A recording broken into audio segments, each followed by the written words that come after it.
Hello, hello. Should be working. Oh, okay, and we're missing benzene. Great, great. Okay, so we're on game one right now. Just waiting for somebody left. Who left? Draniston.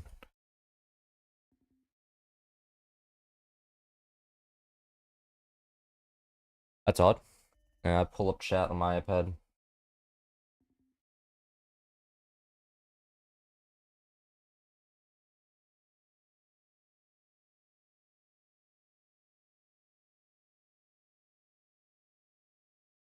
There we go. Beautiful. 14 seconds ago. Be right back. Cool. Oh wait, did it? I think I messed. Oh, was this? Oh yeah, this. Oops. Missed. This is my replay size. There we go. Now it should be full screen. There you go.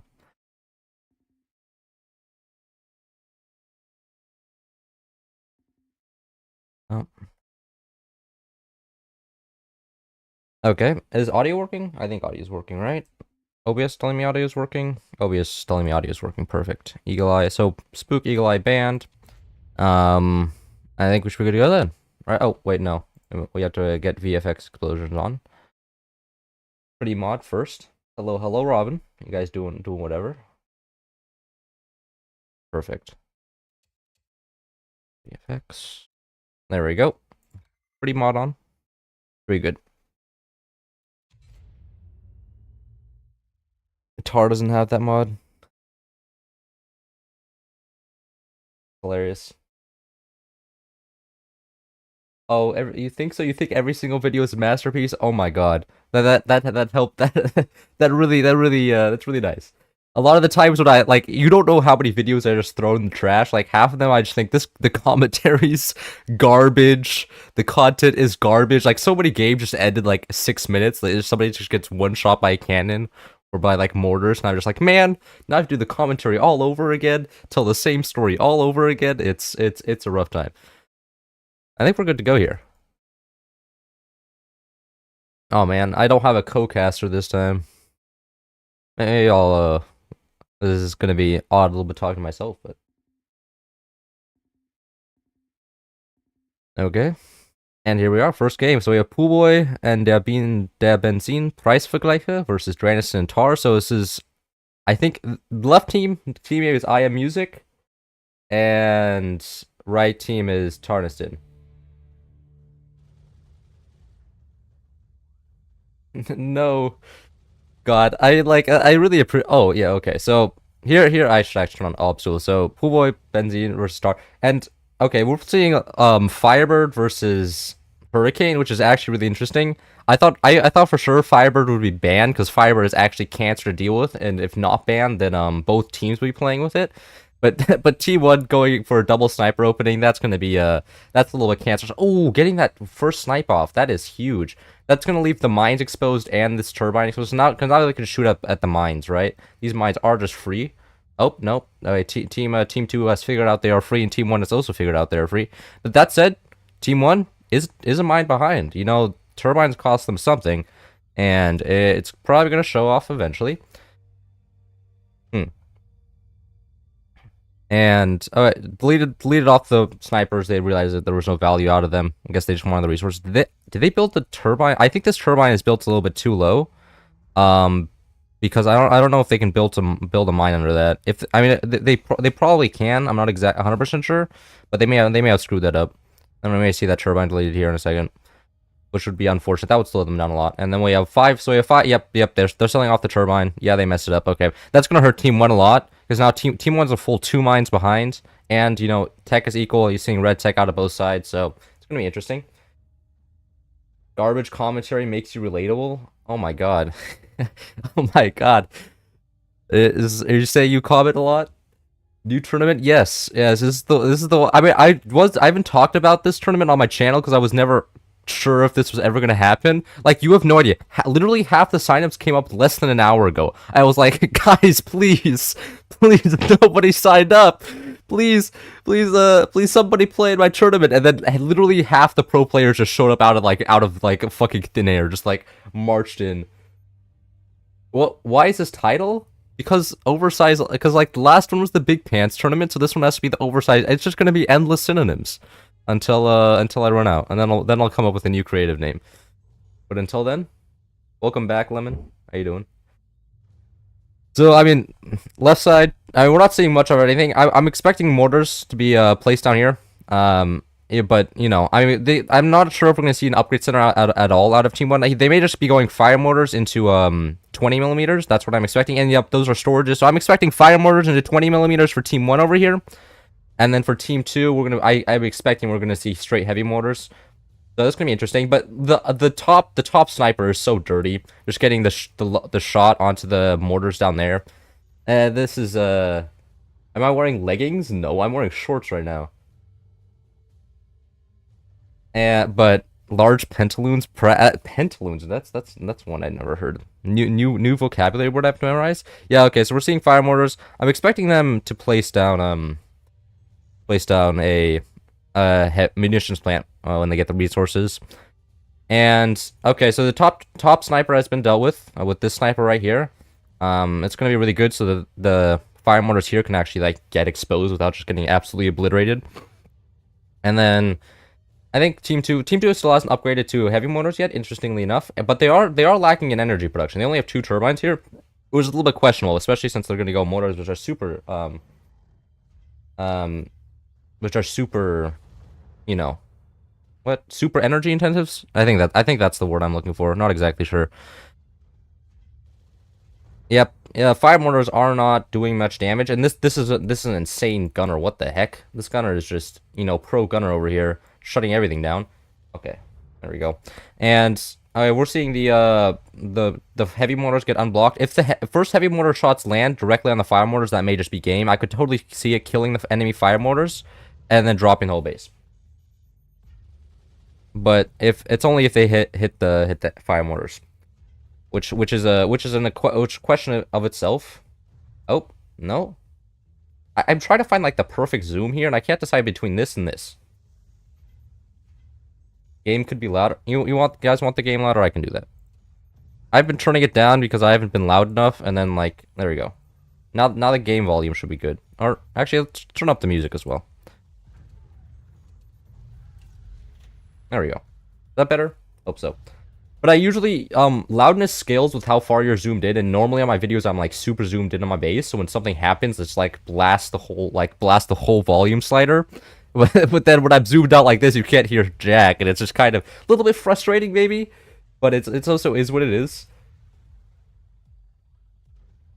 It is what it is. Yeah, I mean, this is... we're seeing purple tech. I'm surprised we're not... Because I'm surprised we're not seeing munitions plant out of left side. This, munitions plant is yellow tech. Oh, there it is. There's the munitions plant. But I'm expecting purple tech just going for the flak here. Going flak just to kill the enemy mortars. As, you know, Firebird flak just does just slaughter all the enemy mortars. So we still have the sniper up here to try and take out the mortars. But I don't know how successful this sniper is going to be at all. Considering the fact that there's pretty much a lock on team 2 is struggling. They're under a lot of pressure. I mean, that's the point of Firebird. You know. And oh, I mean, and we're not seeing like team 1 or team 2 has barely been able to fire the mortars at all. Like the AA has been suppressive, and they're on fire up here. Do they even realize? No, that's just gonna burn. Oh my god. Okay, they caught it now. Ooh, that is terrible. If those heavy mortars go, that is pretty over. Oh, 2 down. It's looking pretty bad for team 2 right now. I mean, yeah, this is just Firebird. I'm surprised nobody banned this commander, because we do have commander bans on. So, I was expecting like every game Firebird to be banned, but not this time. And now Team 2 is suffering the consequences. Hurricane does have better gunners. Oh yeah, I can turn up the volume even louder if that's still a problem. Oh shoot! Oh, not 100%. Is OBS really picking up so little? Here, I can turn up the volume even louder. Is this... No. Okay. Maybe that'll help. No, this is just co-op. This is a 1v1 co-op tournament. I like watching like 1v1 maps or 2v2 maps with more players on it because then like the play is just better. It's like watching a 1v1 game but where everybody has double the actions they can do. So you see a lot more sniping, a lot more like interesting plays that you generally don't see in 1v1s because people are too distracted doing more important stuff. And honestly, I mean, it's looking pretty good for team one over here. I mean, like, you have heavy tech coming down once the 20mm start getting across the map. Purple tech, purple tech using flak, and it's just I'm expecting the game to increasingly look like it's going to go for team one because team two doesn't even have heavy tech. They have red tech but can't really use it because like the mortar plan failed, and they don't have heavy tech down. So but they do have storages, so I'm expecting them to maybe go heavy tech as well. We may see howitzers out of team two here. If anything, just try and go for munitions plant into howitzers. I think that's their best chance. Hello. I think that's their best chance, but we'll see. I'm not sure. I'm not sure what I would do with team two. I mean, I would go for howitzer, but I wouldn't even be confident that would win. There's no good options, right? There's only desperation options. I mean, assuming team one like starts building up more weapons, they are lacking, and team two plus 180 energy is a little bit not much. Oh, yep. Here's Firebird active. Gonna set everything on fire. Of course, this is gonna hurt. Firebird EMP. Ouch. Yep. The flak just killing turbines, as flak does normally. Man, it's so silly that they could just kill turbines. Oh god. I mean, I'm surprised we're also not seeing any buzzsaws out of team two. Buzzsaws would be huge. You could hit buzzsaw right here, drop that, disconnect this. You could do a lot of damage with buzzsaws here.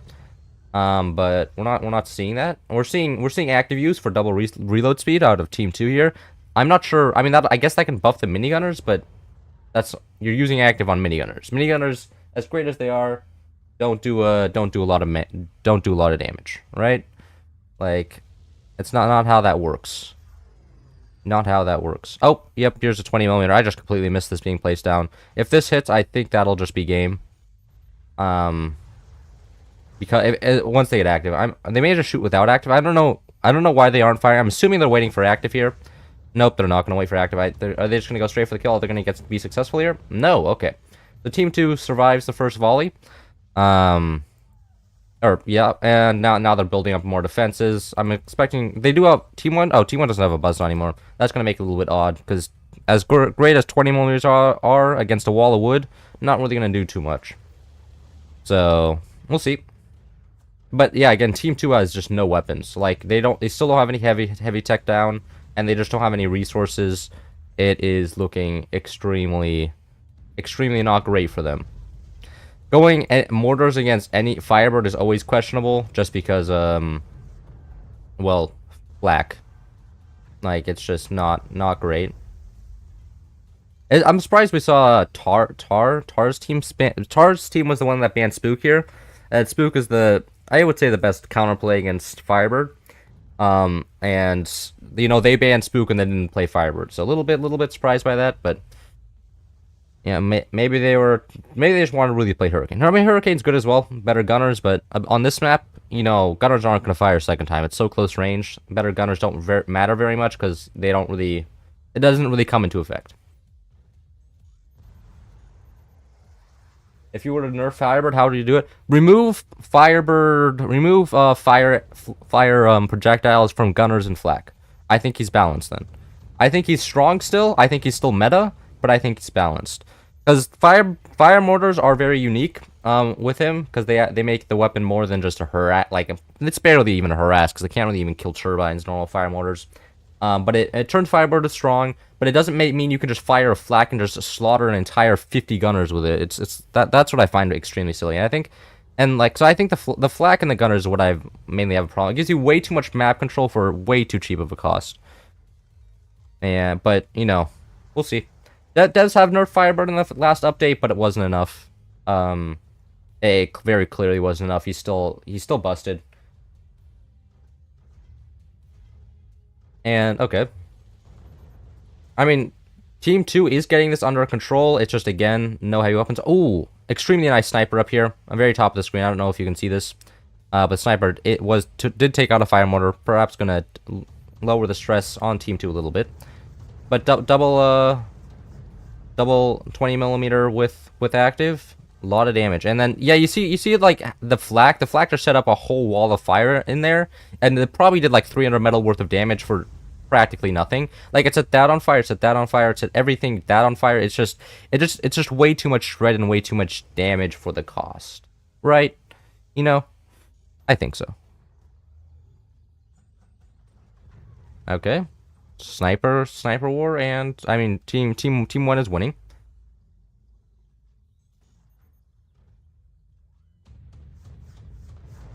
Are we gonna? I'm expecting this to be over pretty soon. I mean, team 2 is on 95 energy production, so I'm not expecting them to survive for much longer at all. Which commander is most deserving of a buff? If anything, I would say Seep. I mean, Seep is literally it's a missile commander, but does missile commanders worse than Warthog, which is a generalist commander.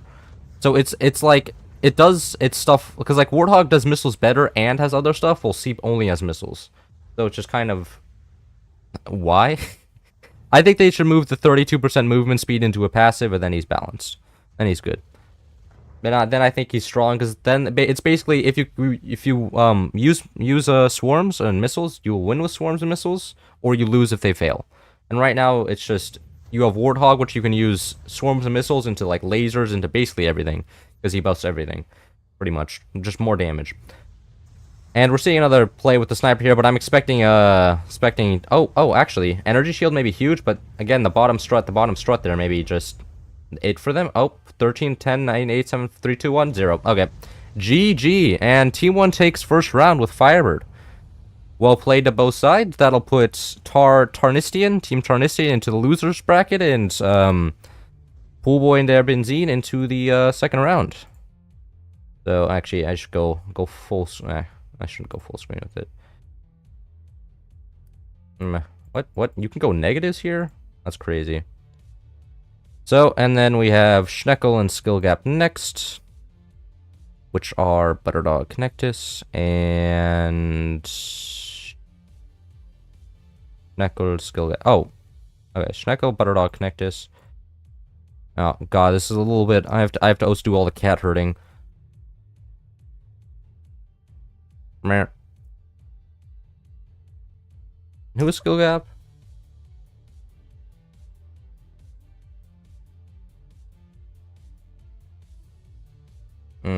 Is it one word? I think so. Okay, I am myself.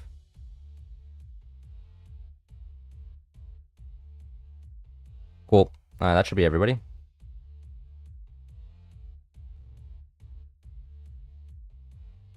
Perfect. And then I have to. Oh, wait, no, I still have more counting. I have to randomize the map 6, which means I think that's balls. I think that is balls. In the messages. Yep, that is ball. Okay, we're gonna get a balls match here. However, on this balls, core swinging will be banned, and also shock and awe is banned. So we'll see. We'll see how it goes.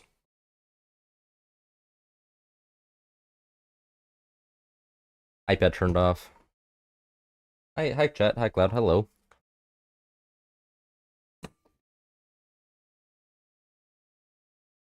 Hello.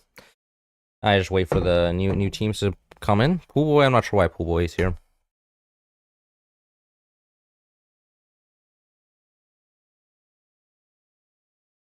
Poolboy is not up. Yeah, balls is just I don't want the game to last 3 years, right? Like that's the whole thing. Like balls I find a good map without core swinging and without shock. Otherwise it just takes 17 billion years, and I don't want to do that. I don't want to do that. I don't want that to happen.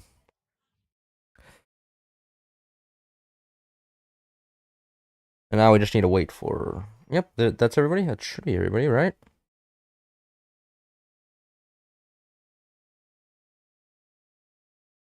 I believe that should be everybody. Yep. That's all okay, Poolboy. Yeah. There are some long matches on balls, and as long as that.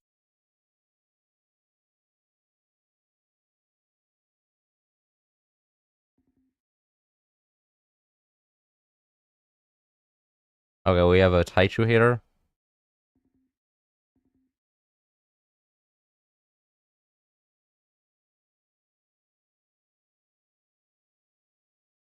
Alright, well, that should be problem solved then.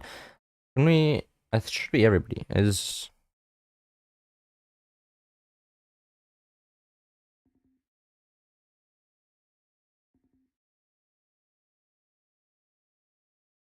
alright. Looks like we're good here. Taichu was just a friend of mine who wanted to watch, so a few qualms about kicking him. I am not hosting here. No delay in stream. There is no delay in stream. I'm just trusting that nobody. I do want to talk with chat, so I'm just trusting nobody cheats, and it's gonna be what?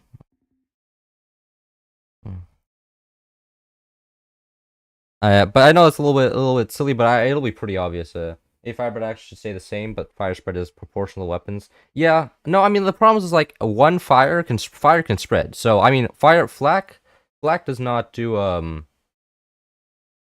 flak does not do like a huge splash damage. Like when it hits hits a shitload of different places and starts small fires that spread. So that's what's happening.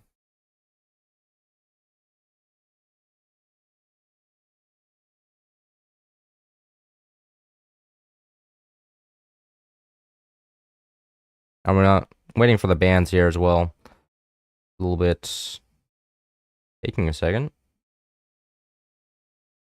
Maybe they're discussing. They're probably discussing it. You think the video ranking?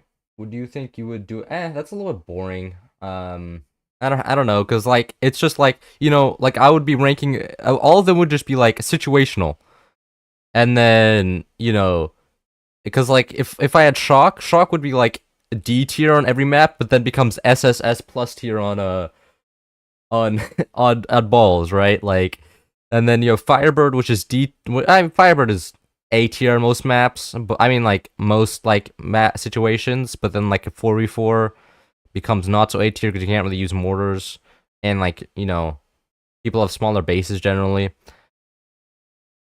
So I don't know. It's a lot of commanders are just map situational. So I don't. It'll be kind of hard to rank them, but like it just general 44 overdrives S tier. Like pinch fist generally. I would say not pinch fist and not at S tier anymore. It's more A tier. Book. Okay, cool.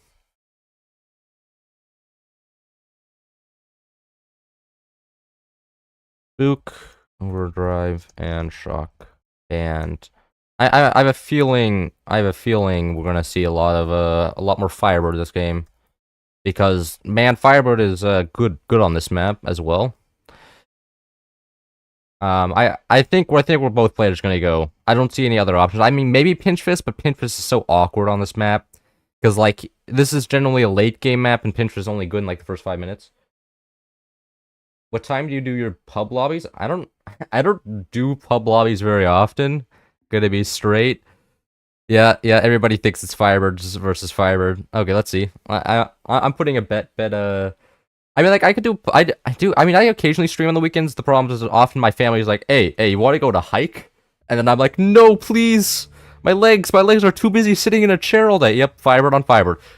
It's just, I mean, like, there was no other options, of course. So we'll see. I'm expecting, but Firebird is good against Firebird because Firebird extinguishes fires faster. So when you're playing against Firebird as Firebird, the enemy Firebird does less damage with Firebird active. If you understood that. Firebird counters Firebird in a weird way. Generally, if you're playing against Firebird, you don't want to do Firebird strategies, you want to do normal strategies. But if you're playing against non-Firebird as Firebird, you want to do Firebird strategies. Understand that? When you play for YouTube sometimes I just I mean like often like sometimes I upload rank, but I mean it depends. I usually like play 8 p.m. PST. Fight fire with fire, yeah. This is gonna be very interesting. I think. I mean, like, Firebird against Firebird is actually quite tame because the fire element isn't as annoying anymore. Actually, really interesting that we're seeing opening turbines here. I think everybody's a little bit confused because they haven't played non-core swing balls in forever because core swing is meta. And because, like, we're not even seeing back turbines out of Team 1 here. I think Team 1 here wanted to go for a rush, but now they're just behind Team 2, kind of, because like, Team 2 has just freely protected fiber turbines. Team 1 doesn't. Okay, looks like we're going to see them building up to the next one. I'm expecting nuke plays out of Team 1 here. And I'm expecting probably nuke plays out of Team 2 here as well. We love those ranked uploads. I like doing ranked as well. It's a lot more, you know, well, it's a lot more consistent. Like, if you see me doing a ranked upload, it's probably because I tried to do a 4v4 upload that day and got extremely frustrated that, like, something that, like, I would kill, like, 2 players and then nothing happens for 45 minutes or something. Like, it's definitely right. Oh, what? Okay, those are new mortars. I've never seen mortars placed like that. I am very excited. I've never seen mortars used like this before. This is extremely interesting. I've never we actually what we could be seeing is 2 layers, another set of mortars down here. Get 6 mortars going. I definitely see that. Hi, Illusion. How you doing?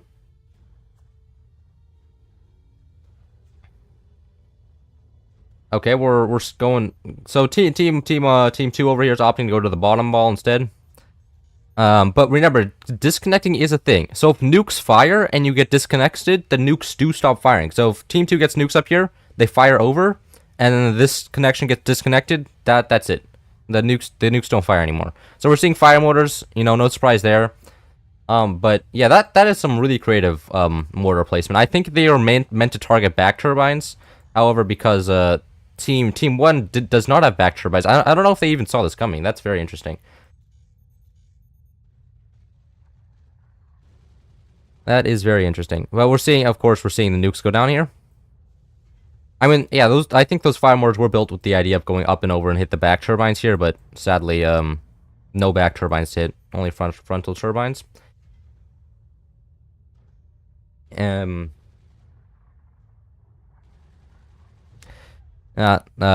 So silos are getting hit here, but since they're not heavy mortars, they're not going to do much damage. It's just how it goes. But again, I'm surprised we're not seeing an upgrade center out of either team here.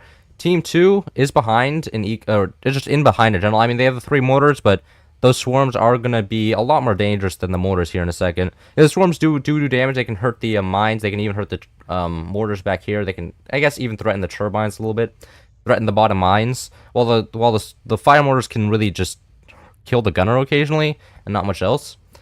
Connecting upwards as well. Interesting. I'm expecting to see this like connection here used as a like maybe a gunner platform or for something as well. But again, okay, upgrade center from Team 2 here, or Team 1 here, sorry. I'm expecting that to just like throw the game heavily in their favor. They can go for, you know, miniguns, AP snipers, nukes. They're gonna have a lot of options once the upgrade center comes up. Also, upgraded mines, upgraded turbines. A lot of good things come with an upgrade center.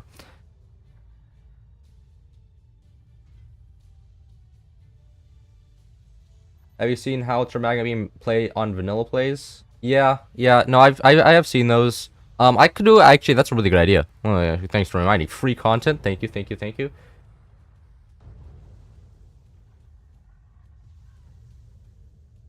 Yeah. I mean, it's just. I mean, the harassment's annoying for team 1, but it's not anything like the nukes can do. The nukes can just, you know, kill somebody, right? The fire mortars here, especially against enemy Firebird, which, you know, helps you, which can extinguish fire. This does less damage because they are Firebird, so I'm not expecting Team 2 to be a good situation here in a second. However, purple tech is going to be interesting. We're going to be seeing a lot of flak, I think, for Team 2 as both defensive and for offense, because, you know, Firebird flak. If Team 1 isn't paying attention and three flaks just hit like here, and here, their entire base could just burn to the ground if they're not paying attention, right? You have to be very active with that, and I don't know if we're going to be seeing that out of Team 1 here. Hit on the battery back here. They don't see that. They don't see that. That's going to actually die. If that drops, that could drop the whole thing here. If they don't repair that, Oh my god. Oh, is that gonna die still? Okay. No, okay. Barely survived. How low is that? That looks extremely low. Almost very close. I mean, you can see... Oh, yeah, that was like a 10 HP or 10% HP. Yep. So we're seeing active here with the flak. Just slaughtering all the gunners. I mean, yeah, it's just Firebird. It's just disgusting Firebird gameplay against disgusting Firebird gameplay. And look at that. Firebird on top. And, like, you see how these, like, little small fires can spread, become very large? Yep, and then Team 1 returning with their own flak. Because, is that going to be the mortars dead? No, okay, almost. Oof, okay. Buzzsaws are threatening. No more Firebird flak, just normal flak now. Active is over. One thing Team 2 will have an advantage. They will get active a lot more because they're going to be getting shot by nukes, which is going to help. And I mean, they also have their own nukes here. I mean, Team 2 is actually looking a lot better. I mean, they don't have the upgrade center up yet, so they're going to be way behind in terms of getting nukes. But in terms of AA, they have a lot more. You know, they have flak here. That's 4 flaks total right now. No gunners, which is a little bit questionable because separate fire nukes can't. Yep. There's the disconnection. Nuke won't fire now. Good play from Team 2 over here, using the disconnection to their maximum advantage. We're going to see Team 1 buff up the connection there, making that not possible. Team 2 though, doing the same thing, disconnecting the bottom ball so that the nukes won't fire. Well played from both sides. And now we're seeing the Firebird flak being abused by Team 1 now. And man, this is like both sides are playing extremely filthy right now, right? Like, this is disrespectful. Both sides decided they're pulling out like the brass knuckles and play very, very ugly. Oh, we're gonna see the flak. Ooh, insane flak. Got two shot. Hello, Ante. Hope you're having a good day. Yeah, I mean, it's just this is just filthy. I mean, like, I'm surprised we're not seeing Team 2 fire the swarms with active, because Firebird swarms are painful. Oh, that's an insane buzzsaw. Wow, that did so much damage. Just dropped a flak, not only a flak, a sniper as well, and doors. That's probably like, 600, 700 metal just into the void right there.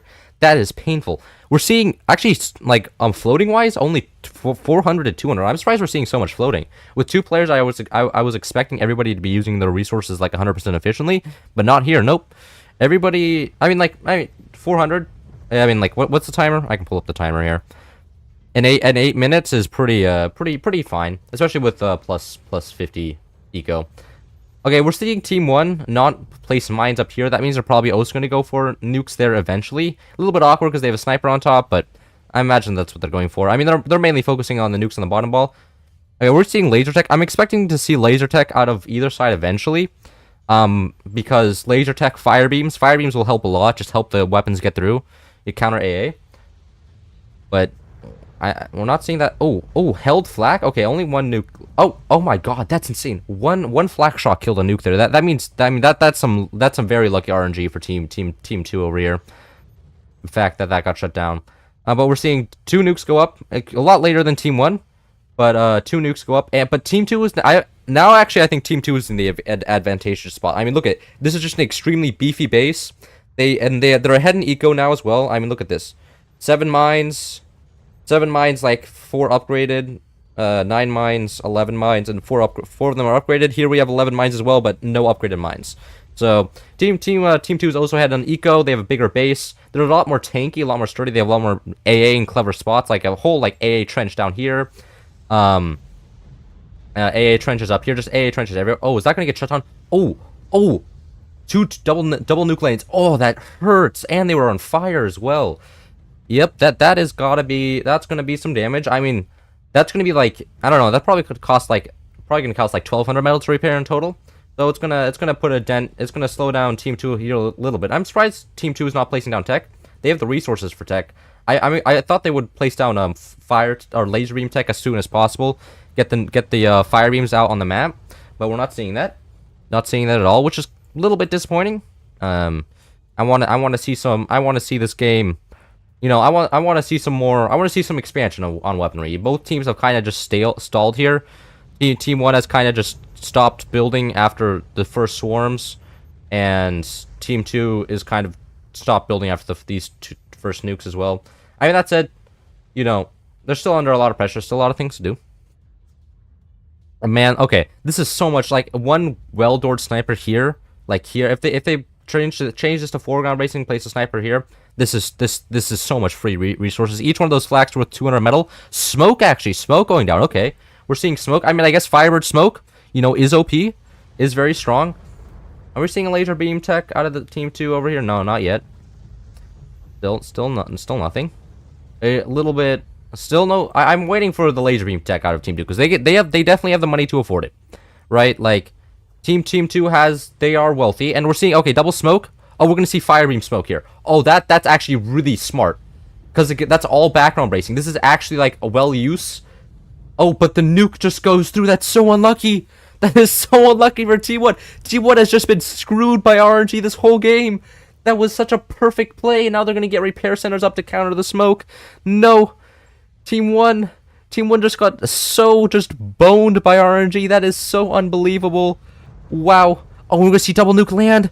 Oh, damn. Team 1, like if they're gonna sue anybody, they should sue like RNGesus. Like that was unreasonable. Like, man, I'm almost feeling bad for them at this point, because man, that hurt to watch. Okay, and they're not repairing the fire now. Okay, it looks like they're getting a little bit slowed down. Fire motors continually going out.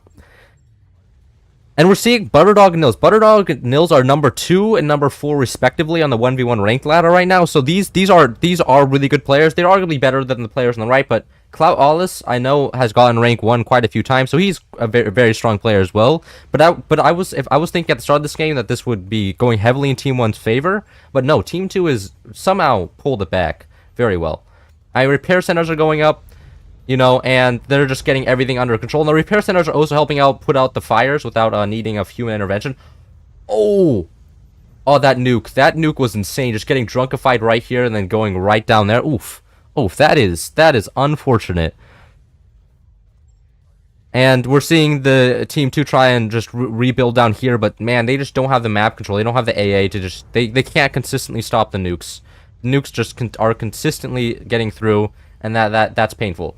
Okay, and they got laser tech. Okay, I didn't even notice they got laser tech down, but there's laser tech for Team 2. Team 1 has no laser tech, as I'm expecting. I mean, Team 1 I think the upgrading of the mines was the winning move there. Upgrading the mines, not a lot of people think about that, considering how much resources there are on this map without upgraded mines. I mean, look, you get 11 mines, you think, why do I need upgraded mines?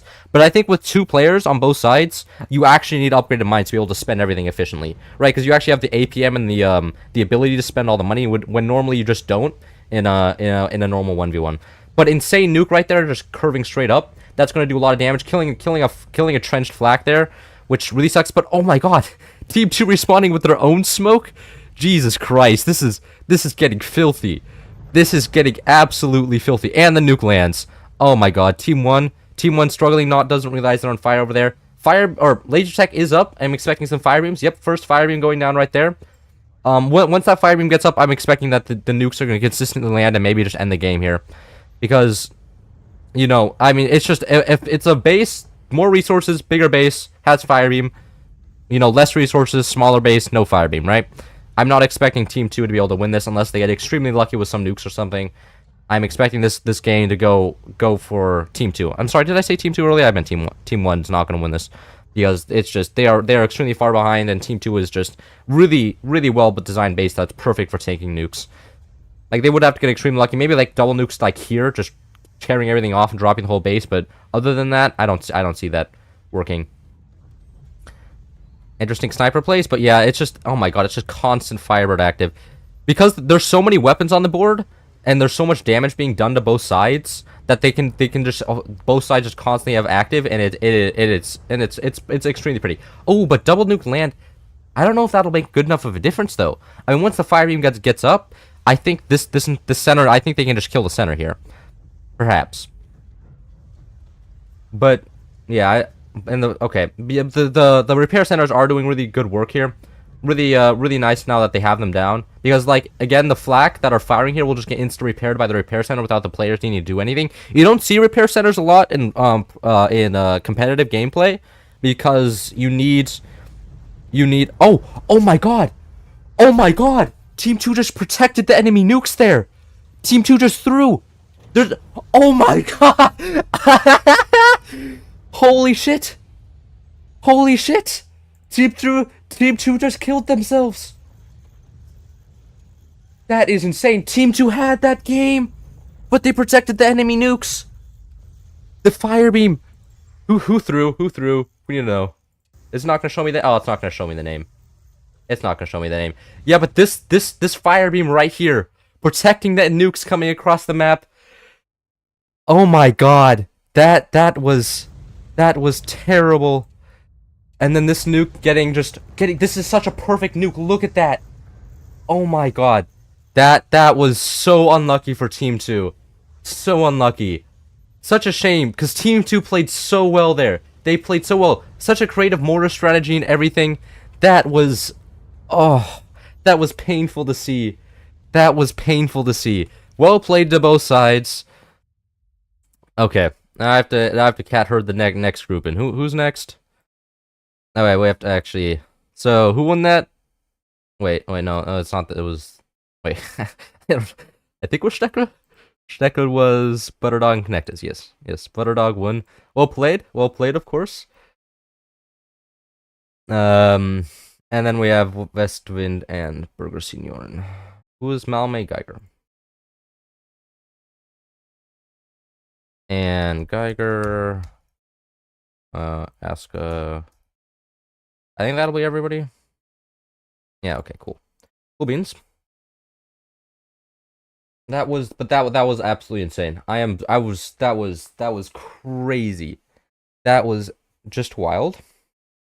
Very happy to see that. We know while we wait, we can look at the bracket some more. So we're skipping this. Both of these teams asked to go last because they were having some problems. So waiting on them. But man, that was insane. Yeah, that was crazy.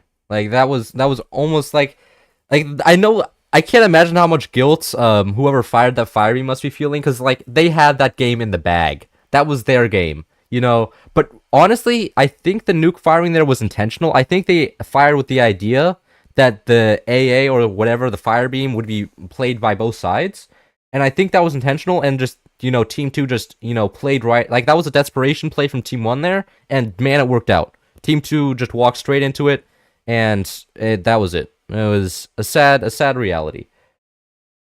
Sad reality. Okay. What is nobody showing? Where is everybody?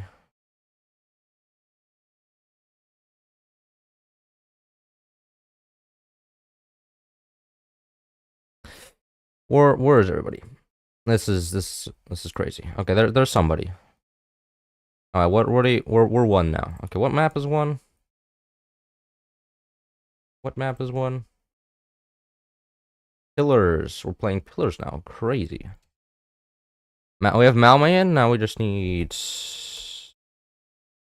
Geiger, Aska, and Aska and Co. I don't actually know who's Aska.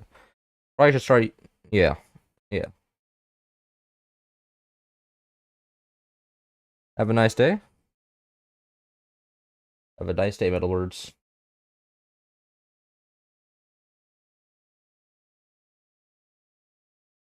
I know there's a problem. Like I probably should put on delay, but I have to restart the stream to do that. And I don't want to do that right now. That seems like a very, very cringe thing to do. And like I trust that players wouldn't cheat, and if they do cheat, it should be decently obvious. Like how would they know that? How would they know this? Right? So we'll see. I don't think there's gonna be. I think most people are respectable. At least I hope so. Can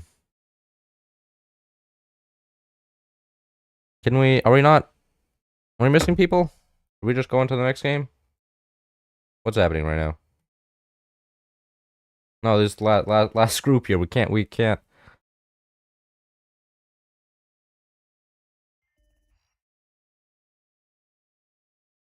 that Armadillo? I don't actually know. I thought Armadillo was a German guy. Is Aska coming?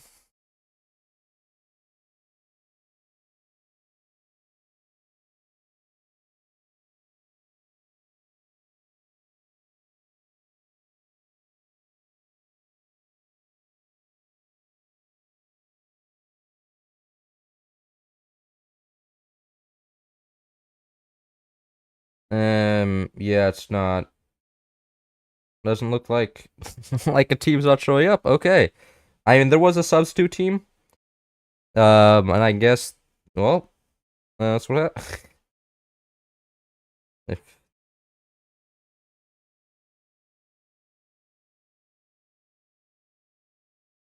we have a substitute team for bye. And I think they may actually be getting used here because this is unfortunate.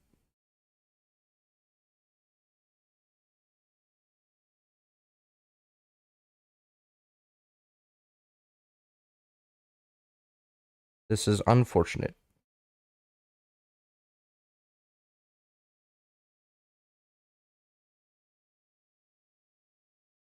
Hello, Dragon1008. How you doing?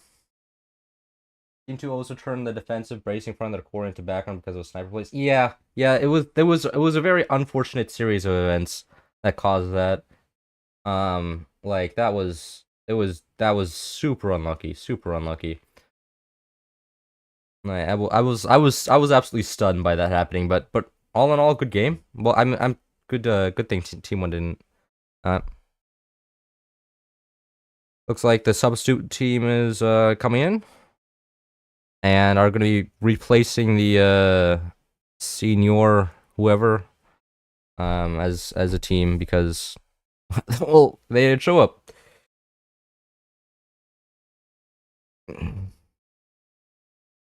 They did not show up. Prize pool for this tournament is $100 for first place team, $50 for second place team. So there's going to be something to play for second place here, but we'll see. Let's see who wins.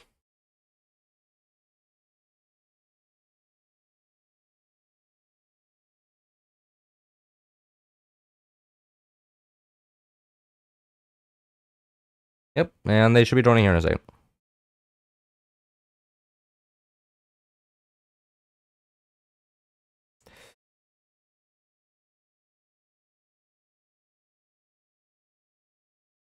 Oh my god. Do you actually like watch?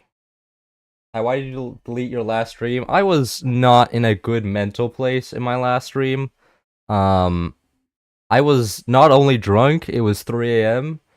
and yeah, yeah.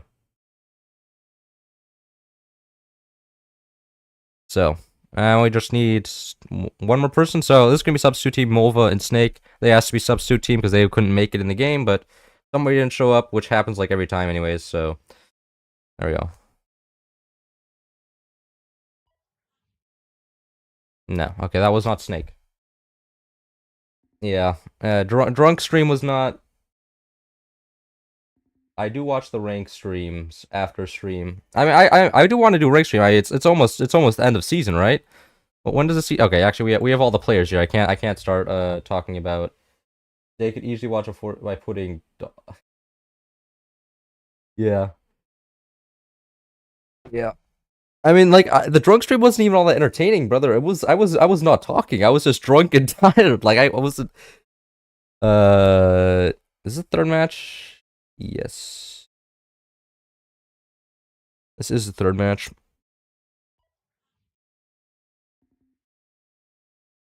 Should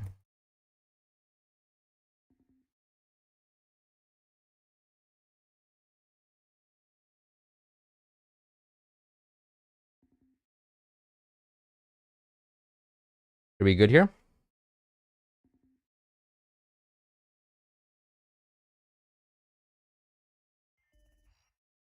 Oh wait, wait. Is Asuka showing up? Hold on. I don't think he's showing up.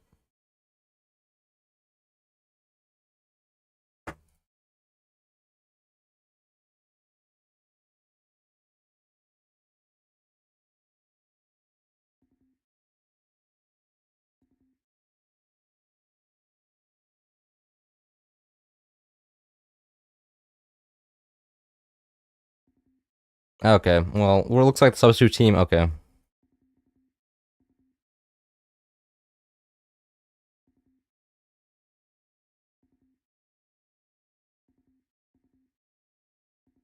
Yeah, rip. If the original team actually showed up in the end, that was unfortunate for the a little bit tough. But yeah, okay. Asuka should be able to join now. There it is. Okay, here's the here's the final team. Okay, team 1 man.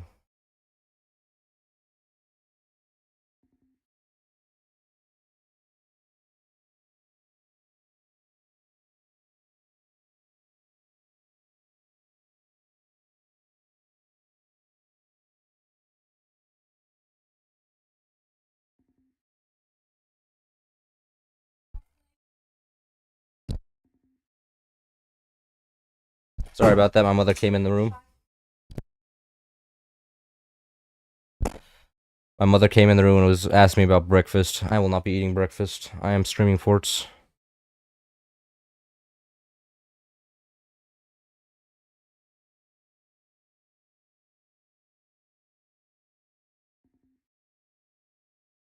Well, wait here for a second.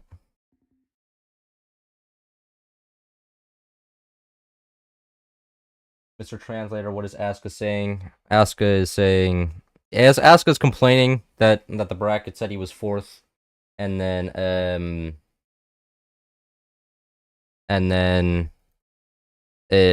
he wasn't 4th. A team asked to go last, and that's why the second team in the bracket's going last. So a little bit awkward. A little bit awkward. A little bit awkward. Can we? Okay, no spook. No, okay.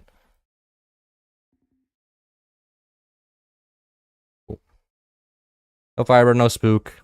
All these people are deciding they want to talk in German now, apparently. That's just how it goes. A little bit unfortunate, but it's what it is. Would prefer if they read it up and we could start the game here, though. Yeah, Asuka's not ready up. Okay. Okay, cool. Off to the races. I've learned that I can just use Discord on my phone instead of on my computer. This is huge. It's huge. I don't have to tab out and embarrass myself live on stream. So on team 1 over here, we have Malmay and Geiger playing as the... Hold on, let me pull up Google Sheets. I think... Oh, no, West Wind. I'm pretty sure. Playing as West Wind, and on team 2 over here, we have them playing... Actually, the name's on Discord, because they didn't sign up on Google. Boom. Team 2, we have... Berg Signorin. So, German name here. Very cool. Double sniper opening, just absolute terrible, disrespectful plays out of both teams here. So, it's just it's pretty high pressure for team 2. Just have to open sandbags. At this point, I would expect team 2 to also open a sniper themselves, because, well, the counter to double exposed sniper is 1 door sniper, because you can generally get value. But we'll see. But man, oh my god! Team 2 forgot to put this into background bracing. And this is a terrible turbine! This is no efficiency! Look how much energy Team 2 is missing, or Team 1 is missing out on! This is catastrophic! Please, Team 1! No! It's so over! What they're gonna have... Oh, okay. Team 1 embarrassing themselves live, quite literally. Team 2, despite having the pressure, has more efficient turbines and more energy production. So, oh my god, Phantom! I didn't even know this. We're seeing a Phantom play in ranked, okay, or in a tournament, okay. Let's see if the Phantom play actually wins. I'm not expecting to. But you know, if it works out, I'd be happy. I mean, I guess that makes sense. They can move around the mines and get more efficient mine that way, because the mines are placed in the center, so you can only get 1 mine if you don't delete them off. But with Phantom being able to move mines, you can replace them and get more mines. So we're gonna see Team 2 ahead on Eco because they are Phantom and also having all the Phantom buffs. But Team 1 is Buster over here. Buster has good both good mortars and rockets and cannons. So I'm expecting seeing mortars, rockets, cannons. But since it's red tech, I'm expecting to see cannons out, or not mortars here. And mortars are, you know, the current meta on this map. This is a pretty stereotypical mortar setup. I'm expecting like getting like 8 mortars like on top here. I'm out of Team 1, but We'll see. We're also seeing red take out of Team 2 here. So that's interesting. We could be. we may see counterplay mortars. I'm not sure. I'm expecting Team 2 to do something a little bit other than mortars here because they are playing a non-mortar commander. Yeah, this is so. But team one is. I mean, they both have 6 mines here. So for all the buffs that Phantom gets, you know, they're still on 6 mines, right? It's not like they're playing. It's not like they have anything extra here. Unless they expand down, they're going to be on equal footing with team 2 or team 1. Team 2's going to be in equal footing in team 1 until they expand downwards and get the last set of mines on the bottom. Which is a little bit, because I feel like that's the reason they chose the commanders for the extra resources, and they're not utilizing it to actually get extra resources. They're just kind of equal here.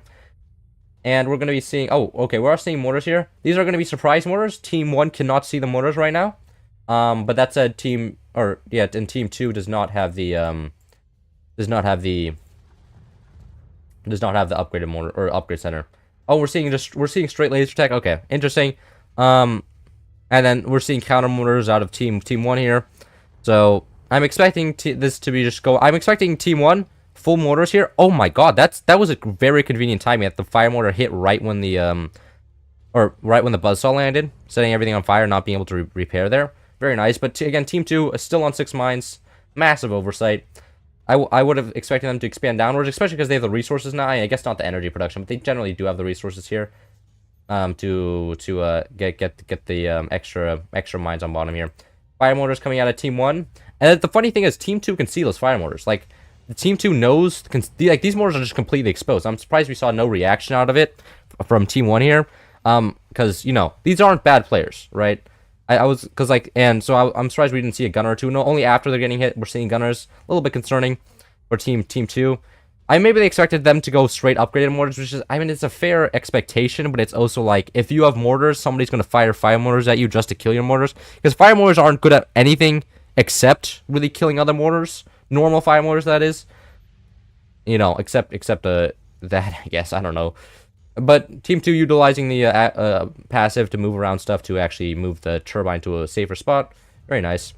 But taking direct damage, this is not even fire mortars. These are just normal fire mortars that are doing all this, surprisingly. And you know what? Good damage. I mean, they kill a turbine with the fire mortars, and we're only seeing gunners come up now. I mean, one gunner was always questionable. One gunner's not stopping three mortars in any world. Still no upgraded mortars though. This is a little bit concerning. I was expecting upgraded mortars to come out a little bit earlier for team 1. Because team 2 does have full tech down, which is a little bit odd, because team 2 has full tech down, full fire tech, but again, no mines. Again, no mines. I don't know what the point of moving these mines around if you're not gonna get the ones on bottom, right? Like, if you're gonna go for an eco build, commit to the eco build. But we'll maybe they have a secret plan I don't know about. That's always possible. Why did I delete the drunk video? Because. Well, because there was a little bit too much personal information in that drunk video. I'll say that. Like, probably shouldn't be out there on the internet. I'm gonna be honest. And I wasn't in the right mind. Okay. Yeah, but I'm expecting this to go team 1's way. Like, team 2 is just not reacting well enough. They don't have any heavy tech out yet. No extra mines. So it's a little bit of a struggle for them, and of course there's one heavy mortar now, which is going to start doing a lot of damage. Like, that one heavy mortar, man, it's gonna start hurting, especially when they have active up. And we're gonna see miniguns go out for team 1 just to help deal with the gunners. Makes sense. And it's gonna actually, those miniguns are just gonna slaughter the turbine, slaughter all the sandbags. Miniguns are a sandbag counter if you didn't know. They have bonus damage against sandbags, so it's gonna be interesting. Oh, but do they snipe one? Oh, they do snipe one. Okay, that's gonna hurt for team 1 over here. Well, like, a sniped minigun is worth like 200 metal, so it's a lot of metal just to be gone in one shot. But again, team 2 has a plasma beam down. This is probably gonna be their win condition. They're probably gonna get one shot, one opportunity.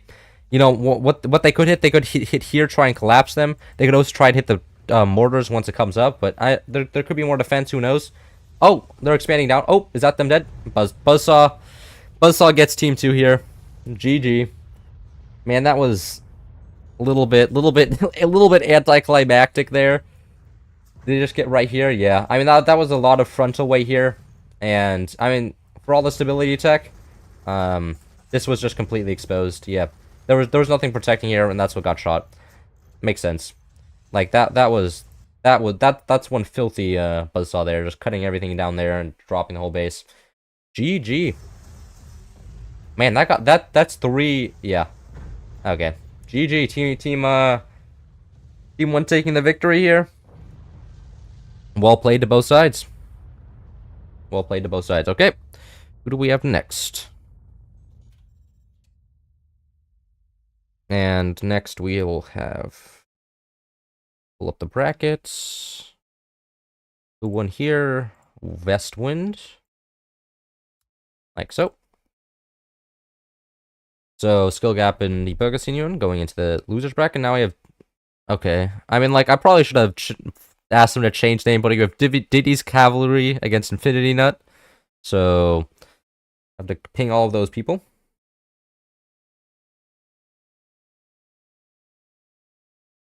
And so that would be Infinity Power. Nutella Fish.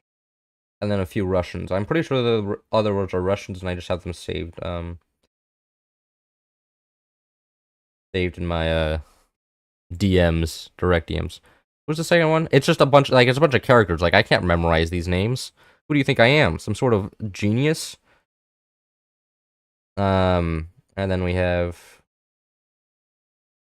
grab. Wait, no. Oh. It's literally just a bunch of, like, ZVXQ. Like, who is this?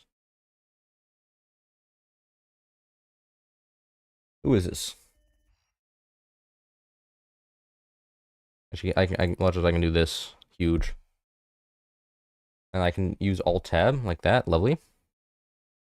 I have one competitor here. I'm expecting. I don't actually know who's gonna win.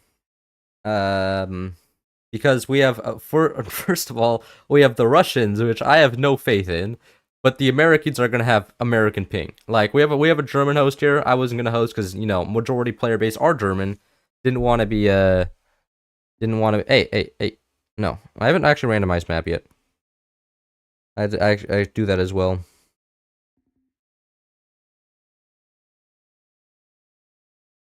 Let's go generate. Wait, no, I have to go 1 to 6. Not 1 to 10. We got 3. What's 3? 3 is not pillars. I know that for sure. Because pillars is 1.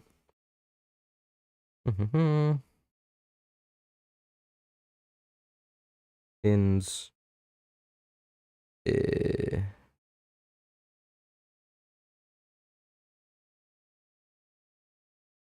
We have... Oh, stalactites too. Okay, stalactites could be fun. That could be good. Wait, no, wait. Wait, no, wrong tournament. Oopsies.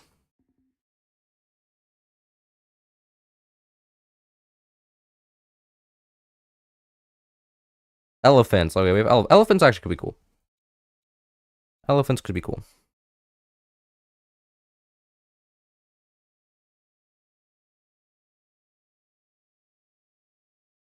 Why not Ukrainian? I guess. It could be Ukrainian. I don't know.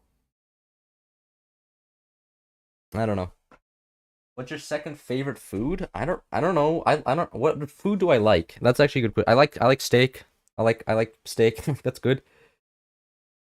Yeah, it's true. I mean, like Infinity Power. If you're watching the stream, please screw off. That'll be very fair. Are the Russians not showing up? Is this really happening right now? This would be an average Russian moment. Well, I'm not getting any response from them on Discord either. Absolutely tragic. Neither of them have responded. Okay. Are we gonna have another moment with the substitute team? I think we are. And then the Russians are gonna show up as well.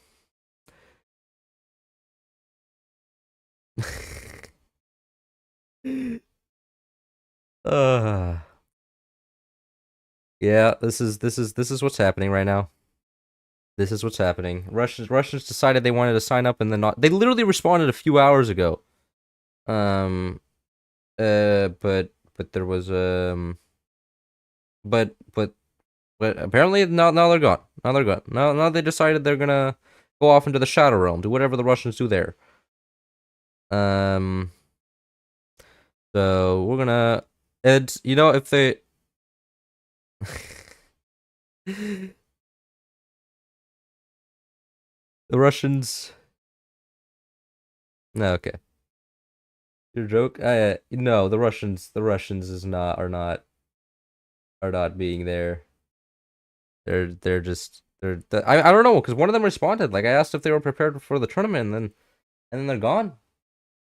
They're gone. This is not real.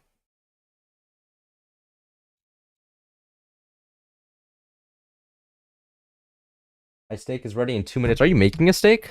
A steak. That's really cool. I haven't had a steak in forever. Well, I mean they're expensive, so it makes sense. You know, it's not cheap.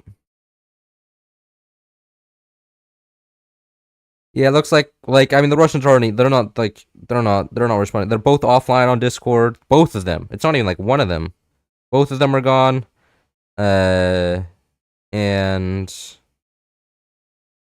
no, sadly they do not just win if the can I actually change actually I probably should just change the name to the of the who are they? I think can I change the name? No, I can't. Sadly. Okay, I think they showed up.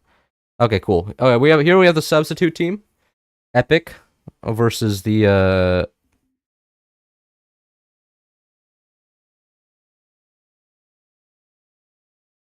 right. I don't actually know the names for the substitute team. I'm just gonna be calling them the Russian names. So we have Diddy's Cavalry versus Infinity Nut here. They're getting they're getting they're inheriting the joke name, of course.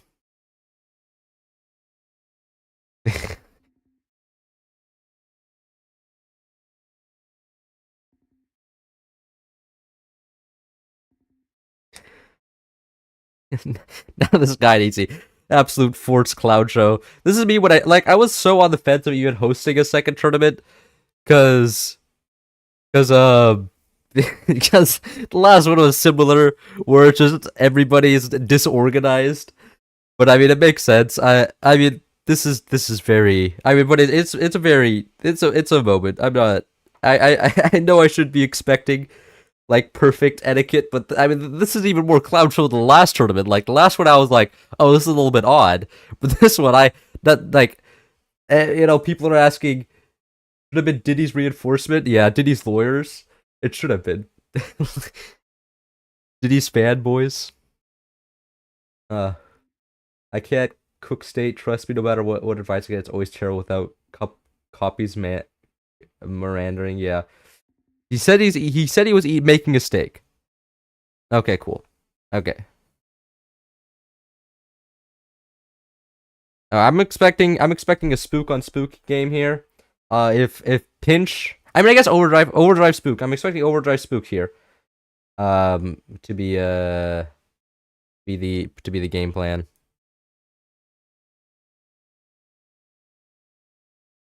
Third pinch and we go.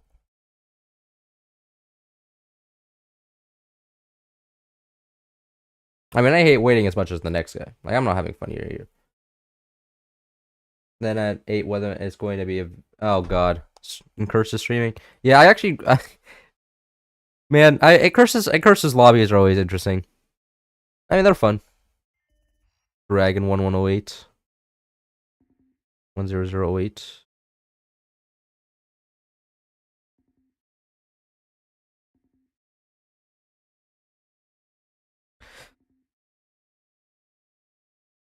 Yeah, real. This is like a science dude.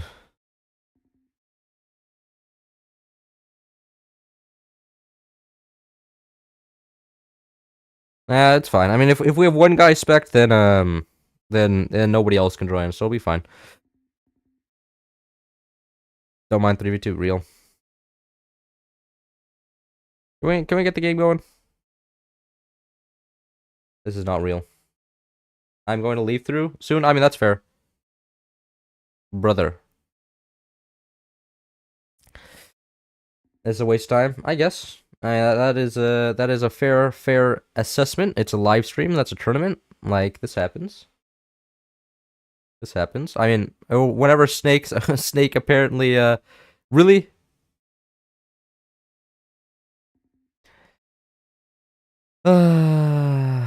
Who's next? Who's next? Should I just disqualify them? Can I hold a poll? Actually, can I hold a poll?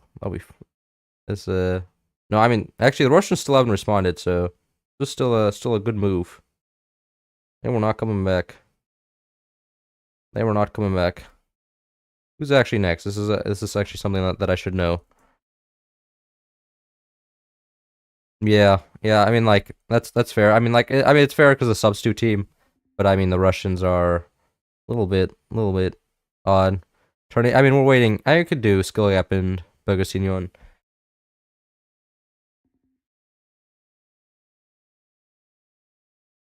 Yeah. Yeah. Hopefully after this, the first round will get better though. It's already 2 a.m. Rough. Where do you live? That's not Germany. That's like China or something.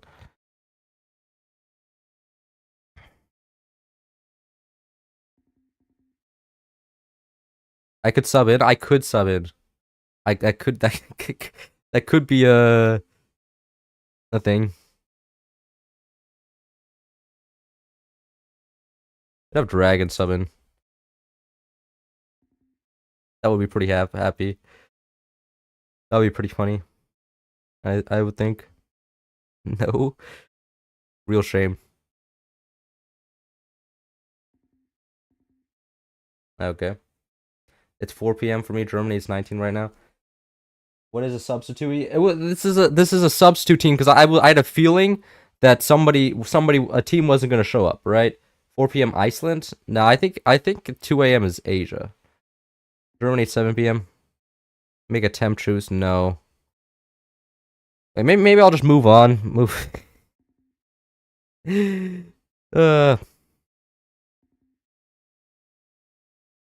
Yeah.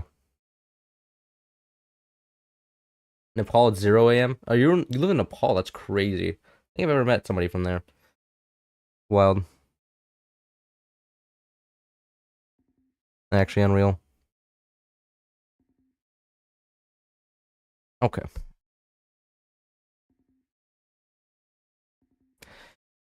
Who would be next ideally? Skill gap, Bogosignon. I'll give them 1 more minute and then notify the next people. Great Woe forgot to yeah. Unfortunate. That's one of the teams who didn't show up.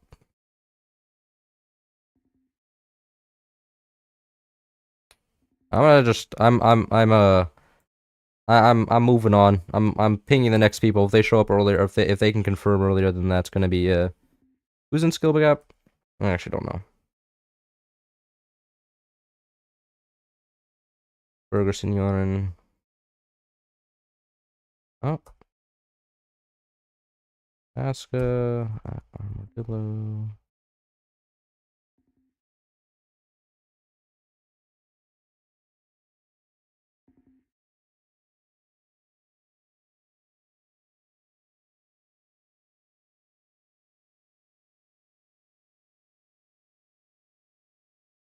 Oh my god, there's no way the Russians are back. There is no way.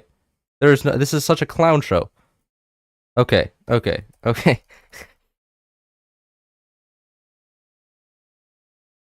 There's no way. There's no way the Russians got back before this guy finished his steak.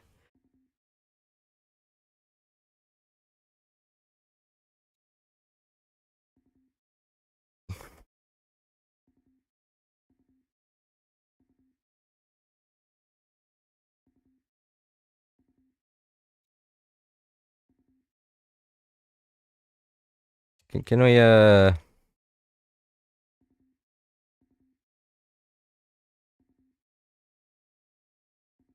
Oh wait, no, steak's back. Okay.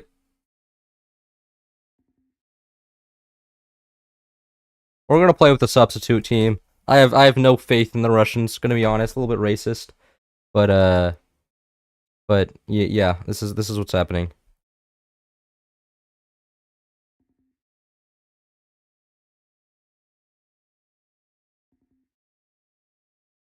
Like the Russians can't join an hour late, right? That's not happening, right? The like as much as like the substitute team like we're making mistake. I mean, they were a substitute team. Like they had no idea. Yes, okay. Please. mm, yeah. Okay. Here we go.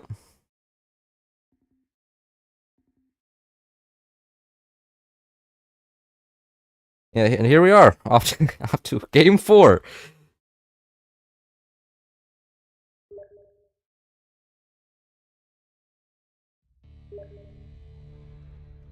No, it's like as much as the Russians are it's unfortunate. They did show up an hour and 30 minutes late. I have some standards. So on team one over here we have Infinity Nut versus Didi's Cavalry. Um, the Russians were just a little bit unfortunate with their timings there. I mean like an hour 30 minutes late. People, really, that's not happening. And we're gonna get this. All right, we're gonna get. All right, looks like Team One's gonna go for more of an eco start here. Like we're seeing no tech out of Team One. We're Overdrive versus Spook. I called it. So I knew it was gonna be Overdrive Spook game. Like it's those two commanders are the meta commanders. And Team Two is it looks like they're opening red tech. I'm expecting mortars, maybe mortars into rockets from Team Two. From Team One, I'm expecting eco. I'm expecting eco maybe into heavy tech. So we'll see. Or Team One, I'm expecting eco. So maybe upgrade. I'm expecting upgrade center opening out of anything. I don't think they're gonna open and red tech or purple tech because they can just go straight heavy tech from there. So yeah,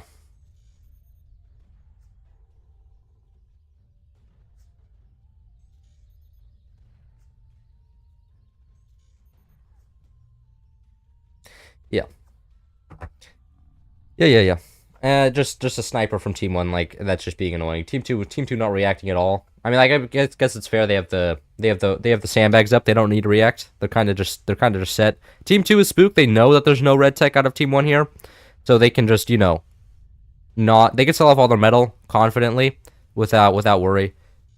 Buzzsaw equals real. Buzzsaw would equal a win for either side. And you know what? Team two has red tech. Team two can build a buzzsaw here. Team one can't. So a buzzsaw like hitting right down here will kill. Buzzsaw killing right down here will kill. But again, team one can't build a buzzsaw. They don't have the technology and are not even building the technology. Okay, team one's going for back turbines. Very nice. And team two is going for upgrade center. So yeah, I'm expecting mortars out of here, out of team two over here. We're also seeing a sniper go up. Man, they literally just have one guy sitting on the sniper the whole game. That is absolutely criminal from team one over here. There's one guy building the base, then one guy that is literally a sniper dude. Like that is a little bit dehumanizing, but but I mean sometimes it's necessary. It's also it's consistent, right? Like if the teams decide one person's doing this, other person's doing that, it generally goes a lot more smoothly than if both players try to build the same base at once. Seeing upgraded mines out of Team 1. So yeah, it looks like they're just going to go for a full eco build into late game, and then Team 2 is going to go for more aggression here. I mean, oh my god, are they not going to go for 5? They're on 4 mines. 4 mines is extremely questionable. I would have expected, 5 mines, a little bit of other stuff, or 5 mines into mortars. I think that's most commonly played. And then Team 1 over here is actually building a very, very pretty trench here. This is going to be very nice for defense. Oh, buzzsaw moment? No, almost. If it got another hit down, if another buzzsaw randomized into the bottom strut, it would have been over. But no luck. No luck. And then they lost a buzzsaw as well. Looks like one of them got, or actually both of them looks like they got sniped out. That's a new buzzsaw building there, which is extremely unfortunate. So Team One extremely active on the sniper, and I mean there's still no metal though. The greed from Team One over here is actually crazy, especially considering that they're almost maxed out on res. So I mean they could definitely afford just to slap down a few pieces of metal just for safety. But it looks like they're going to try and greed it out, which I can respect.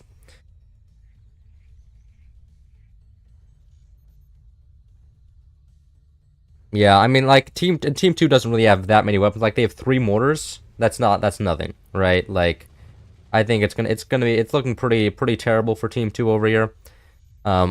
Team 1 is also overdrive, so gonna get the late game. I mean, generally when you want to go spook weapons, you want to go like six mortars. Not almost getting quick gamed again.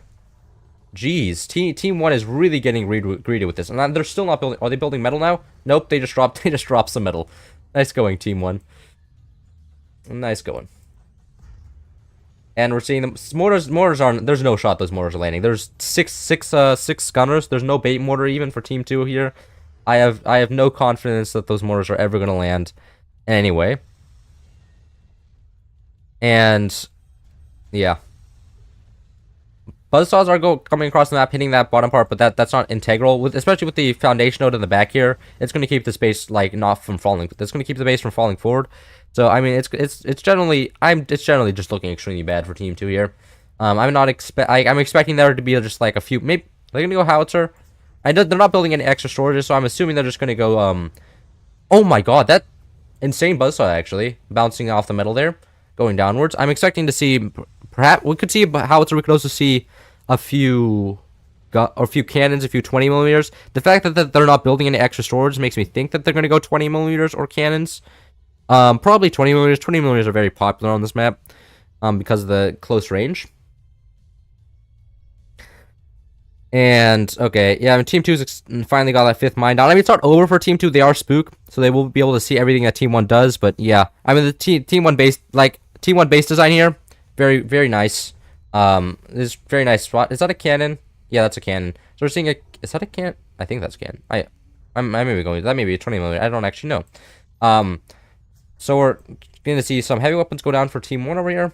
And then Team 2 just can't land the mortars, and they don't have any heavy tech either. Team 1 also has 5 upgraded mines. Probably going to be 6 soon as well. You know, upgraded turbines. It's pretty terrible. And I think we're going to be seeing very soon that the team 2 is just going to get shot with like normal cannons. It's a little bit disappointing because I find cannons to be like one of the most boring weapons in the game. But I mean, they're good. Don't get me wrong. They're consistent. Like, you shoot and they always land and they always do good damage. But man, they're not as pretty as nukes or mortars or, you know, the other weapons. I don't know. I don't use cannons very much unless it's 44. Yeah, that's a cannon. And they're going to be building a second one down there as well. So we're going to see double cannon out of Team 1 here. Are they going to build up any more storage? No, it looks like they're just going to build a shitload of cannons. I think that's the plan from Team 1, is just shoot them with cannons because we have the resources. Oh my god. Buzzsaw's still being bullshit, dropping the cannon there. That's insane.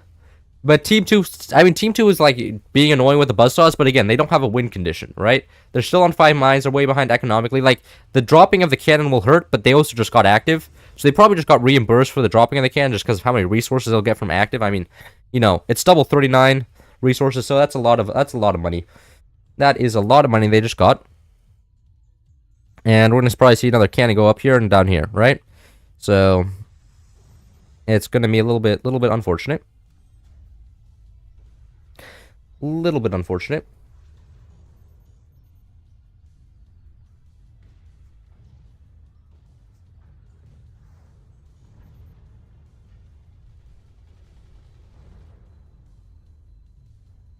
And okay, we're seeing the mortars being sold off. That's fair.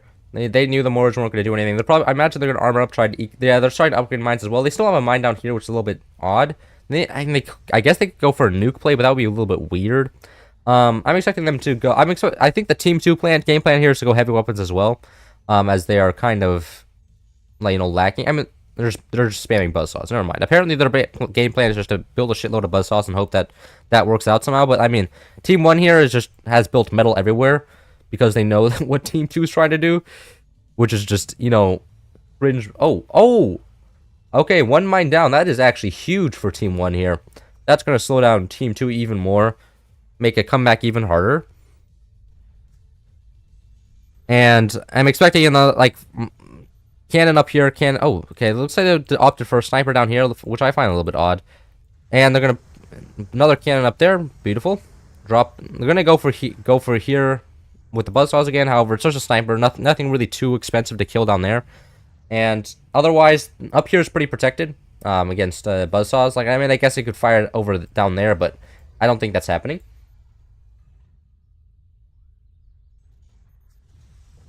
Well, you don't know why you're rooting for the sandwich guy? That's fair.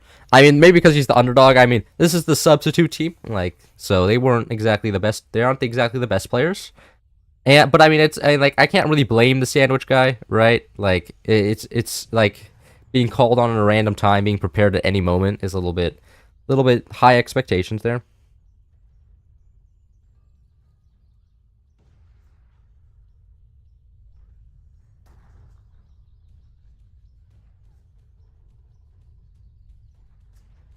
And okay, we're seeing this sniper war going out. Cannons can. I mean, this is like the thing is like cannon games are just take forever. Like we're just gonna see Team One build up a shitload of cannons, and we're gonna see Team Two defend against those cannons, and then they're also spook. So every time they get shot, they steal resources. And I mean, like, I could see Team One if Team One opts to go for a howitzer. I think that could actually kill here. But I don't know if they are gonna do that because they're not building any storages. They're not showing any willingness to go for a howitzer. Oh, never mind. There's one storage. We're going to see it up with a second battery and a metal storage, and then we could see how it's going on. But that may just be for shooting cannons more together, because you do need a second battery to shoot both cannons at once. And I don't yet. Oh, nope, another cannon going down. Okay, there looks like they're going to go for triple cannon. I mean, like cannons are the safe play here. In this matchup. Because, I mean, they just have to build enough cannons and then Team 2 will die, right? Like, there's no reason not to just build a shitload of cannons. Team 2 can't really do anything. They're so far behind. Cannons will just kill them eventually. Okay, they're actually, Team 2 is going for a swarm missile launcher, which is interesting. I would not have done that at all. I don't think I've ever seen really a swarm missile launcher get used well before on this map, mainly because, you know, you have one of them, right? If you have one launcher, like, it doesn't really do much because you have one nuke, which is just two shot. Anything can really shut that down. Like even like a well aimed sniper will shut down a nuke. So a little bit odd, but I would have opted for a mine, just more consistent. It gives you resources, and is less expensive. So we're seeing almost killing the tech there. And we're just gonna fourth cannon going down. Yeah, this is, I think, Team 2, I think once this fourth cannon is built, they're just gonna implode, they're just gonna die. I don't see any, I realistically don't see any way they're winning this game at all. I mean, maybe just like a bullshit nuke that, I don't know, like swerves down here, swerves up here, and kills the core. But other than that, not really. I think they're just gonna, oh. I mean, they're already taking core damage down to 71 core HP. That is pretty bad. Ooh. Buzzsaw's doing buzzsaw things, dropping the doors there. They didn't build the connections back on the back part of the bracing, so the doors were droppable, which is a real shame. Real shame. And we're going to see the cannons go up on top. And, oh. Okay. It looks like they're actually aiming for the nuke launcher here. If that dies, that's their win condition gone. But I mean, realistically, they can just shoot anything. Team 2 doesn't have any resources. They don't have the resources to defend against this many cannons, and especially since they're building metal energy shields and everything, they have to expend a lot more just to defend, and it is not looking well at all. Not looking well at all.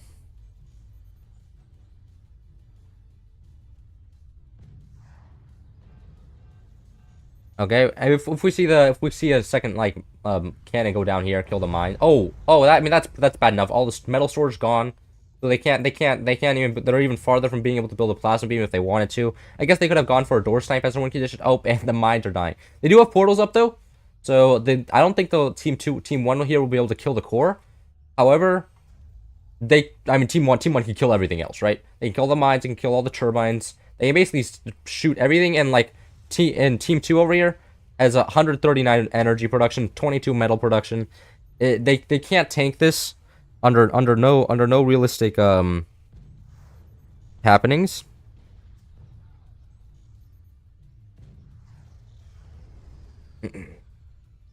And yeah, AP Sniper is actually doing something. AP Sniper taking out the one real weapon team. I mean, I guess Team 2 could have gone for. I guess that was the plan. Firebeam nuke was the plan for Team 2 over here, but it got AP sniped, not even normal cannon sniped. So this is looking like pretty bad. Pretty bad for Team 2. Oh, no, I mean, but that said, if Team 1 keeps missing their cannons, you never know. You never know. Diddy's B team, yeah. Real. About as effective as Diddy's lawyer was. But I mean, like, if you're Diddy's lawyer, what are you supposed to do, right? It's just, you're set up to lose. You can't really do much.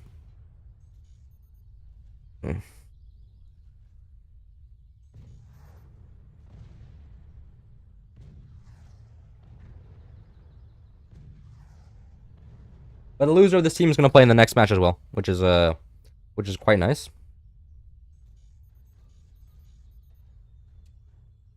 So, just being aware of that, because I'm not expecting Team 2 to last very long. They're 26 core HP, and Team 1 is like team. I mean, there's no there's no nuke placement. Like that's even lucky that's going to help Team 1 Team 2 situation here, right? Like that was kind of the Hail Mary shot, and that didn't really go anywhere. I mean, what 5 cannons? You can't take 5 cannons on 3 mines. It's not how that works. Okay, almost a door snipe, almost a return to sender door snipe there. However, didn't work out. Doors closed too fast, which is actually really comforting for Team 1. If I'm Team 1 here, knowing that the doors close fast enough, just to know that, you know, I can't really be bullshit into losing the game. Oh, and the turbines are dead again. Yeah, absolute state of Team 2 here. It's just everything's getting turned into Swiss cheese. But the thing is, Team 2 still has no ability to kill the portals. So, I mean, I guess what they could do is just splash the wood to death. I mean, like, but I mean, realistically, what they need to do is kill the 3 mines. Kill the 3 mines, it's over. Right? If once the 3 mines are gone, they have even less resources. Like, they have no, like, Team 2 has no resources now, but they'll be going to negative resources next. So, it's looking extremely rough. Extremely rough.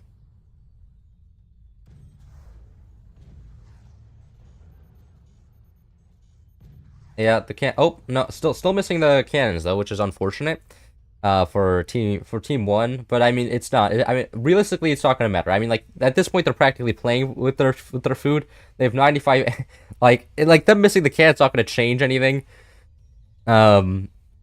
So it's not. Oh, and I mean the howitzer smart play. Howitzer can hit the bottom here, drop the whole base. Howitzer can actually kill them. You know, right now they can't really kill them because of that portals. But with the howitzer, they'll be finally able to finish them off. So really, I mean, it's kind of just, I mean, it's interest. It's not really a play. It's just, you know, I need this weapon for the game to end, kind of thing, and not really a strategy. I don't think they were ever planning to go howitzer. I think their idea was just mass cannons, and they were like, oh, actually, going howitzer here would probably be quite fine.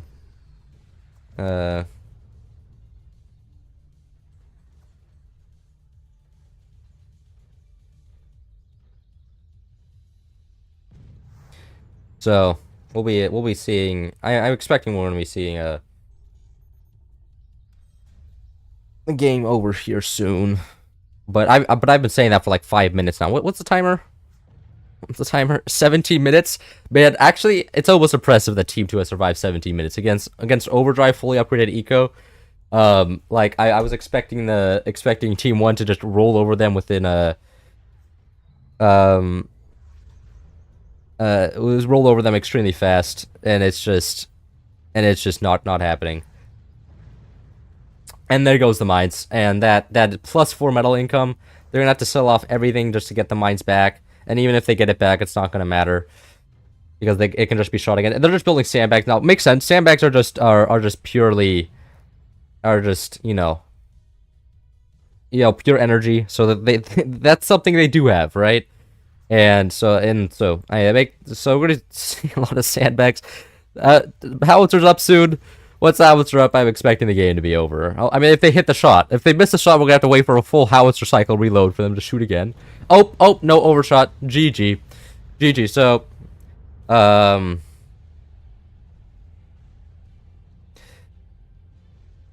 and that is GG.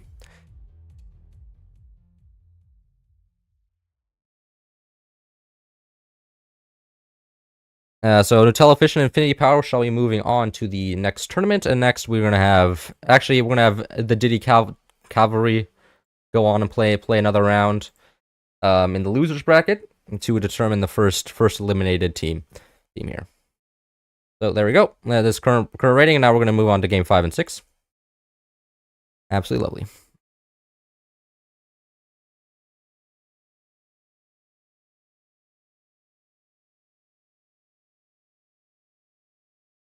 Now I just need Cloud, or not Cloud. Now we just need a Tar and Dranistian to join, and then we should be good. And they should look like they're ready.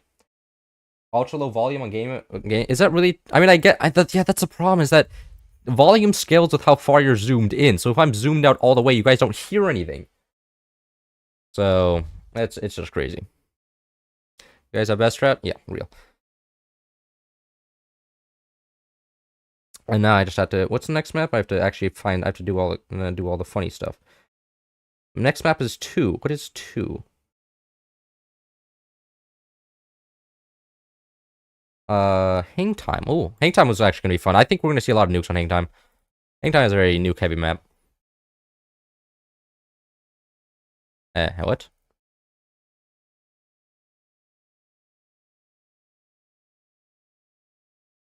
However, Baumstander is the German casting. So if that happen, if that's why he's hosting, is because most of the player base is German. So I have to wait until he's ready. Until he's ready to move on.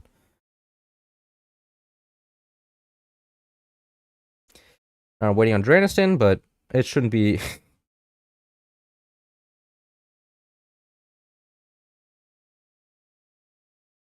I expected a Tar to communicate to Draniston that he was up, but we'll see. We'll see. Game time, yeah. I mean, like it's gonna be. I enjoy watching game time. One true quick glue. I mean, Tar's base designs are very good, especially on vanilla. But hang time is a little bit different. Like it's not a vanilla base. I'm not expecting this. I'm not expecting this to go very far. Or I'm not expecting to see massive base design, especially because hanging bases you generally need less base design things because it's hanging. It's not upright, which generally require more.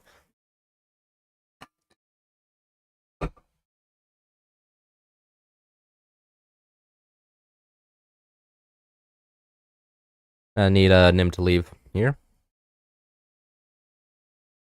We only have 8 spots, and Tar or Draniston needs to join. Yeah. Nim is not a player. There we go. And we should see Draniston here join in a second.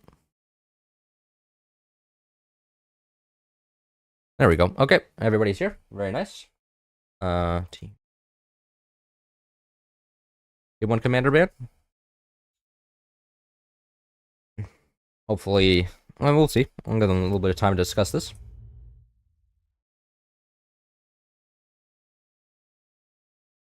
You watching 2 years? This is a tournament. This is a tournament. So, but yes, I'm hosting the tournament and I'm not playing it. So, yeah. Ban Firebird, ban Shock. Okay, Shock and Firebird banned. Okay, cool. And should be ready to go. The next round here. First losers bracket, so we're gonna have the first team elim here.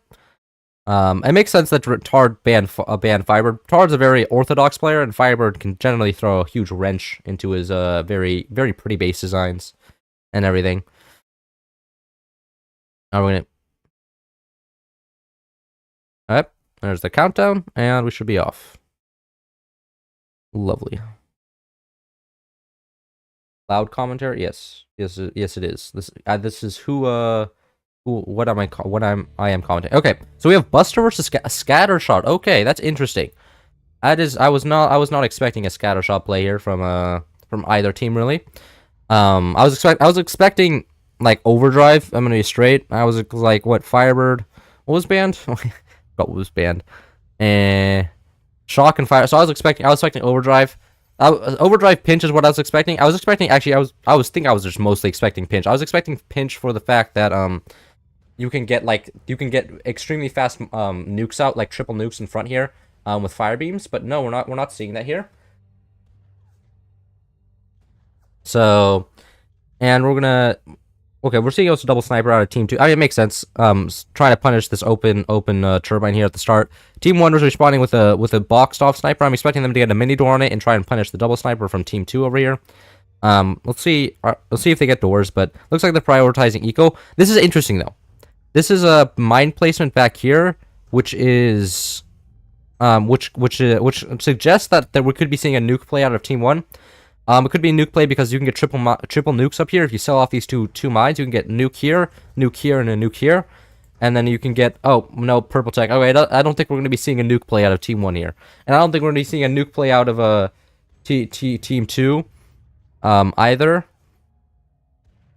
Due to the fact that, well, they're scattershot. I'm expecting them to go 20 mils. It'd be weird if they didn't go 20 mils.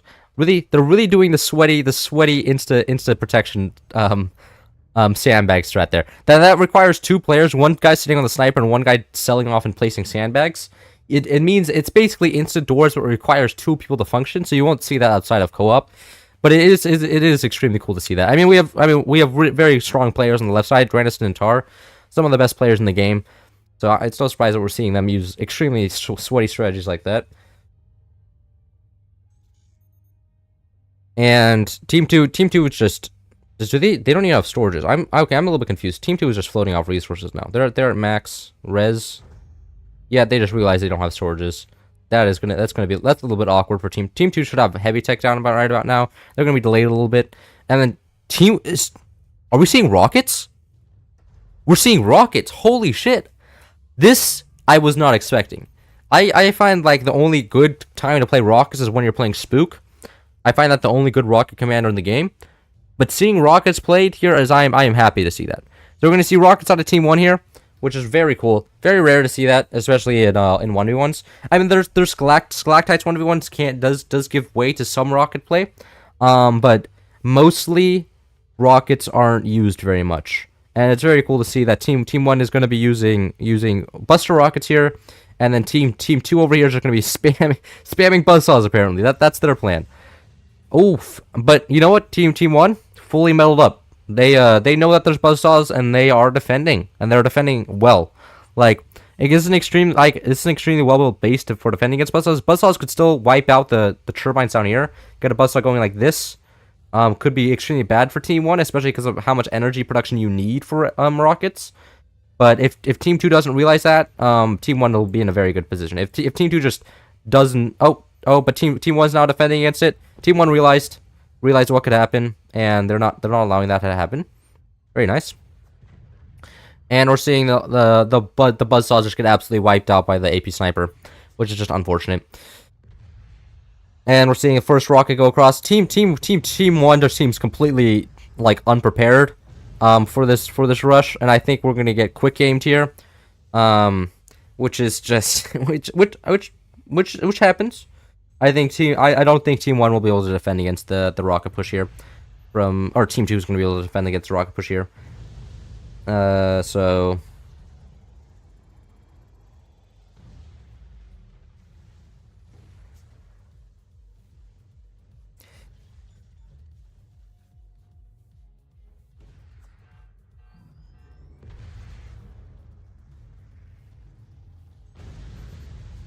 So I think this is I mean, like I don't know what to commentate on here. It's just, oh my god, Team 2 is just getting absolutely cooked. And I don't think they're ever gonna see the inside of a yeah. Well, that was very, very one-sided. And then we have the first elimination of a team. I'm actually gonna go to instant replay here for a second. But we have Diddy's Cavalry, the Russian team that never showed up, really, getting first eliminated. So, and now we have skill gap, and the Asuka showing up, should be showing up next for the teams. But yeah, that was an absolutely insane like rush. Like I wasn't expecting, like normally I don't expect like Buster Rockets, because if you're playing Buster Rockets, like if you're going like this strategy and you're playing against Overdrive, you're just cooked. Right? Like if you're playing against Overdrive, they just build a fat piece of wood in front of their base and then shoot you with lasers or something, or shoot you with nukes or something. Right? If you're playing Overdrive, playing against Spooked as doing the strategy, it just doesn't really work like at all. So, that's just how that works. Yeah, but team 2 was a little bit off with the build order there. You know, forgetting the storages and all. You know, with here just forgetting the storages, getting tech super late down, never really fighting back, and the AP sniper just taking them apart, and the fact they didn't punish this with the buzzsaws. If they had punished this with the buzzsaws, they would have the team 1 would have been on 1 turbine. So that would have been questionable. Anyways. So we have, okay, now we just need to ask this team here, and should be good.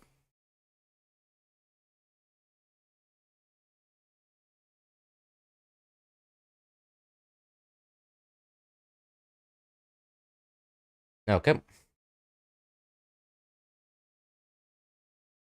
Oh, I actually have to find out the new map as well. What map are we playing here? Asuka's team has been notified and they have responded, so hopefully they're going to be going. And there's Asuka. Very good. 6 again. What is 6? 6 is balls, isn't it? I think it is balls. I'm always happy to see balls. Balls is such a fun map to watch. It's terrible to play, don't get me wrong, but it's fun to watch. Yes, it is balls. There we go. Throwing out balls being played here. Shock band, as well as core swing. Cool.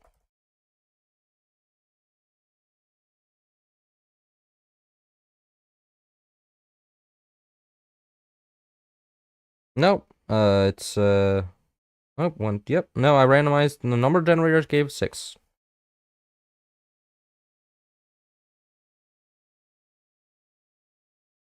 We're doing random maps here. So we have Phantom Band for Team 1.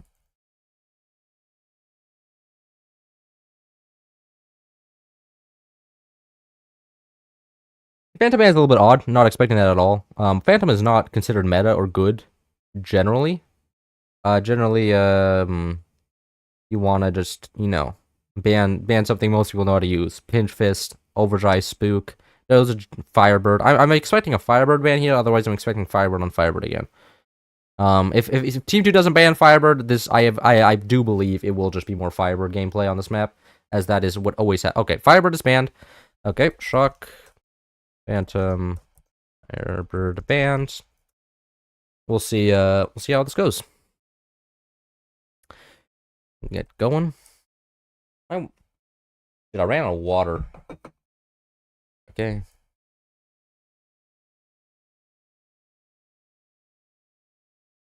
And Taichu has come back to observe again. Like a clown. Disappearing and reappearing. Beautiful.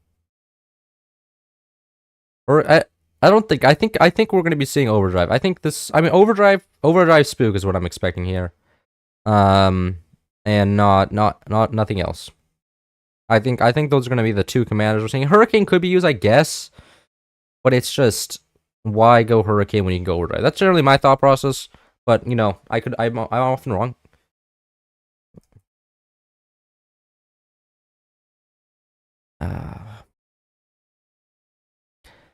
Okay. Well,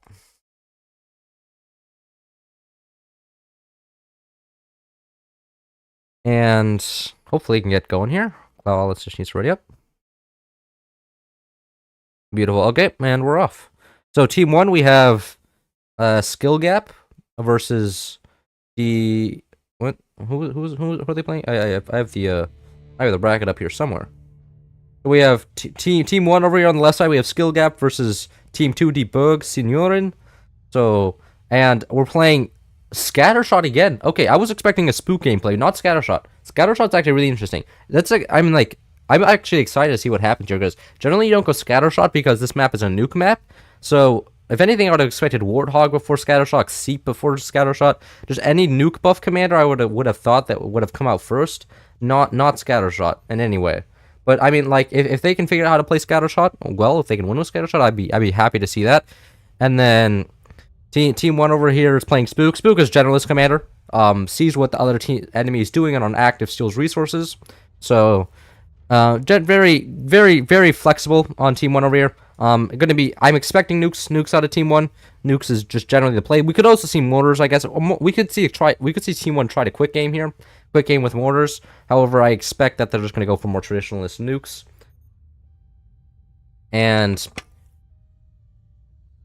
still no tech out of either side. They're opting just to go for a lot of mines here, which makes sense.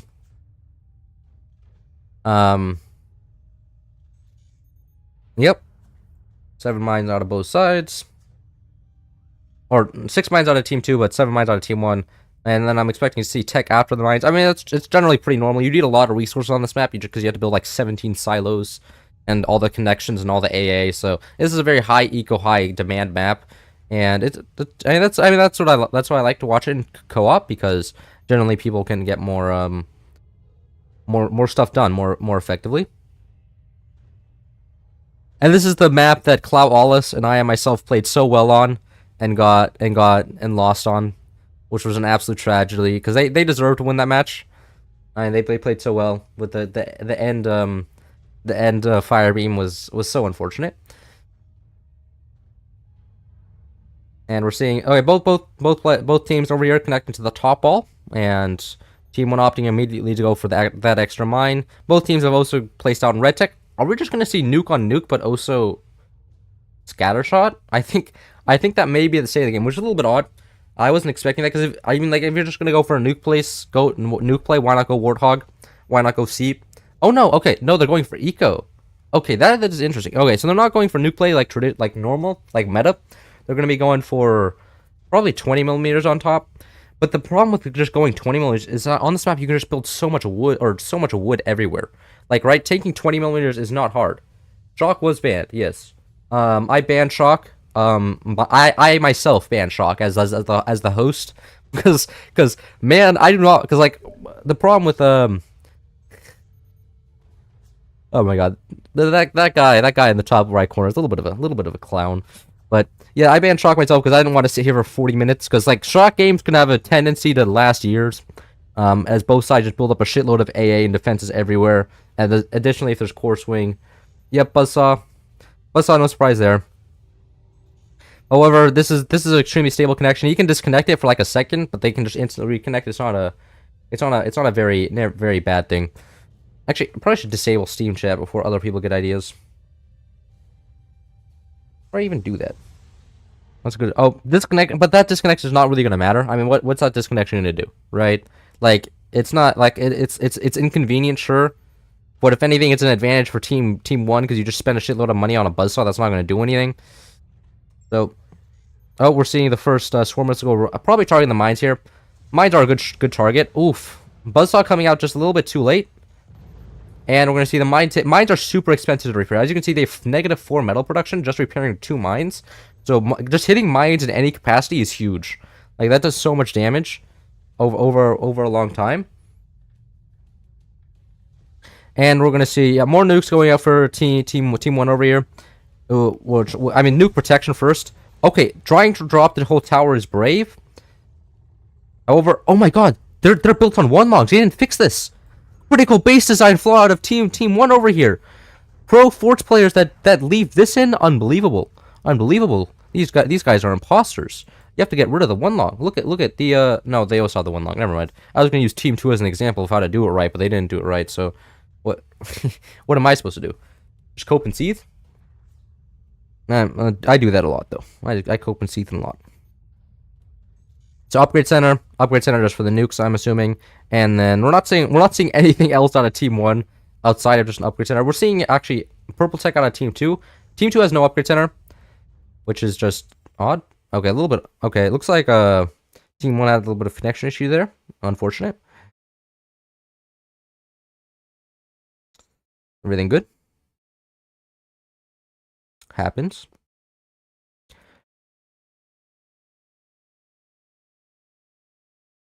All right, cool. Should be good now to go.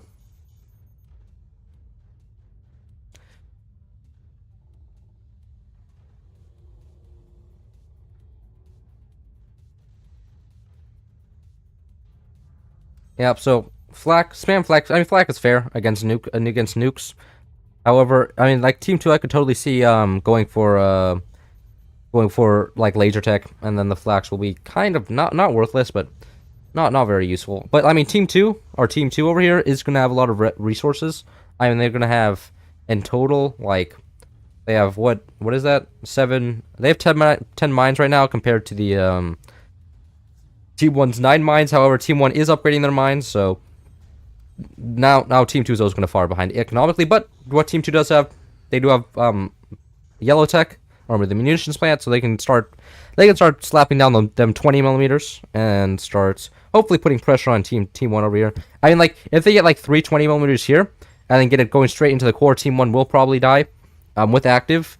But that also assumes that the 20 millimeters don't get disrupted by the nukes, don't get like absolutely shut down by the nukes, which just often just does happen with 20 millimeters.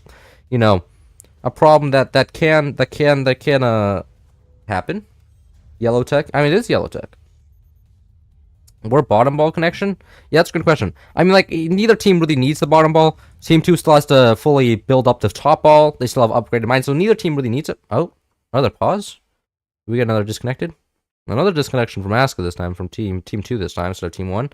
Interestingly enough. Hard to sustain. I mean, yeah, team bottom ball would be a little bit odd. Like, let's discuss the bottom ball now. Why not? So, if team 2 just connects to bottom ball, like here, 2 buzzsaws cuts this all off. That's a shitload of resources gone. Team 1 connects to bottom ball. They don't really need bottom ball right now because the nukes going up. What they need right now, they need some miniguns, they need some buzzsaws, they need some like harassment weapons. They don't really need bottom ball. Once they get the miniguns up here, they could also get purple tech. They don't need actually purple tech. There's no swarms coming or nukes coming out of the side. I would get if I were them, I would get laser tech, miniguns, buzzsaws, and then fire beams out. And then I would connect to the bottom ball. If team 2 isn't dead by then, I would connect to bottom ball, get more swarms out, get more mines out.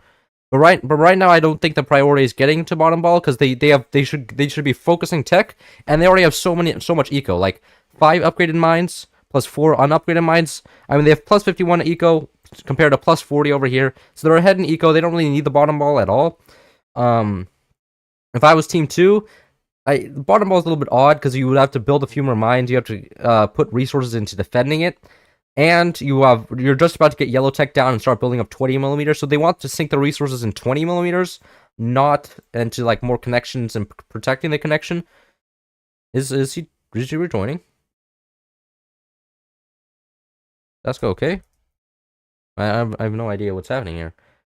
So I think that's gonna be the game plan for both. Like bottom ball is just a little very awkward to do right now. I mean, like don't get me wrong, they could totally do it. Like they could totally connect down there, get some extra mines up, but it's awkward at with the current timings, right? Because I feel like team 1 should prioritize getting the laser beams out. Team 2 should prioritize getting the 20 millimeters out to start putting pressure on each other.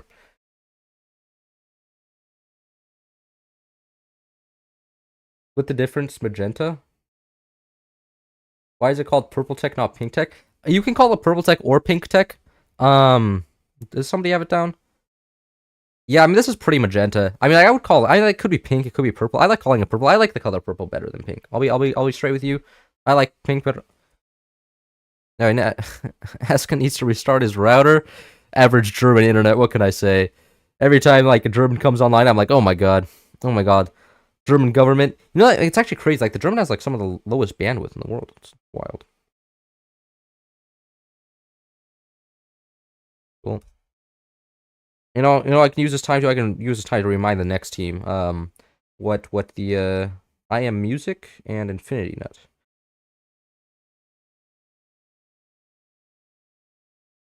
Who's I Am Music?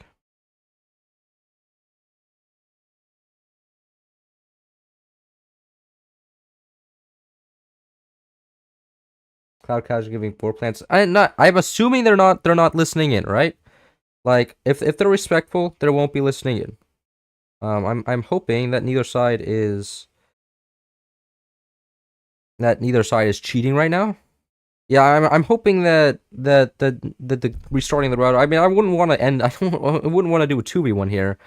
But if Asuka doesn't show up, then what am I supposed to do?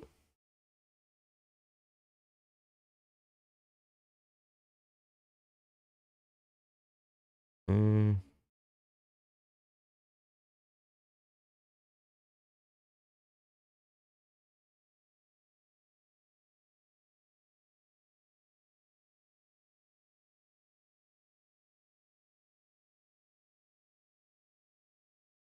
yeah, this is just unfortunate.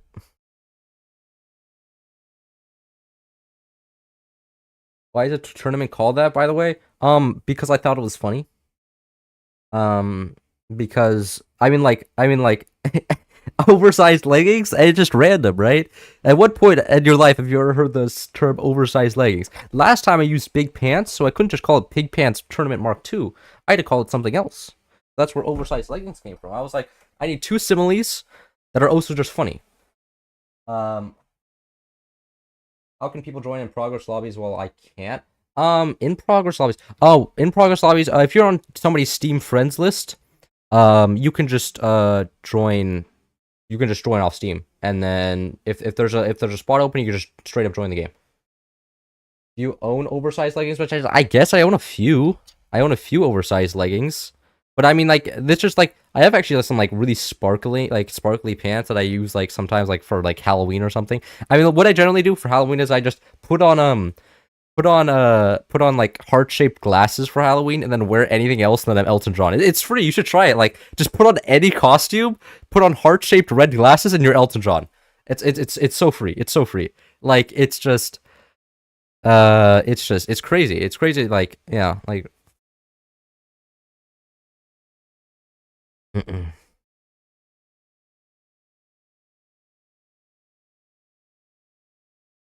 Man, this is such a messy tournament. Yeah. Could we look on our Discord chat? Sure.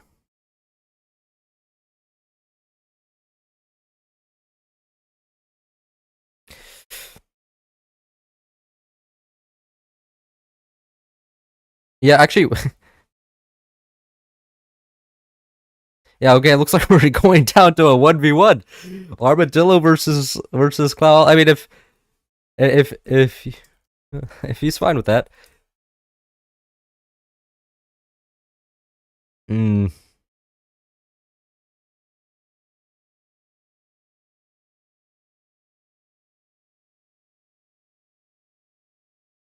give him 5 more minutes? That's crazy. Okay, yeah, that's fair.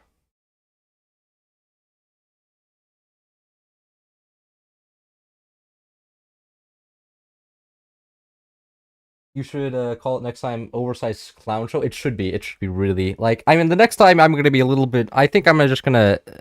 I'm gonna be a little bit more. I'll just cancel the tournament if I don't have enough people because is just. This is a little bit. This is a little bit odd.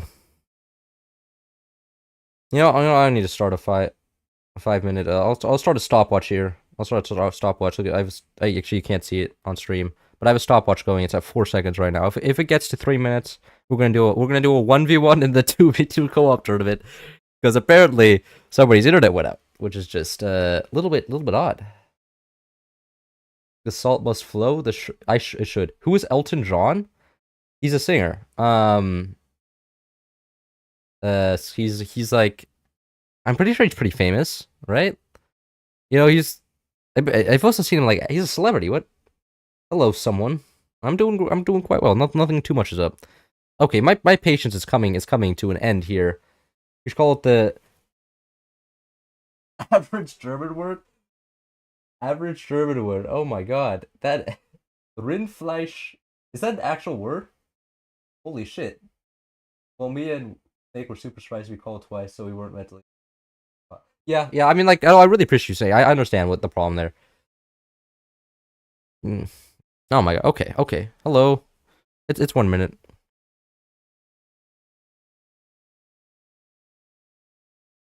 This is getting a little silly. Oh, ask. Oh, is he back? Oh, okay. Okay, he's back. Crazy. Yeah, I feel old. I when I realize people don't know who Elton John is. You find a bigger like they teach you history. I don't know. I only ever heard of Elton John because I was like, how do I? I was like searching up celebrities, like because I needed because I had a really nice outfit planned out for Halloween, but I just needed something. I needed something that would make me somebody. Um, and then I was like, oh, I just need to put on some glasses and anything works. That's OP. Cloud, I am not in Germany. No, I'm in back in the US, which is annoying because that means my ping sucks. Peak commentary. Thank you, Infinity Power. It's very kind of you. Should I start then? Second. Man, this is weird. Should I? I'm gonna go refill my water bottle. Actually, I'll be right back.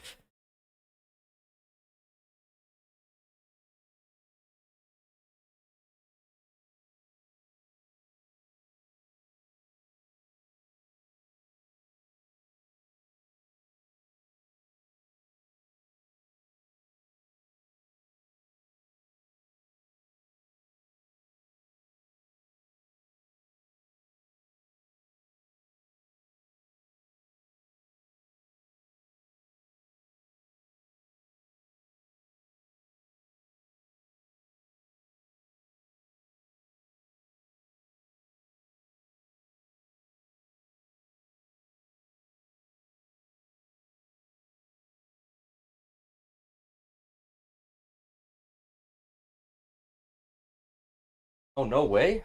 No way! The game can go. We can actually start it now. Now I have some chocolate as well. My mom bought some chocolate for the fridge. So now I have chocolate, and it's like these little frozen banana chocolates from Trader Joe's. It's really nice, really yummy. I think we should be. I think we should be ready to go here. Baumschneider? Did Baumschneider go AFK? Is this? Uh, is the host god? Okay. There we go. What are your thoughts? Yeah, Skypool is a weird guy. I don't know. I think he went into a clone vet and it came out and was just like and then it was imposter. It's really weird. All these synonyms of cloud keeps popping up. Like yesterday, there was a guy named Stratospheric Fog. I don't know. I don't know. It's a little bit odd. A little bit weird. I mean, I have to change my snorkel. Yeah, fart. What's a fart snorkel? What? I don't understand what you mean by that. You have to explain. Okay, nukes actually. Oh wait, no, I have gameplay to comment on. I don't. Okay, guys, I'm sorry, but now I'm eating something. So we have nukes coming out, but the flak are just too strong. They're too overpowered, and they're just shutting it down. But we are seeing laser tech. See what I told you guys. I told you the game plan. I told you the game plan is getting laser tech, fire beams, kill them with nukes, then take the bottom ball, then shoot them with more nukes and more fire beams.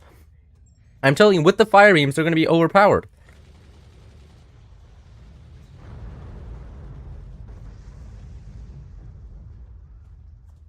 So, I'm expecting. Yeah, team one is also just taking up all the map control here, like using the gunners. I mean, honestly, getting a minigun here wouldn't be bad. Getting a shotgun wouldn't be bad. Just take out all the enemy gunners. I think we're going to be seeing some 20 millimeters on top here. Okay, expanding to the bottom ball. A little bit odd. I mean, that's fair. I mean, I guess for AA purposes. First 20 millimeter going down, that's fair. But honestly, this is an extremely well-built base from Team 2 here. Like, the amount of AA that's just everywhere is very, like, cool. But we are seeing purple laser tech up for Team 1 here. I'm expecting the laser tech to go up. I'm surprised I'm surprised they still don't have any fire beams down, but maybe fire beam here, fire beam here. Or they could get a fire. I prefer getting fire beams on the top wall, so maybe fire beam down here. But they just have the tech and they're not using it, which is kind of odd. I would have expected them to already have a fire beam down, but maybe they're getting a little bit distracted with other stuff. But I mean, I guess they do need a lot of energy, right? Energy production should be prioritized. Without energy, they can't use a fire beam. There's the first fire beam.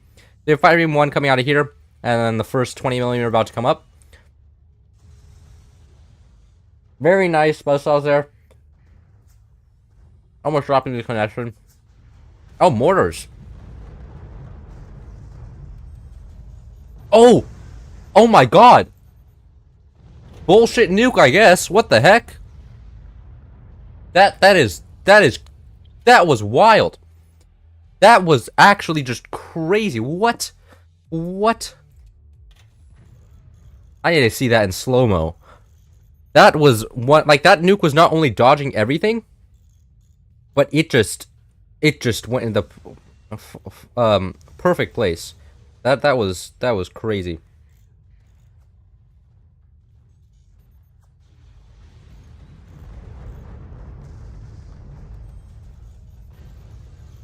Yeah, that was wild. I need to get that in slow-mo. That was not real. Like I almost feel bad for Team 2 because like look how much AA that is.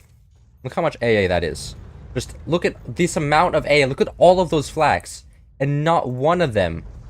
Like look at that. Just look, and that flag hitting right there, not killing that nuke is so unlucky. That is so unlucky. And then for it to just, and then look at that. Look at that. Perfectly right into there. Like what? What? That that is the perfect nuke. That is the perfect nuke I have seen in a long time. That it's just it's just crazy. I'm actually just flabbergasted by that. I am actually just flabbergasted. I have not seen a nuke so pretty in a crazy amount of time. Anyways, as concerning the brackets, we're gonna have the Burgo Signorin eliminated for skill gap. Moving on, and then we're gonna have I Am Music and hopefully Infinity Not also showing up as well here in a second. Not insta-kill the core, it's just one nuke, and it wasn't very far. Nukes don't insta-kill the core. They generally 2 nukes will, but 1 nuke won't. There's one person from one team.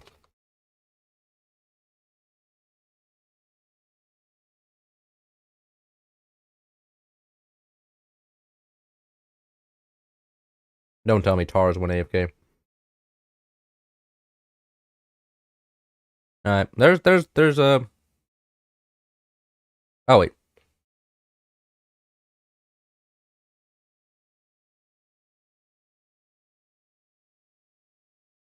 Yeah, I pinged the wrong person.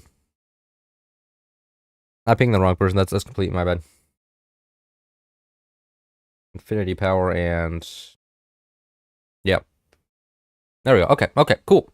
And then, oh wait, actually, host needs 2 minutes, so how's chat doing? I also need to figure out the map here.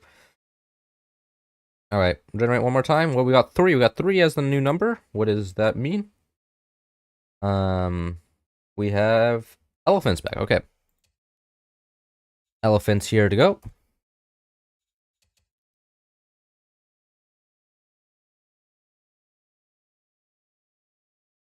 Yeah, I mean, like, on it, I don't know. Like, I've never, like, really took, like, because there was actually, like, an insane game, Saints Battleship, like, an insane comeback, recently I had on Battleships, but I just didn't record. And, like, I'm not sure if, like, I should upload the replay on my YouTube channel, because, like, give me a post commentary, because that's just lame. Like, if you're not doing it live, it's not cool, right? That's at least my opinion. And then...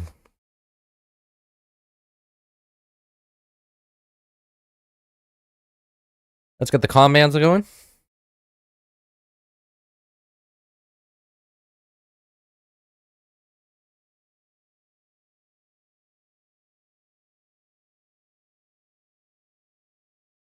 Alright. Firebird for Team 1 was banned. And that's Team 2. Real.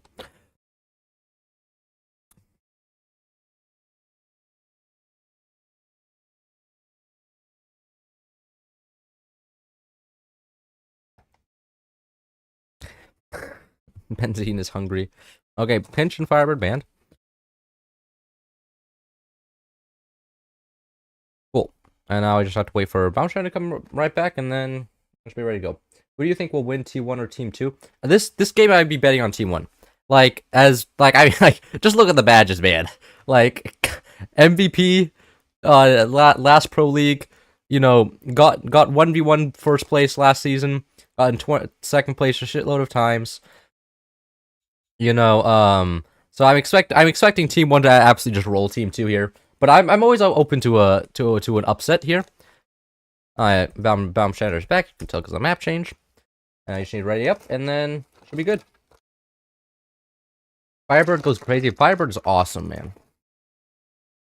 Firebird.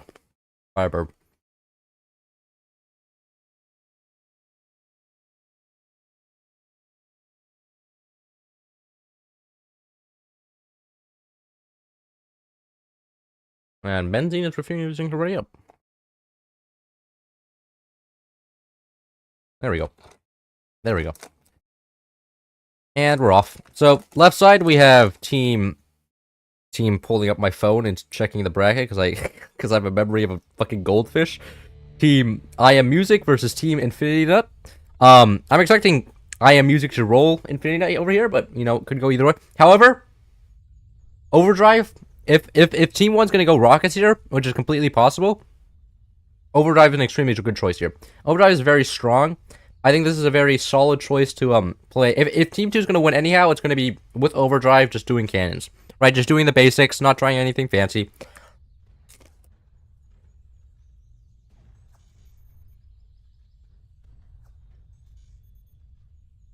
Team 2 opening a sniper, as they always do, harassing the mines, as everybody's right. Just being extremely annoying. I mean, like, force the 3 foundation nodes is crazy. Team 1 over here only has 1 foundation node, so that was actually their Buster. Buster, unknown, very not well known attribute of Buster. He gets free foundation nodes, so it doesn't actually matter how much they build. They don't cost anything extra. Also means that if you delete off a foundation node, you don't get any extra resources. So it's kind of also a nerf because, like, as you can see, Team 2 over here deleted off 2 foundation nodes. They got a lot of resources for that. Team 1 couldn't do that. Team 1 has free foundation nodes. That means if they sell one off, they get no extra money. Kind of unfortunate. So it's gonna be interesting. It's gonna be interesting. But both teams actually going for an eco star here. 6 mines out of Team 1, 6 mines out of Team 2. Team 2 opening upgrade center here. Team 2 is actually ahead here. You know, I'm like, in terms of players, I'm thinking like Team 2 is like behind. But in terms of just at the current state commander matchup, I would bet on Team 2 if I couldn't see the players. So it's going to be interesting. I think Team 2 has a better commander matchup, but again, worse players. So I'm not exactly sure. I'm actually okay. I'm expecting to see mortars out of Team 1 here. Buster is a mortar commander, so I'm expecting we're going to see mortar pressure out of Team 1 and then defending out of Team 2. However, Overdrive defense against mortars is very, very strong, right? Just Overdrive just slapping down a bunch of gunners everywhere, getting like practically infinite resources, super fast upgrading mines. You know, can also go for an AP sniper super fast if he wants to. You know, it's very good. And if Team 1 is going to go mortars, they can just go straight upgrade center. They don't really need anything else. So I could see actually Team 2 winning this year. But also, so we're seeing stability tech go down. Makes sense. Very pretty base design here. Out of Team 2. Very like this is a very like meta base design, very builder base design. Which should be expected. You know, we're playing with good players here. Team 1 just building whatever. I mean, it doesn't really matter. They don't really have to optimize foundation nodes or anything. They're playing Buster. So what is the fart snorkel? Has anyone made modded commanders? Yes. Actually, modded. I mean, like, not, you can't create new commanders, but you can modify the ones that currently exist. So in mods. So several mods have done that. But there's no modded commanders, as in there's new commanders. No. And when I'm expecting. Oh, okay. Actually, no, we're not seeing mortars at all. We're seeing straight into yellow tech. Okay, I am a little bit. Maybe they just built an upgrade center for the eco and then threw me off because I completely thought they were gonna go mortars here. And you know what? Actually, very clever aspect from Team 1. They exposed both the red tech and the upgrade center at the start. Oh well, I was about to say they just baited out A from the enemy, but nope, they're actually building mortars now. Okay, they did a double bait. They baited me. So we're gonna be seeing mortars out of Team 1 here. They're going to be going for bait mortar and then three damage mortars, and then team 2 is going to of course react with a lot of gunners everywhere as is protocol generally. And then Team 2 is also building yellow tech. So I'm expecting just to see cannons similar to what Team 2 played last time. Just 5 cannons, I think, is their game plan. And then Team 1 over here is going to be cannons maybe 20 millimeters. I could see 20 millimeters playing for Team 1. And actually paying out dividends. We'll see. We'll see. But just in general, not a lot of aggression. We're 4 minutes 30 seconds in, and we're not seeing much of anything. Like, these mortars are coming out late. I mean, it makes sense. They opted to go for heavy tech first instead of going mortars first. So the mortars are going to come out late, but they're still going to require... I mean, the mortars themselves are just a good idea, I guess, because you're just forcing out a shitload of A. Because look how much money they have spent on just gunners. Like 1, 2, 3, 4, 5, 6, 7, 8, 9, 10, 11. 11 gunners against 4 mortars. I mean, that's almost like... they've almost spent more money on gunners than Team 1 has spent on mortars themselves. And we're seeing upgraded mines for Team 1 as well. So it looks like we're just going to see a high eco game. Both teams looks like they're not going to try and quick game. The other one, they're just going for early game. Oh my god. That is actually... okay, so it looks like the gunners didn't fire twice there. Quite unfortunate for Team 2 over here. This is a perfectly built mortar setup. This is why you see mortars so much in 1v1s. This right here. It's because if you have a perfect bait mortar, the gunners will not shoot a second time and it will not be shot down. It's a little bit silly. A little bit, I complain about it to the devs every other day. However, that is currently the state of the game.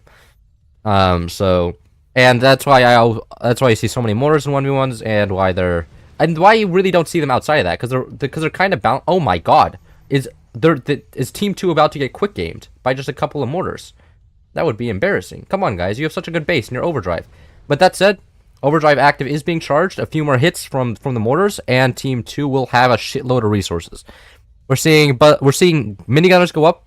This minigunners are going to be dangerous. Minigunners here will just slaughter everything. Minigunners have a bonus damage against sandbags, and they will one-shot gunners, and they also kill turbines very good. So we could see these minigunners just absolutely tear through everything on top here, and then Team 2 cope and seethe. But so we're seeing the doors go up. We'll see how well Team 2 reacts to this. However, that said, Team 2, first cannon about to be down. Team 1 actually going for a cannon, not 20 millimeter. Okay, we're seeing cannon versus cannon off, except Team 1 has the mortars and Team 2 has the AA. And we'll see where it goes. But that's it. Team 2 is ahead of cannons. First cannon almost done. Yep, first set of minigunners coming through, absolutely slaughtering stuff. Team 1's going to be building an energy shield there. That's fair.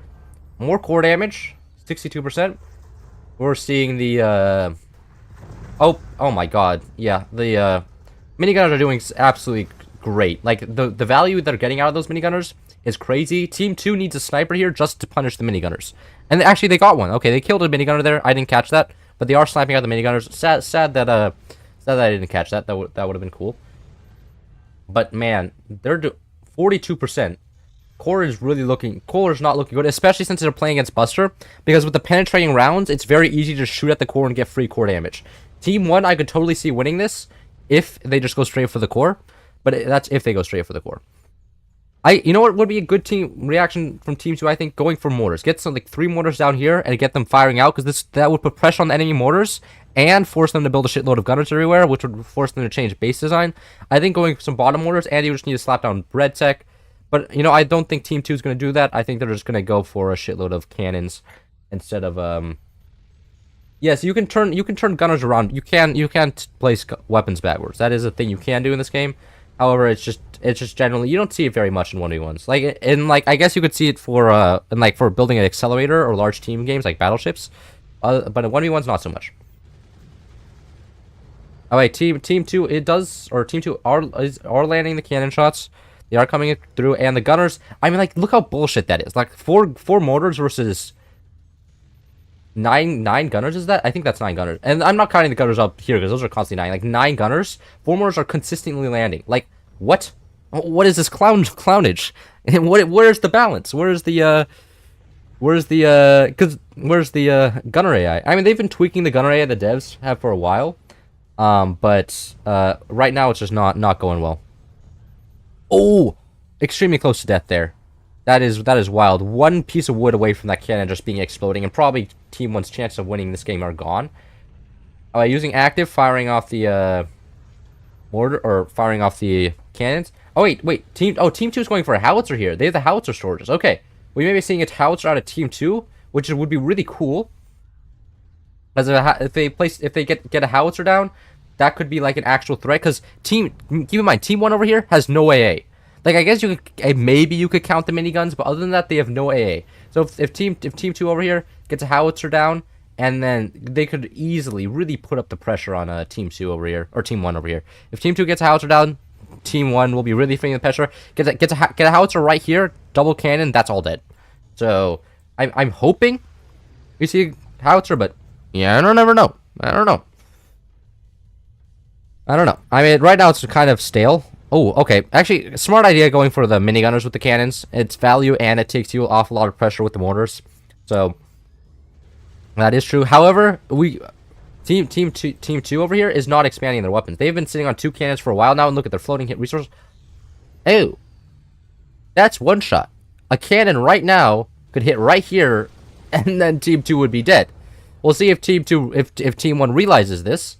Oh wait, no, okay, Team 2 is guarding this up, but that was a little bit of a risky play, because if a cannon shot just happened to go there, right at that moment, they would have been dead. But nope, okay, but they made a bet, and it paid off, okay? They got the howitzer down, they got a bunch of doors in front of it, and they're sitting happy. They've expanded weapons, their core is down to 42%, it's not looking terrible. However, one thing about the howitzer play is interesting. These mortars could act as AA. One mortar shot will kill a howitzer shot, and that means that if the howitzer comes up here like this, or up here like this, the mortars could be used to shut it down, which is a little bit interesting. We'll see if Team 1 realizes this, or if the mortars are even up. Because what could happen? Team 1 could fire the mortars, and then Team 2 could intentionally then follow. Oh no, Team 1 missed, completely exposed cannon there. Team 1, however, did not get the follow up regarding the exposed cannons, and we should be seeing a third cannon come up here in a second. Third cannon come up here in a second for Team 2 here. I'm imagining they want. I mean, I don't even know where Team 2 would place another cannon. I guess they could place one maybe down here, get one like down here, but that'd be also a little bit odd. I mean, Team 2, I don't know. I guess Team 2 could just focus on defending, but man, another exposed cannon, another such close call for Team 2. And like, I guess it's also close calls for Team 1, because once this howitzer gets out, I don't see Team 2 lasting very long. It's mainly if this howitzer lands with the first shot, does a shitload of damage, and then kills cannons. The first howitzer shot could very well be game ending, very well be, or maybe even the howitzer shot landing down here, cutting this off, because this is very questionable support here. If this howitzer shot lands here, blows all of this up, it could drop the whole base. I could totally see that happening. Howitzer shot coming across. No, the mortar AA. Yeah, I you see, they're just too good. Like, if this was any much of a weaker team, I do not think they would have caught the mortar AA. But because it's just such a strong team, it just makes sense that they had it. And of course, the cannons going across the map, taking out the sniper. Not doing much. I think they're looking for that howitzer. I think they're looking to kill that howitzer. I mean, because if this howitzer dies, Team 2's done, right? And of course, using the miniguns as well as AA, that is not looking good for Team 2 here. Team 1 realizes that there's a howitzer on the field, and they realize that they need to use the weapons they have. I mean, like, they have everything they need to defend against howitzer. They just need to remain alert, and then they should be fine. They should really be fine. They should really be good. And Team 2 over here is just taking hits now. Team 2 does, though, double eco with overdrive is no joke. However, Team 2 just can't do damage.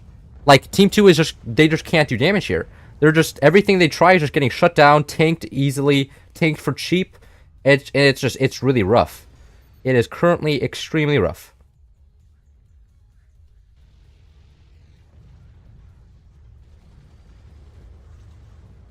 Yeah, and the mortars are also getting through occasionally, which is also hurts. Yeah, they're looking for that howitzer. They're looking for that howitzer kill. Once that howitzer goes down, I think that'll be the game changer. Whether team it's like, does Team 2 land the howitzer, or does Team 1 kill the howitzer before it lands, right?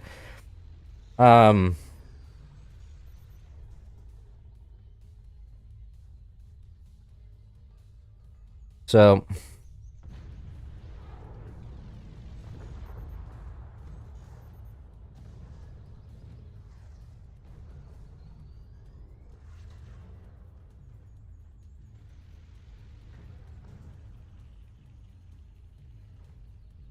sorry, I'm organizing the next. Yeah,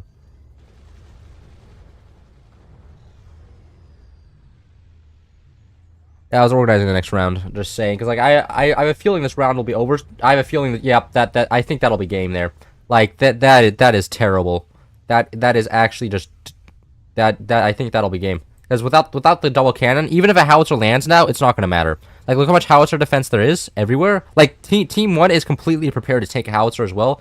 Like I don't see anywhere where team 2 could hit that would actually do significant damage. And watch me have to eat my words. Yeah. There's just too much. There's too much now. Even with the howitzer landing with only one cannon, it doesn't matter. They needed they needed the extra they needed the extra cannon there. Without the extra cannon, it's going to be extremely rough. And is that going to be game here? Is that nope? Okay. The howitzer survives a volley. There is another cannon going on up down here. I imagine they're going to try to get a... Because, like, I mean, I guess if they get this cannon up here, another cannon down here, 3 cannons plus howitzer could be dangerous. But, I mean, that's assuming they have the res to re-get the cannon up, and they're under a lot of pressure here. A howitzer... Oh, a howitzer going down. That's terrible for Team 2. That howitzer will just... Or, not howitzer. I'm thinking about the howitzer. The shotgun will just completely shut down any hope of the howitzer getting through. Shotguns are the howitzer counter. And the fact that they, I mean, I'm assuming they teched purple tech just for that, just for this little guy, and it's gonna show here in a second. I have a feeling with that, shotgun, their team 2 is gonna be really struggling because they don't really have expandability here. They can't build up higher because they'll block their gunners, and the mortar's gonna start landing. I guess they could build lower for more cannons, but they are just in terms of base design, they are really limited. Also, double-doored howitzer is a little bit questionable, considering the fact. Yep. There's the shotgun. That shotgun's going to be just huge. Just huge for Team 1. Like, Team 2 is still... I mean, Team 2 still is technically the better commander. But it's just... It's going to be so rough. It's going to be rough. For them, for Team 2. Because they're just behind and everything, mostly now. And... It's going to be...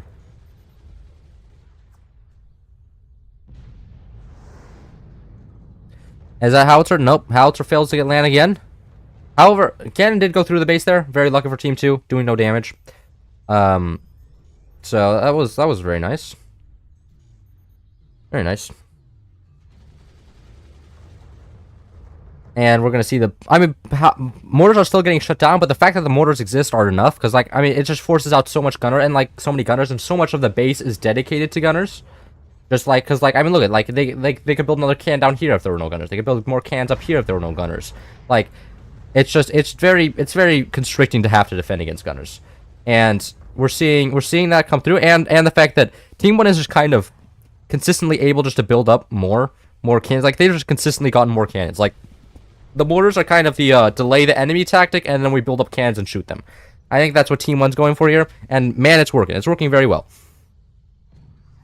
It is working very. Oh, that was yellow. That was a munitions plant. The yellow tech. Team 2 can no longer build cannons. That is no longer available because the building is dead. That is actually terrible. And as long as they are conscious with that shotgun, honestly, I would try to kill the shotgun with the cannons if I was Team 2, as a desperation attempt. Because the only way that howitzer is getting through is that if that shotgun is dead. Like, in no other world. How to get through against these two players. Oh, we're going for door. Oh, no, wait, Team 2 is going for door snipes now. And we saw that intentional wait until Team 1 fired there. Team 2 is getting to that point where they have to go for a door snipe in order to win this. I mean, it's fair. If I'm them, I'm thinking of that as well. I mean, they can tank for probably a few more minutes here, Team 2, but they need that door snipe to actually finish them off, or like actually do a significant amount of damage. Yeah, what is the fart snorkel? What is the fart snorkel? I actually don't know. Like, you guys keep saying that. Oh, we're seeing Another set of cannons go through. Oof, almost killed the cannon there. Almost just fully penetrated, actually. I'm surprised. But again, like, they're fully armored up for taking 3 cannon shots anywhere, which is impressive. And, you know, they have 4 cannons themselves and have active, which helps a lot. Honestly, 4 cannon, actually, they actually maybe one-shot. If a cannon shot gets up here, goes like this, straight, it could just one-shot the core there. I could totally see that happening. I don't think Team 1's going to go for that shot. I don't think they know it's there. Oh, door snipe. Door snipe. That cannon's gone again. That is actually terrible for Team 2. I think this is looking pretty clearly in Team 2. Oh, second shotgun coming up as well. Yeah, this is... Oh, is that the tech gone again? No, something died there. And it is looking extremely bad. Yeah, minigunners just absolutely rampaging through the entire base. And yeah, this game, I believe, will be over in a second. I mean, there's a chance at a door snipe for Team 2, but other than that, I just don't see them winning this at all. This game, Team 1 just has a lock on this. Team 2 basically only has 2 cannons. Howitzer isn't useful. And yeah, I think this is going to be over once Team 1 has active against, gets all 4 cannon shots firing. Oh, yeah, no chance. No chance. And like the gunners on Team 2 are also starting to die here. Because like as you can see, they're down to 3 gunners, 6 gunners. They used to have a shitload more gunners everywhere, but the pressure from the howitzers, the miniguns are doing their work. You know, and mortars are making it awkward since they're constantly landing. As well, this is top shotgun's actually a really smart play.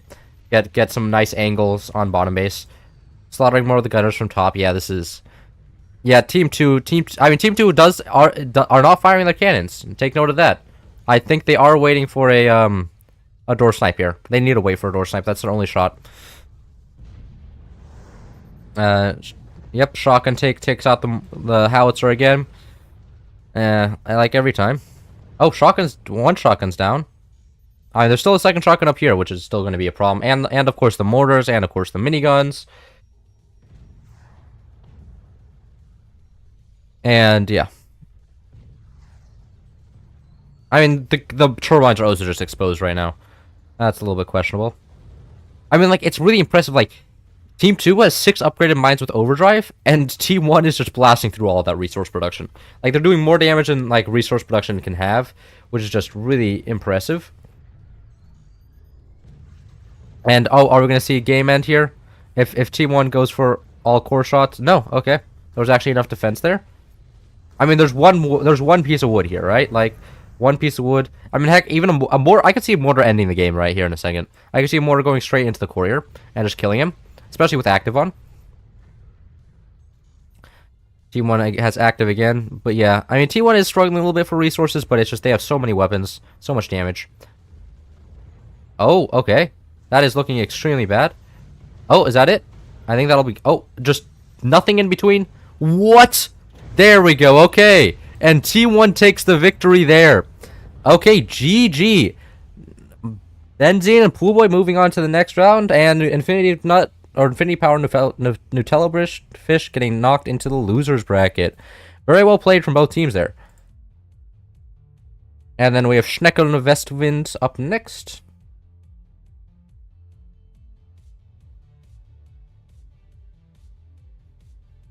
That was impressive.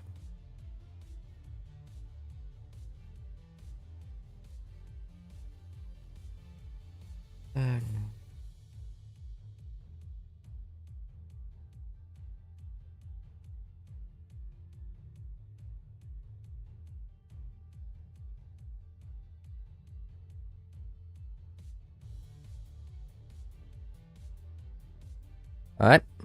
And so, I mean, like, what we're going to be seeing, Schneckel, Westwind. I don't know who I'd favor. I think I'd favor Schneckel here.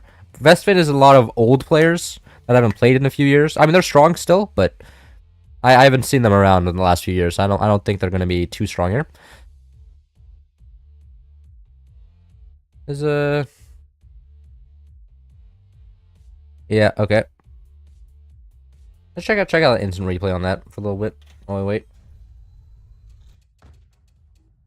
I mean, like, initially at the start here, I thought Team 2 had the advantage, but I think they just didn't, like, like look how much like of this space like is just gunners, right?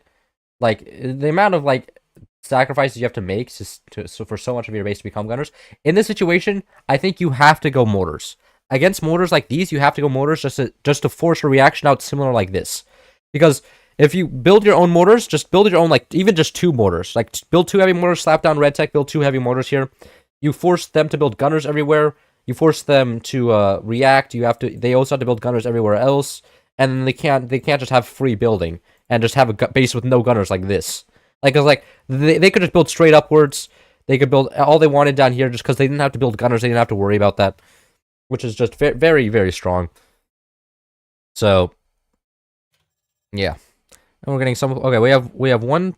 I think that's one. And then we have Nils and Butterdog, and then we should have Geiger and Malmay here in a second as well, which should be absolutely great. I actually have to figure out what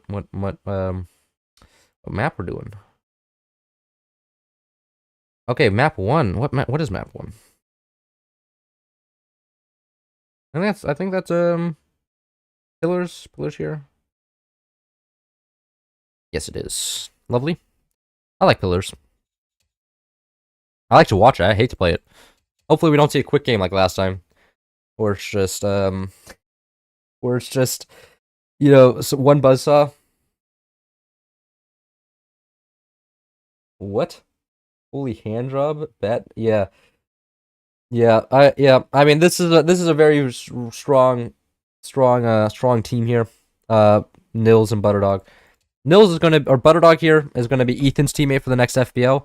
I mean, that just shows you how strong. If you have the privilege of joining up with the best player in the game as his teammate, you know, to get carried by him, you're usually pretty strong yourself. Here's Malmay, and now we just have to wait for Geiger. But I mean, Malmay, as you can see, is not a bad player either. He got MVP in FPL Season 3, and then so I mean that's pretty strong. And as you can see, he even got top 1 time, so he's a strong player as well. But again, this is a very, as you can see, last time I got 20 ranked top 20 was Season 29, so he's a little bit washed. Yeah, Cloud ranked 36. I am scrub, so true.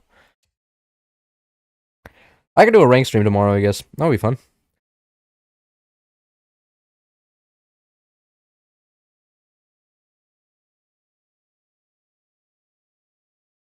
And then, what do we have next? Okay. Cool. Okay, that's everybody.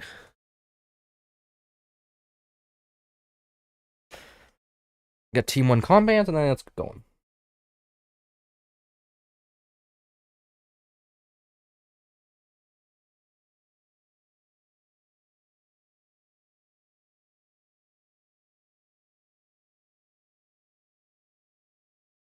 Yeah, so we are doing pillars. We're doing pillars.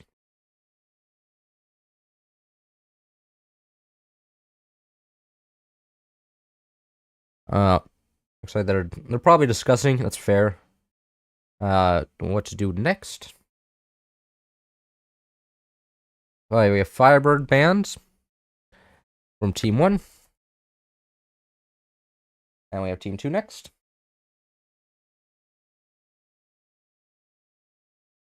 That makes sense. Firebird is just painful to play against in pretty much all scenarios.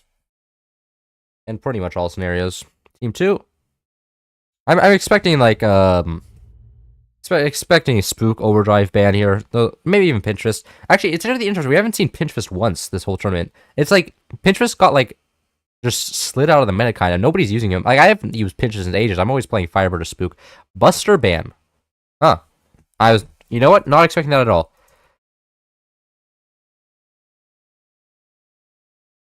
I was not looking for I was not expecting, because Buster is, I would say he's S tier, A tier, not S tier. I think he belongs in the A tier category, not the S tier category. Just the fact that he doesn't have an eco bonus is painful to play, because like if you just get hit early game, you just die. Because like active doesn't help you. Like he's not generalist, right? If you get hit early game, you just lose because you don't have really any comeback mechanic. He does a lot of damage. Don't get me wrong, but he doesn't really have a comeback mechanic. Interesting. Okay, I would have not expected a turbine placement down here. Usually, most players play it up here, and he deleted off the strut like he meant to place it up here. So I'm a little bit confused. Maybe this could just be a misclick. You know, there could be just a misclick here. Immediately opening sniper out of Team 1. Team 2 also immediately opening sniper. However, this sniper is a little bit more protected. Oh, double sniper out of Team 2. Starting a lot with aggression here. For both sides, really. I mean, but again, the sniper, you can't shoot it. This is a solid piece of wood. You can't shoot through that. They're gonna have to change that into a background bracing first. Oh, I think they're gonna be doing sandbag doors here. Forbidden technique. Okay, taking out one sniper. Oh, and sandbag door, saving the sniper. Absolutely lovely. That is huge. Well played from Team 1 there. They deserve to win that. That was a beautiful sandbag cooperation door. And oh, it looks like we're gonna see a full eco opening from Team 1. Team 1 over here, just going for straight 6 mines. It looks like it. And then Team 2 is maybe even doing the same thing. Actually, okay, Spook I'm not surprised by. Scattershot a little bit surprised by. I was expecting Overdrive over Scattershot, but Team 2, I guess, wants to go 20 millimeters. I just find Scattershot, same problem as Buster. No eco bonus, which is painful. You know. Just painful.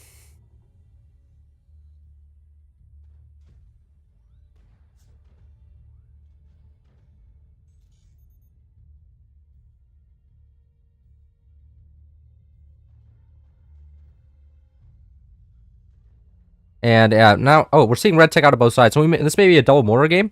I think that's going to be what we're seeing here.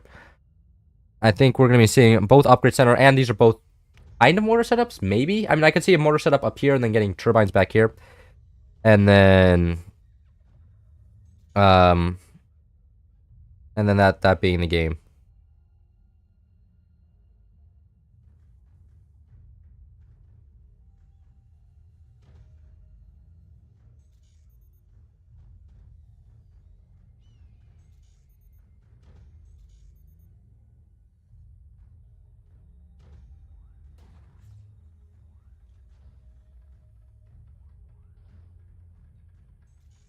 Okay.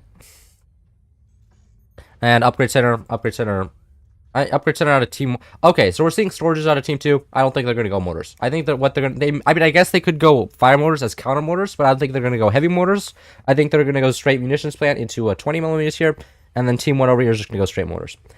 This is extremely greedy from Team 2, by the way, having no metal here, because they're not spooked. They don't see if the enemy has a buzzsaw or not. This Team 1 over here could very well have a buzzsaw somewhere, and Team 1, Team 2 could be dead, or Team 1 could very well have a buzzsaw. Team 2 could just die here in a second, but they're just being greedy, and well, it's working out. And you know, if as long as Team 1 doesn't get a buzzsaw, you know, they're geniuses. The instant that Team 1 gets a buzzsaw, they're stupid. That's just how it goes. How it always goes. But I mean, like, look, and it's not even like they're hiding they have no metal. This is exposed. Team 1 can see that they have no metal. Team 1 can see this. They're practically baiting them. But I don't know. Maybe they have a secret plan to build all that metal. But no, they're actually just never gonna rebuild that metal, are they? they're just gonna trust. Oh, there's the buzzsaw. Are we gonna see T1? No!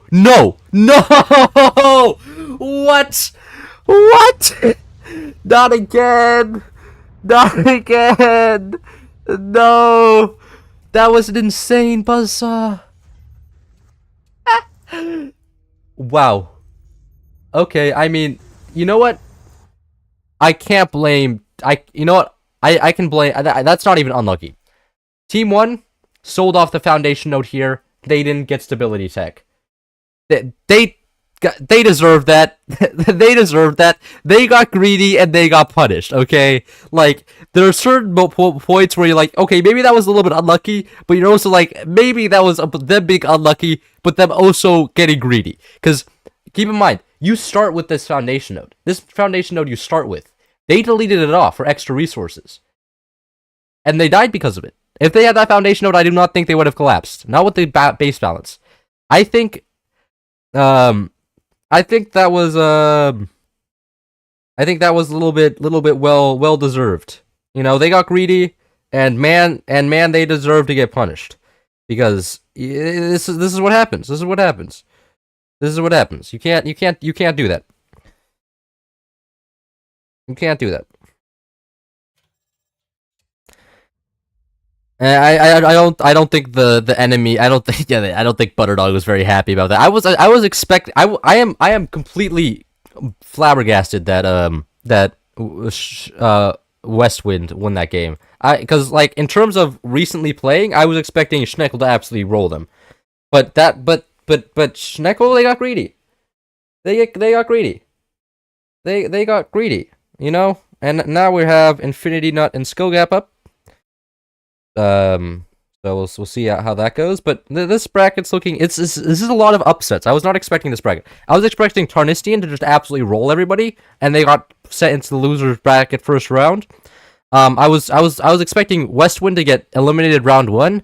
They have now won twice in a row. Like in terms of who I thought was gonna win, I am completely wrong. Like I am my predictions are not great. We have one team here, and oh yeah, map. That I should probably do the map as well. Can I write a number generator? Generate. Oh, we have 5. I don't think we have 5 before. What map is 5?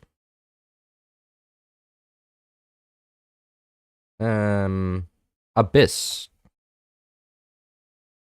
We have Abyss, which is epic. We still haven't had Ledge Grab, which I'm kind of sad about. Ledge Grab would be a fun map to watch. But random number generator has never decided to go on 4 yet, so here we are. Here we are.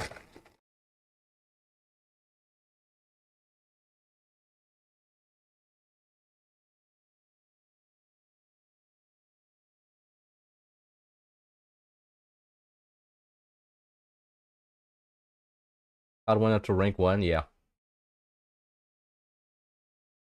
What is a fart struggle? Somebody say what it was?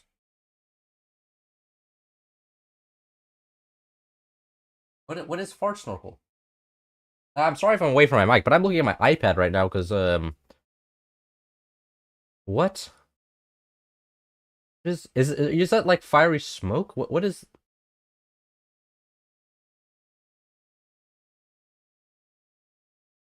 Is a fiery smoke bomb campaign?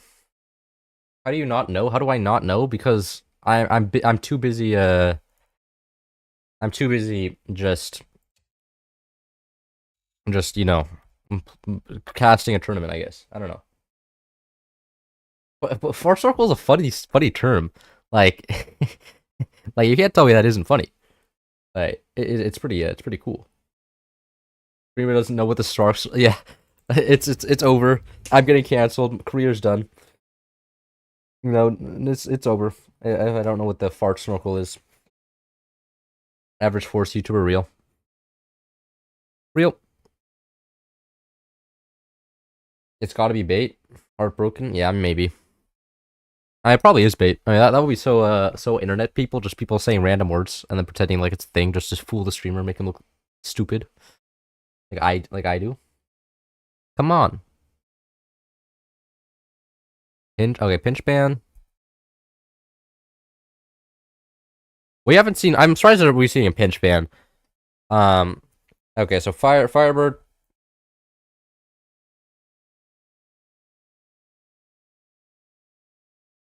So we're seeing Pinch. I mean, Pinch we haven't seen once, which is really surprising because Pinch is a meta commander currently, at least. I mean, like you see him a lot. Yeah, but so I'm surprised like nobody's playing him and people are banning him. I think this game we're gonna be seeing Spook and Overdrive, but I say that every time, and then nobody goes Spook and Overdrive. I just like Spook and Overdrive. I like I like it.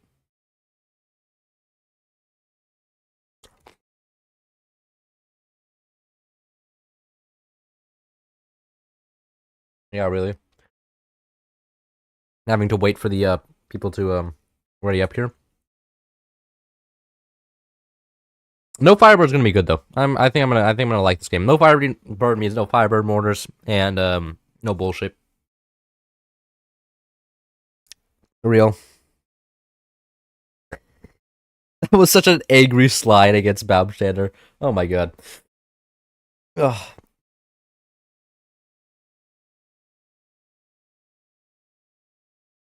What actually happened to the coping and seating video? I privatized it. I realized that I probably shouldn't just put on the internet which college I'm going to. And I mean, like, it was a very fun video. Like, don't get me wrong. I think it's entertaining, but it's not the fact that it's not entertaining. It's the fact that I there's a little bit too much personal information happening in there. So team one over here, we have I myself, Cloud playing as hold on, let me pull up the bracket again. Skill gap. Team one, we have skill gap versus playing Infinity Nut on Team 2. Infinity Nut being Nutella Fish and Infinity Power, and Team 1 skill gap being I am myself and Cloud. We're seeing Phantom. Oh wait, this is actually super unlucky for Team 2. They're playing Phantom versus Spook. Spook just sees what they place down. Like, it doesn't matter if it's invisible if they already know, because Phantom can place a shitload of invisible mortars, right? But Spook will see that they just placed down mortars, and they'll be like, oh, they're also Phantom. Those are invisible. I probably should protect against mortars. So very unlucky run out for Team 2 over here. Then they played. This is basically a counter commander. If there's any commander that counters Phantom the hardest, it's going to be Spook. So very unlucky run out for them. Also because I consider Team 2 the weaker team. So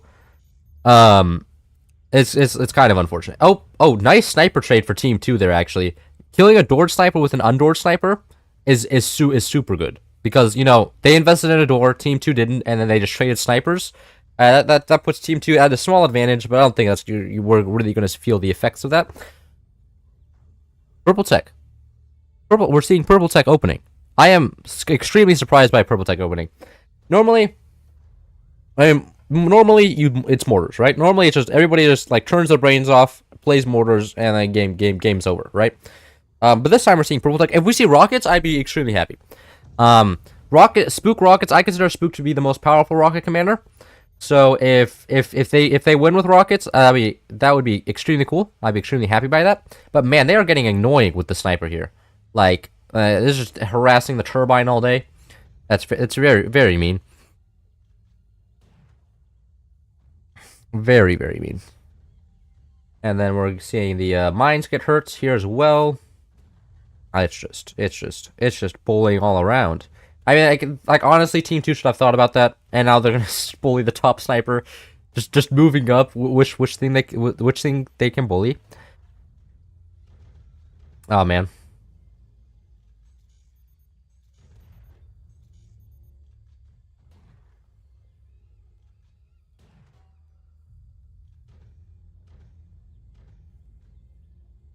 And okay, we're seeing upgrade center. So I think this is rockets. I think this is just going straight rockets. I don't think this is going to be. I think what they could do is place. I think they're going to go for lower rockets. They see that there's buzzsaws coming out of Team 2 because they are Spook, so they're not going to get caught off guard. By the Phantom buzzsaws, and I think Team 2 assumes that they stole off all the metal right here, and that they can just one shot kill them.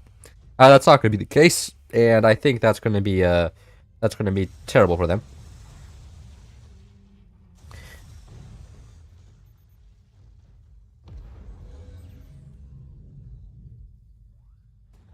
And okay, we see the sniper go down. Team 2 did use active here. They went invisible. So Team 1 currently can't see anything that's going on. However, I do not think that's going to matter here. Because, well, there's nothing much to shoot, and there's also nothing much to hide. I mean, I guess the buzzsaws are a nice thing to hide. But okay, we're seeing shock. I'm assuming this what's going to happen is shotguns up here. Rockets down here. Rocket shotguns down here as well. Get high shotguns to deal with low gunners. Get low shotguns to deal with high gunners. And then rockets in the middle just to blast them. I think that's going to be the game plan from Team 1 over here. They also used active. So they got to see everything that Team 2 had. And, you know, they got the money. They stole money. Well, stealing money is just a huge part.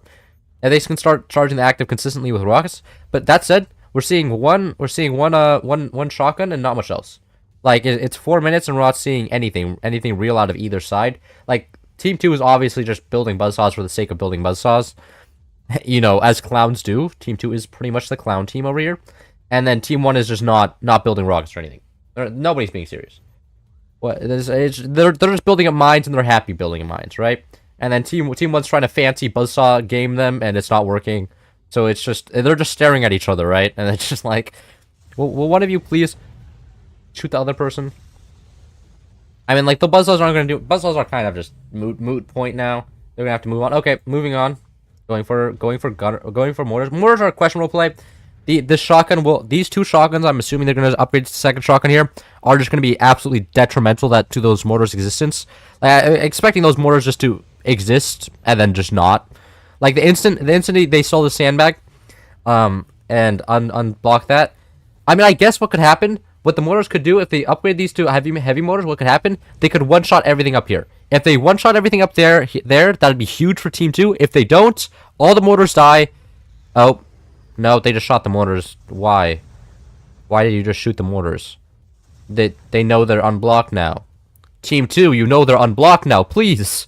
Please kill the more. No, you missed. No. Do you hit the second one? Oh, it didn't fire concentrate enough? Okay, looks like the mortars are still in play. I did not expect the mortars to last this long at all. Taking another okay, rebuilding the sandbags, that's fair. One mortar down. Absolute tragedy. Terrible for Team 2. And Team 2 has nothing in front of their core. They have, what, 3 pieces of wood before that? Actually, I think it's actually quite literally possible for Team 1 to kill them with shotguns right now. I think 2 shotguns perfectly shot right there would be Team 2 dead. But I don't think they would go for that. I think they would assume that there's metal there, which is fair. Oh, okay, we're seeing upgrade center for Team 2. That's fair. Upgraded sniper would be absolutely massive here. Upgraded AP sniper's one-shot shotgun. So if we get an AP sniper going up, it could be prove to be a massive threat to the shotguns on Team 1 side, which would be interesting.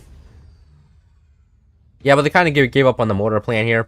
And I mean, it's kind of looking terrible for Team 2 over here. Like, building these are fake. This is a fake buzzsaw here, but building that one is also like, why? If a shotgun shoots at this fake buzzsaw, it's gonna kill the mine as well. So you're just baiting him to kill your mine, and a dead mine is terrible. The wise man once said, "These orphans are getting destroyed." Yeah. Yeah, I mean, that is. I think that would be a fair analytic of Team 2 right now. They went for a clown strategy and they're getting clowned on, right? Like you don't go for buzzsaw spam and expect to win honorably. Like if buzzsaw spam doesn't work as Phantom, you're kind of just screwed. Oh, interesting. Coordinated attack. I think both players were on this. They are on VC communicating when to fire. But that said, you know what? Team 2 kind of struggling with the ping. I'll give them that. This is not exactly fair. These are like the 2 Americans other than me in this game. So so it's kind of painful for them in terms of ping. I'll give them that. Hide that for a second. Okay, going for a low buzzsaw, that is mean. I mean, like, Team 2 is prepared for the bullshit. Look how much metal they just have everywhere. They know what's happening. They know what the game. Oh, yeah. Get clowned on. You go for clown strategies. Expect clown results, right? You can't like Infinity Power Nutellafish. You went for an off meta strategy. The farts. Why is this guy talking about this? Okay. Alright, so the clowns have been eliminated. No surprise there. Skill gap moving on to the next round. You know, that was a game that I was expecting to go like that, right? Like, it was a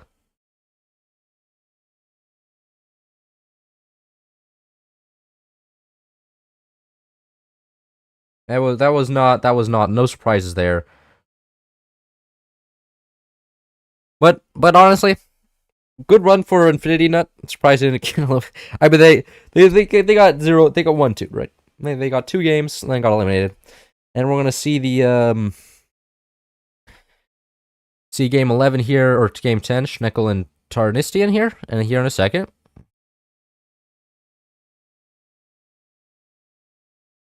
And see if that works out. Oh, well, they're all here. Oh my god, they're almost speedrunning. Okay, wait, I am behind this time. Hold on. That's crazy. Okay, oh, ledge grab! Yes! Thank you, Google Randomizer. Nice. We haven't seen this map yet, so that's always nice to see.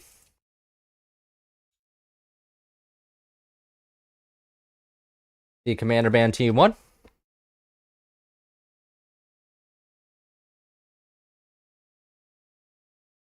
Huh. Oh. The teams are a little bit mixed up. There we go.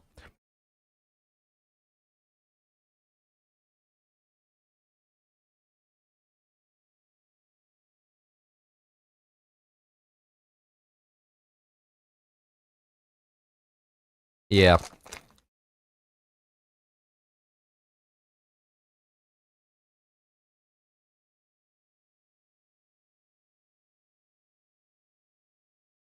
Real.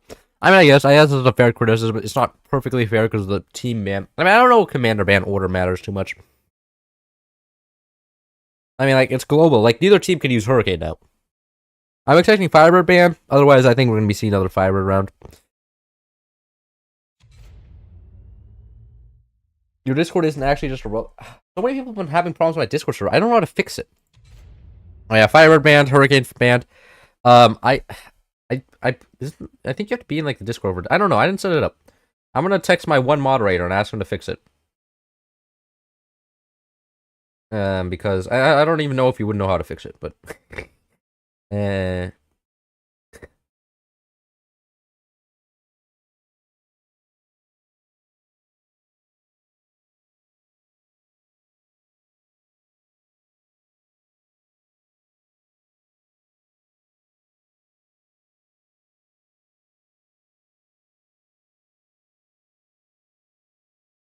we go. Okay, the one moderator has been contacted, and hopefully he will know what to do about that. Anyways, can we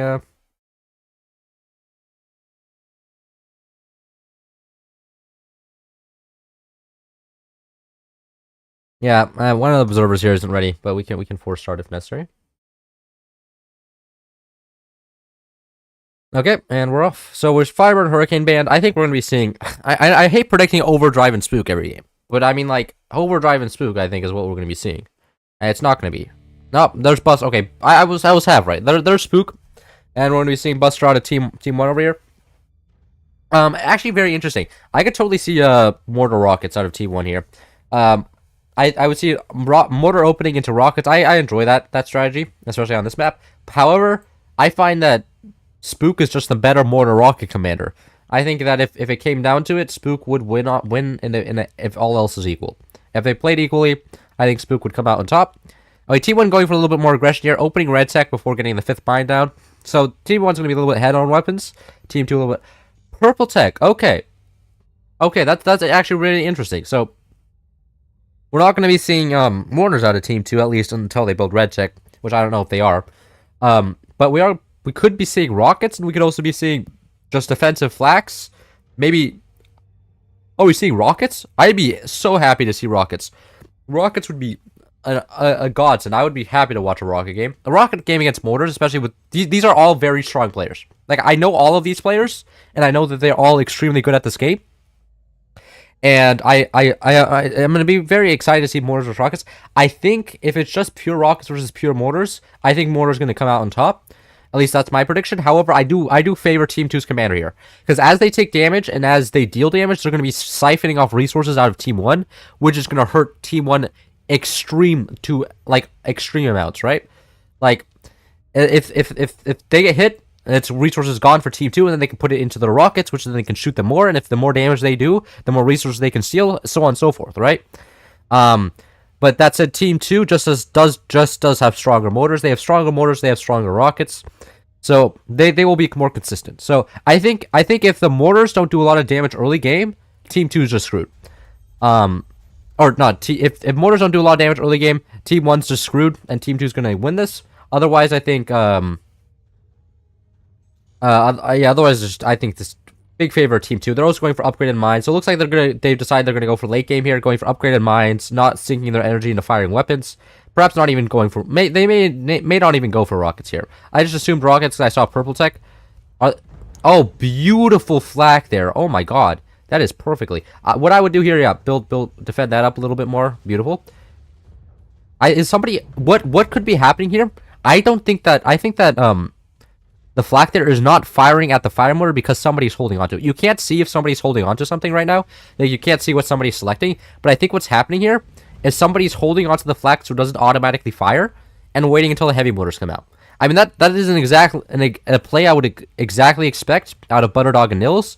Is so that the manual AI doesn't get abused and fire automatically on the first mortar, but rather fires on the valuable mortars. And I think that's a really strong option, especially since it's co-op, is the fact that they have two players. They can just sit one guy on the flak and making sure no mortars ever get through.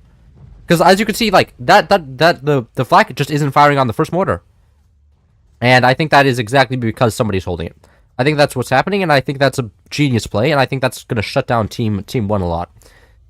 And, okay, so Team 2 actually not opting to go for rockets like I would have liked them to.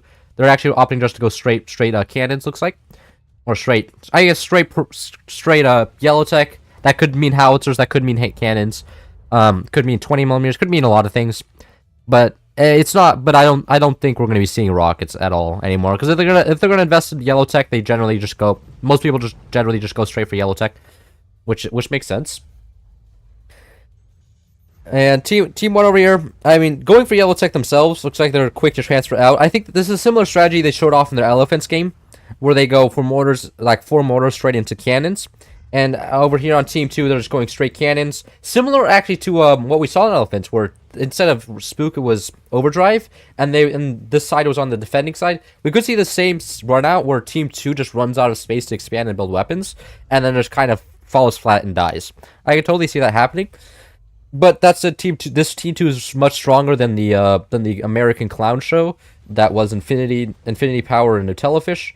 So I think Team 2 could pull off a win a lot easier than the other two could.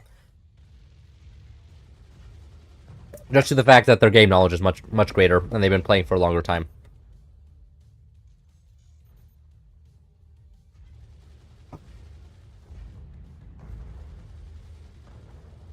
Oh, almost seeing the mortars get through there, but I mean the little shrapnel coming out of them, that's a Buster special. Is doing some damage, but not nearly enough. Okay. Direct hits. Which kind of hurts, but not too much. I mean, Team 2 is on fully upgraded eco here. 5 upgraded mines versus 5 unupgraded mines. Kind of looking a little bit sus for Team 1, if anything. I think the ego difference is going to make itself apparent eventually, and the fact that Team 2 is spook. I mean, the fact that they can just steal resources for free is going to be huge. So, Team 2 going for a cannon. This is a little bit interesting cannon spot, a little bit risky. However, that is fair. They don't have much other spaces to place cannons. And this cannon, I think, is just going to go straight. Going to try and straight kill them. They are also going for a direct fire flak here, which is really interesting. Oof. Oh, very nice. Trying to target down the mortars directly instead of just defending against them. Pretty smart move, I would say. If the flak can even kill one mortar, that would take off a shitload of pressure. In the current state. Oh, okay. Somebody's not holding that flak. That flak just shot at the fire mortar, so somebody's not sitting on that flak anymore, and they're getting baited out. I was seeing first 20mm down for Team 1 over here, doing direct damage. Actually, surprising we're seeing 20mm come out first for Team 1 rather than the cannon for Team 2, considering that Team 1 also invested in mortars. And I mean, I guess maybe not so much. Team 2 does have 5 upgraded mines. That slows you down quite a bit. However, 5 upgraded mines is 5 upgraded mines. That's going to help you. Like, the eco lead, I think, is what's going to make the difference. If Team 2 is going to win this game, it's going to be because of the eco lead. And if Team 1's going to lose this game, it's because it's going to be the eco loss. Because, again, they have an upgrade center, still not upgrading any mines. Like, Team 1 has the ability to, but is either deciding not to invest the energy into it because they don't have the energy to upgrade mines, or they just don't want to. Like, it's either one. You think Team 2 is cooked? I think Team 2 is in a very fine spot. I don't know what you're talking about. Team 2 is doing quite well. Like, honestly, because keep in mind, they are spooked. So every time they take damage, they get to steal resources from Team 1. And no more. And so, you know, it's like if you're Team 1, you're 2 steps forward, 1 step back every time you shoot the enemy. Okay? Oh, insane! That's actually huge. taking out the energy production back there, taking out like I think that was 3 turbines, is gonna slow down Team 1 a lot here. I mean, they're already struggling enough for energy. Mortars are extremely energy intensive. It's about 1 turbine per mortar, and right now they have 1 turbine. So they're basically using 1 turbine and a core's full worth of energy just for the mortars here, and then they have 1 core for everything else. Basically 100 energy production. So that is going to be a little bit struggling, like a little bit odd. And I'm surprised we're not seeing them more. That said, energy production for Team 2, they have no turbines. They used to have turbines back here, got killed by the mortars. And okay, Team 1 opting for sky mortars now, which is fair.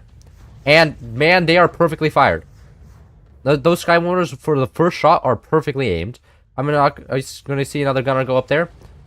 Yep, another gunner going up there. But now there's only 1 mortar defending, basically, or 1 gunner defending. Oh, yep, and that gunner's gone. Gone. Gone. No more gunners for Team 2. And... okay. Ouch. Just getting disconnected. If the mines get hit directly, it's pretty much over for Team 2 here. Mines cost so unbelievably goddamn much metal to repair. Yep, and Team 2 has realized this, placed down mortars. That's fair.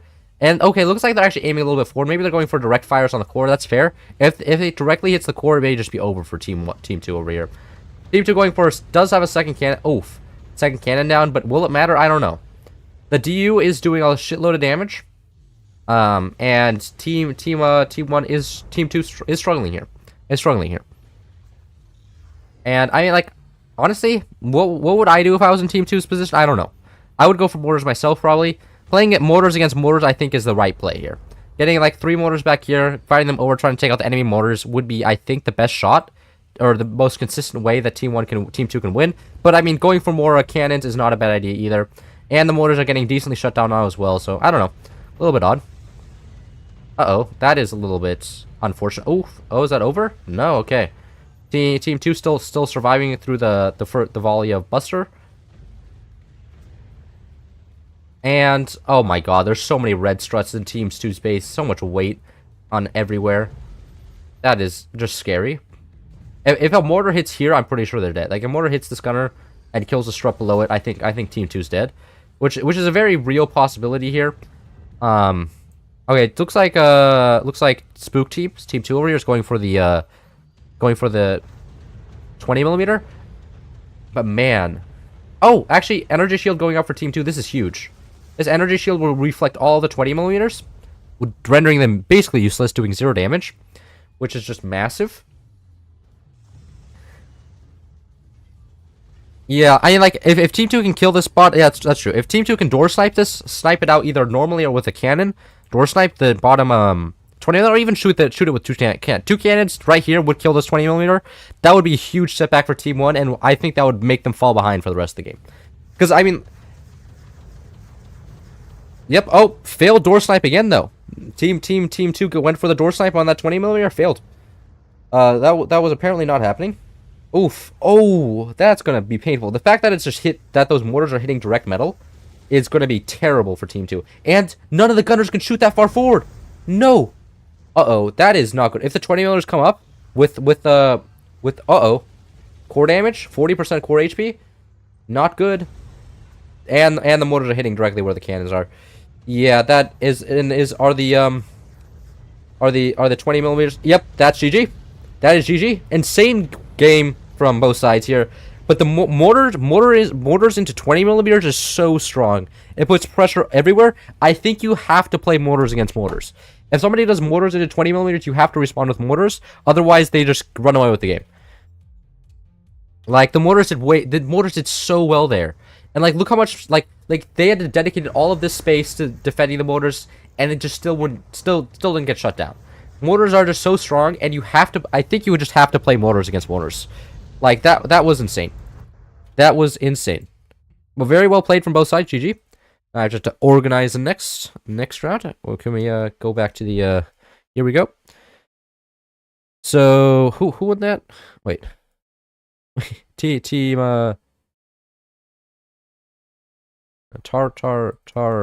you were Buster, right? Right, wait, who was team who was Team 1? Butterdog nils. So okay, Tardisian was the one that won that.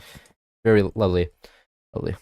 So we can go here. Tarnistian 1. And now we have Tarnistian and Skill Gap. Then I just have I am myself.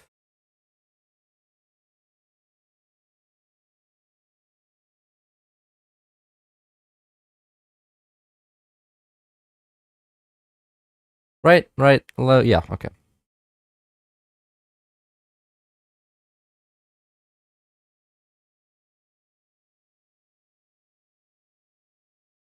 And then, yeah, okay. So we're gonna get to the last, so this will decide the winners, roughly the winners, I guess, winners of the losers bracket. And whoever loses this will play them in this round, and then this will be the perhaps final. There could be perhaps 15 rounds, perhaps only 14. Just huge.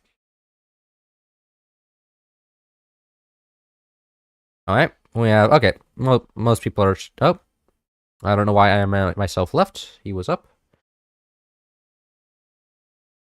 and we have map number 2.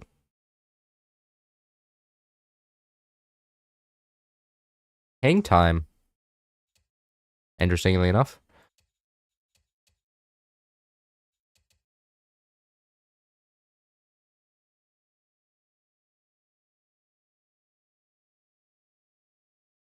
And who banned first last time?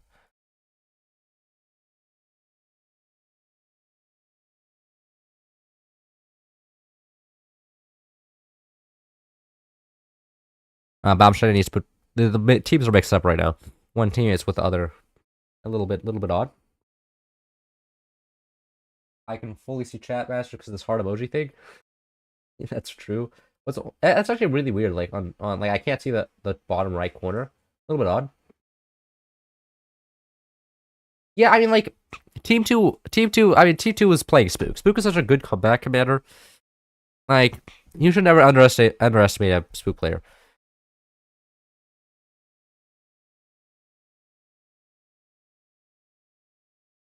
You get team 2 combats going first.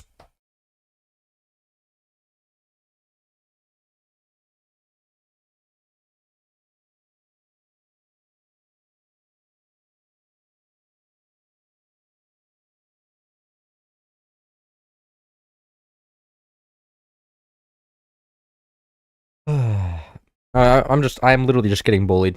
I'm literally just getting bullied. People are peer pressuring me. This is crazy. That's crazy. Spook band, team 2.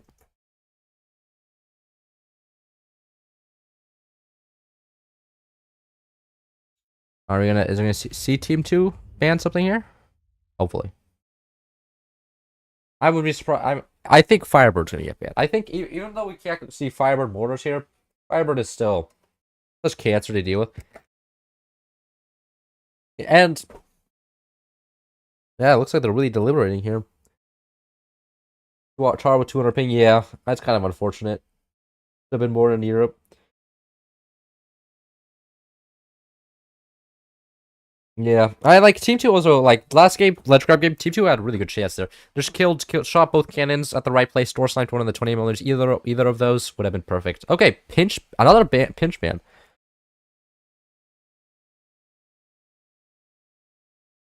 I think we're gonna be seeing. I would say it again. I think we're gonna be seeing Overdrive here, Overdrive Firebird. But apparently Buster is now meta. This is what I'm learning from this tournament is that Buster is apparently very strong. When are you gonna be addressing the allegation? What allegations? What? There's allegations now. What have I done? Did I do so many bad things during the stream?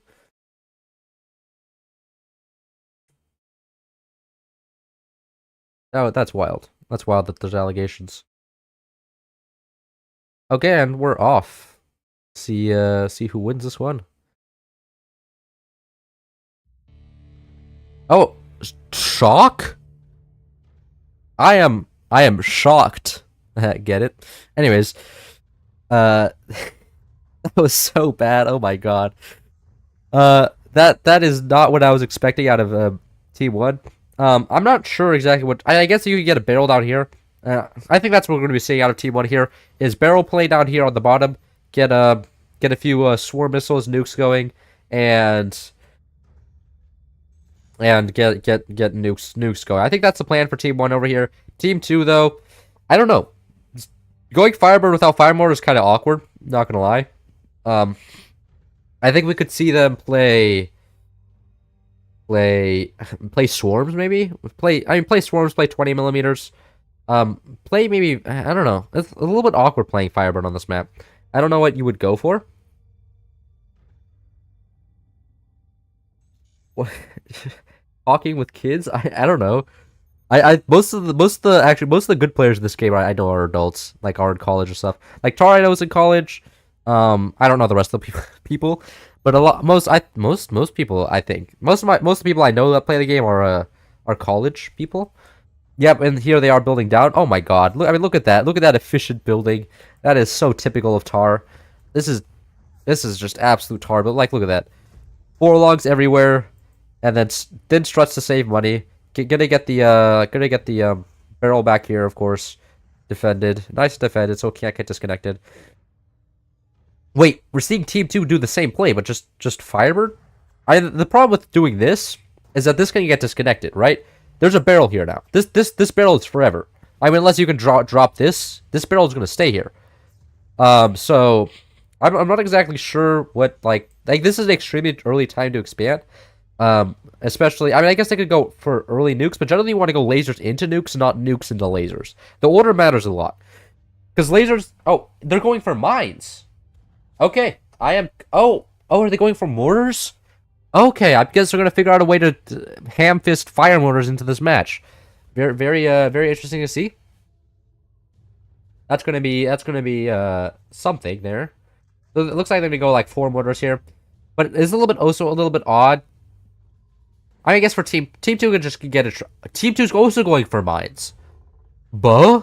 I have no idea what's going on anymore. Apparently, everybody's just building mines where there's supposed to be nukes going, and nukes where there's supposed to be mines going. I don't know. Or I guess now it was for fire mortars. Yeah, Tar wins with 200 ping. Like, man, that's painful. I know that's painful for him, but it is what it is. Somebody has to host. I wish if it would be really nice if Curses was here, get that East Coast ping kind of in the middle, but not currently the case. And we're gonna see. We're seeing more. Okay, we're seeing mortar on mortar combat here. So, Team 2, I think is gonna be going for upgraded mortars against Firebird mortars. We're not seeing any AA out of either side right now. A little bit odd. But like Firebird mortars are takeable. Not like they do a lot of damage. Don't get me wrong, but they are takeable. So especially if they're just shooting wood. Like if they're shooting turbines, not so much. But if they're shooting wood, yes, they are takeable. I'm surprised we're seeing no buzzsaws. So both sides of buzzsaw tech. Buzzsaws would be huge for either side here. I'm really surprised we're not seeing that. Those mortars though are going to be becoming huge though. They are barely snipeable. Like you have to get. Sorry, my nose is now, I'm becoming all nasally now. My nose is absolutely just destroying me. Like, you know, if we got a gladiator arena and my nose would just start acting up, I would just lose, right? I'd be dead by then. Why not playing ranked right now? Alright. My one mod came in and said that he tried to fix the problem of the Discord.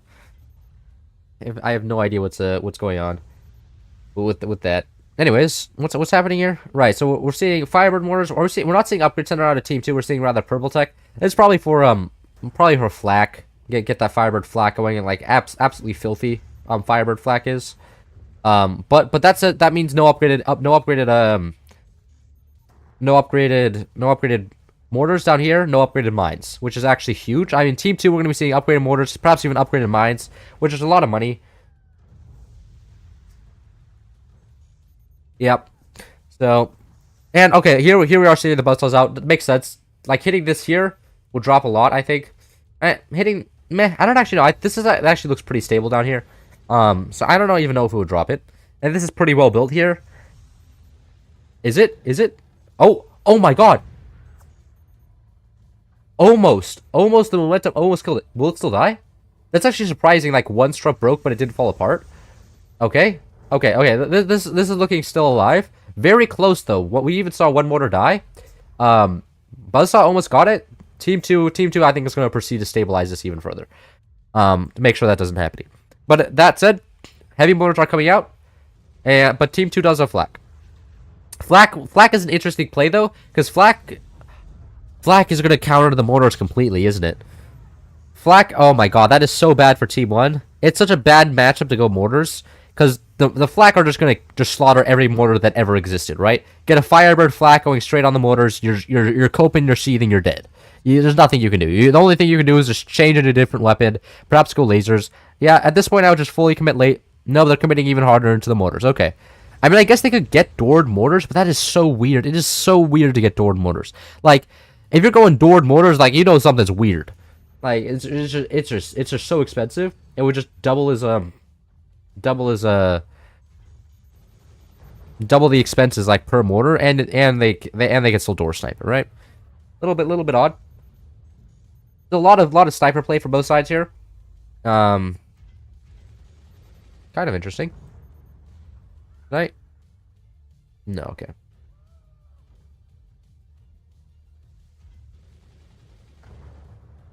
Yeah, the fire mortars are just gonna.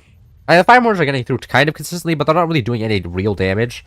I think the plan is go heavy tech. I imagine we're just gonna see 20mm span out of Team 2 here, and Team 1 just. I mean Team One has gotten. That's an interesting way to defend it. But I think they're gonna be going more for. As long as this flak exists, that's gonna be a problem for Team 2 or Team 1 over here. As long as Team 2 has a flak, they should be good against any amount of mortars. And I think Team 1's gonna be. Oh, Team 1 killed the flak. That's huge. That's actually huge. But they missed the mortars. There's no gunners on the hill. They still think there's flak. You can tell that they still think there's flak because they built a shitload of sandbags to defend against it. But there's no flak. They're defending against ghosts. They're literally fighting their imagination. That's fine. I would probably do the same thing. Insane buzzsaw AA. Well played from Team 1 over here. Shutting everything down with active. Shotgun active, shutting everything, all the turbines down in the back. Beautiful. But what's this? Team 2 over here is active, and they have a flak up. Are they immediately going to fire the flak? Yep. And is that everything dead? Oh my god. Oh, it dropped the barrel. It dropped the barrel. That is so bad. And of course the fire, it's setting everything on fire. The flak just exploding right here, setting everything off. That is so bad. This is not looking good for Team 1 over here. I was expecting a nuke play this game. Did not happen. But that was extremely unfortunate with the run out with the mortars there. That was so bad. But it's not over yet. I mean, Team 2, as much as they have mortars, they don't have any heavy weapons, right? As long as Team 1 can consistently keep the gunners up, they should be okay. Roughly. And they just lost their sniper. That was a lot of damage. And that said, Team 1 still hasn't upgraded their mine. Wait. No, they upgraded their... They lost their upgrade center. They can't even upgrade their mines anymore. Man, that is so unlucky. So unlucky. Oh, plasma beam coming out. Not fire beam. Fire beam on active turns into a plasma beam with shock. If they had full energy, I think that would have just killed all the mortars there. However, they did not have full energy, so that's not how that works. And then they have active here. You know, Firebird active. You know, doing the usual bullshit flax, setting everything. Oh, do they not realize? Okay, no, they caught it. They caught all the fire. Looks like this is still on fire. Uh-oh, that is very bad. Team 1 is really struggling here. Everything being lit on fire for basically free. I mean, this is what I want to be removed from Firebird. It's just the flak. The flak and the gunners need to be removed from Firebird, and he's A tier, or he's S tier, not S++. Because right now he's a little bit, as you can see, he's a little bit silly. The flak are just way too strong for how cheap they are. They're just way too silly. Like, this is just not real. Yeah. I think that's going to be, Oh, yeah, that's actually a good point. I didn't even realize that. Thank you, Dead. Fitting name for the dead purple tech as well. Like Team 1 has just basically lost everything. They're down to just red tech. They have no mines. Like, man, I mean, this is just Firebird being Firebird. Like, I don't know what could give you the sense that Firebird is overpowered other than this tournament. Like, every time, I don't think we've seen Firebird lose a single time. I think every time somebody played Firebird, they've won, and the only time they've lost is when they're playing against Firebird. So I mean, like, right? I mean, you can't expect Firebird to have an over 100% win rate against itself. And I think that'll be over for Team 1 here.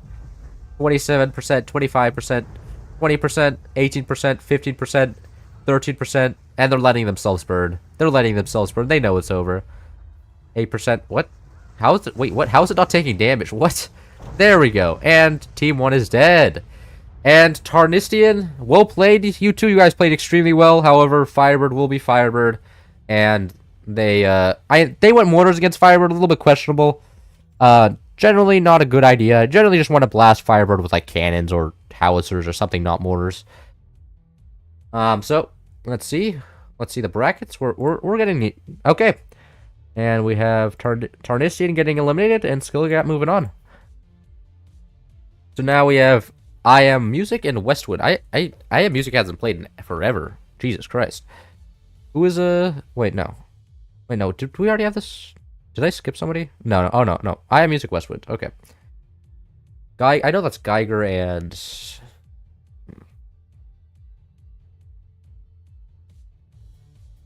Oh. Mm.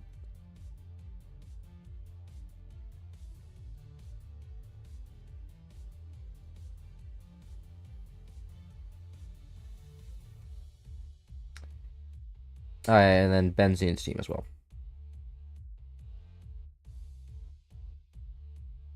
Oh, shit. I messed up the ping. I didn't press on it, and I just said that so at Benzene instead of at Benzene price for Gleiche, which is what it's supposed to be. I like generally pretty interesting because we have skill gap. So whoever loses this map is going to fight skill gap, and then we're going to go on to the finals here in a second. Do you have a no? I'm not making a Patreon members program. Not at least not for a while. I'm not doing that. I don't because like not only I mean like maybe people would be like, oh my god, you have to produce more content to put on your Patreon. I'm like no, please free me. That's not happening. Anyways, is everybody here? Oh my god, people are getting here before I have to. Oh my, this is huge. They're doing all my work for me. I don't want to get the cats. The cats are hurting themselves. No, I'm out of chocolate. My health is gonna go up. No. Absolutely tragic. Absolutely tragic. You know, I'm gonna blow my nose real quick. I actually have to fight out the map first. Oh, we got 3 this time? What is 3? I think 3 is elephants. Yeah, okay. I'll be right back.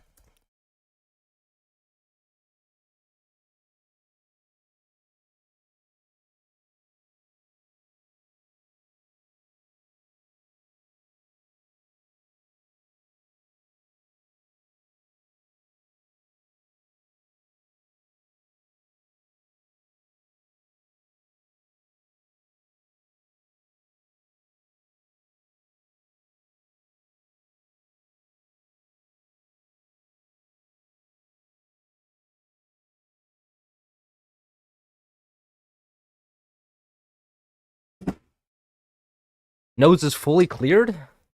Ready to go? This is huge. I'm blowing your nose feels so good. Now I can actually talk without having to go like that every 3 seconds. Just, you know, inhale like I'm inhaling some good white powder. Buster Band, okay. Actually, interesting Buster Band. I'm expecting a Firebird Band. If there's no Firebird Band, I do believe this will... Okay, Firebird Buster Band. Expecting Overdrive.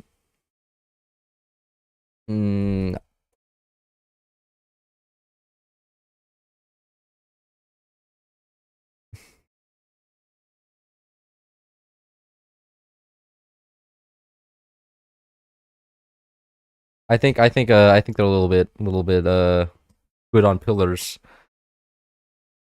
And the Buzzsaws. Wait, have they won both times with Buzzsaws on pillars? I haven't tracked this team.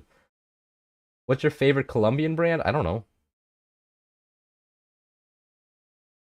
The sounds of it, Cloud has yet. I do have a Yeti water bottle. That is 100% correct.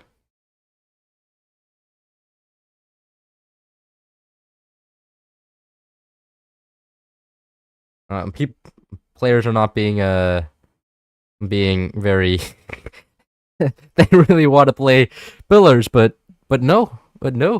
You cannot just win every game with a buzzsaw. That's not happening. Should rename themselves to the Buzzsaw team. Yeah, like Buzzsaw Incorporated. Professional Buzzsaw cringe. Yeah. Yeah, we'll see the strategization. Geiger has a YouTube channel? I didn't know that. Oh, hold on. Oh, it's a Twitch. Okay. I didn't know that. We have a content creator, another content creator, famous. I'm actually surprised he doesn't have it. He's probably the biggest German streamer after Salzburg. Pillars is better though. I don't like. He's right. I don't like pillars. Okay, and we are. Oh, okay. Overdrive and Spook, guys. I should. Why didn't I predict it this time? I should have just said Overdrive and Spook like I do every time, and then I would be right. But okay, we're seeing Overdrive and Spook. Overdrive from Team 1, Maume and Geiger, and Spook from Team 2, der Benzinpreisvergleicher and Poolboy. I'm excited. I'm interested to see if the Team 1 actually opens anything other than Upgrade Center. I'm surprised. I'd be interested to see if they try and go for mortars here as Overdrive, because I could totally see Team 1 going mortars into heavy weapons, and maybe mortars into lasers, and I'm expecting Team 2 to do the same thing. I'm expecting a lot of mortars, mortars, maybe even to 20 millimeters. That could also be a possibility. Going for a sniper down here, interesting spot. They didn't save a spot above their turbine, above their core like most people do. Like Team 1 did. Team 1 just decided to place a turbine in front of their core, which is interesting. And of course, just going straight for the mine as most eco damage possible. And Team 1 loses their sniper. And now the shoes on the other foot. Now Team 2 is the one bullying them with the sniper. This is a clown show on clown show. No, man. Okay. Great. Yeah. And we're seeing the mine. Yeah. Now the mine's getting harassed. Where have we seen this before, huh? Huh? It's a good time. Oh, are they actually gonna loot? They could actually loot the turbine. Impressive sniping. Sniped above the sandbags. Completely bullshit. Just like how I like to see it. That was just absolutely cruel. Like, man, killing the sniper or turbine above the sandbag is just mean. Opening purple. This is the one opening I was not expecting. I was expecting red tech opening or upgrade center opening. From Overdrive, red tech opening, upgrade center opening for mortars, or just more eco. Not purple tech. I mean, purple tech as well. I must be living in a different dimension. What is happening? Nobody opens purple. I don't think we've had to see a single purple tech opening this entire tournament on this map. And now suddenly everybody's a big fan. Okay. We could be seeing EMPs. I don't think we're going to see a full all-in rocket. You don't generally see full all-in rockets. You generally see mortars first if somebody's going to go rockets. Funnily enough, to go rockets, you have to go mortars first. Like, if you want to be effective, at least on this map. So I don't think we're going to be seeing full all-in rockets. I think most people are just doing... I think they're just doing this for protection. And they're probably doing it for, like, a shotgun. If anything, like, they think, okay, there's likely going to be a Howie played on this map. I probably should go purple tech, upgrade center, heavy tech, so that I can also get a shotgun if I need one. I think that's the idea. Yep, and we're seeing heavy tech out of team 2 over here. We're seeing purple tech just placed by Team 1. Team 1 is, like, really far behind, just in terms of everything. Like, they barely have upgrade center built. Upgrade center is almost done, and everything else is equal. They don't even have heavy tech placed either. So I don't know why Team 2's or Team 1's so far behind. Perhaps just because of the turbine. The turbine was a pretty big loss. Not gonna lie, that was a lot of money. And, like, the amount of money lost just by income loss is crazy. And yeah, okay, we're seeing 4 back turbines actually. Okay, so we're seeing back turbines out of both teams here. This is very defensive for both sides. Team 2 is just going for upgraded mines, upgraded. So Team 2 is playing very economically, and Team 1 as well. I don't even know if we're gonna see any mortars at all. Is this gonna be a no mortar game here? Oh, that is so smart. They're placing those down so that Team 1 thinks that there's going to be mortars coming. Because there's a placement animation that you can see through a structure, so the Team 1 can see that they place something there. that they place. They don't know what they placed there, but if there's a structure like this and there's something placed in a structure like this, you're assuming mortars. However, that was a bait, and now team 1 is building gunners to defend nothing. So really well played from team 2 here. A psychological attack that's actually paying out. I mean, you could see how much money they're putting into just a few gunners for weapons that just don't exist. This is fake. This is such a high IQ. This is a high IQ bait, and I can respect team 2 for doing that so much. Like you don't see you rarely see such plays. Somebody building like a few sandbags like that just as a bait. That's crazy. That's crazy. I'm happy because I haven't seen that hot. Like I know about that strategy, but I'm happy because I haven't seen that actually utilized in a hot sim. I mean, look how many gunners. 4 gunners built for mortars that don't exist. Pretty based. And we're gonna see cannons come out from both sides. It looks like we're gonna have a cannon on cannon. I actually don't know who to give the favor to. Overdrive is good because, you know, shitload of resources, but Spook's also good because, you know, you steal resources, but you also see inside the enemy base. I don't know. This is kind of equal here. The fact is though, team 2 has fully upgraded mines already. Team 1 does not, and that's a little bit awkward for team 1, like extremely awkward for team 1. And then we're just gonna see massive bases here full of cannons. I think. Yep. This is what's happening. We're gonna see a cannon game, I guess. I'm really surprised by that. I generally think that mortars are mortars. I like mortars. When I can go mortars, I go mortars, and I'm surprised nobody's going mortars in this game. I think mortars would have been a really strong choice, and nobody's going it, which is interesting. Really interesting.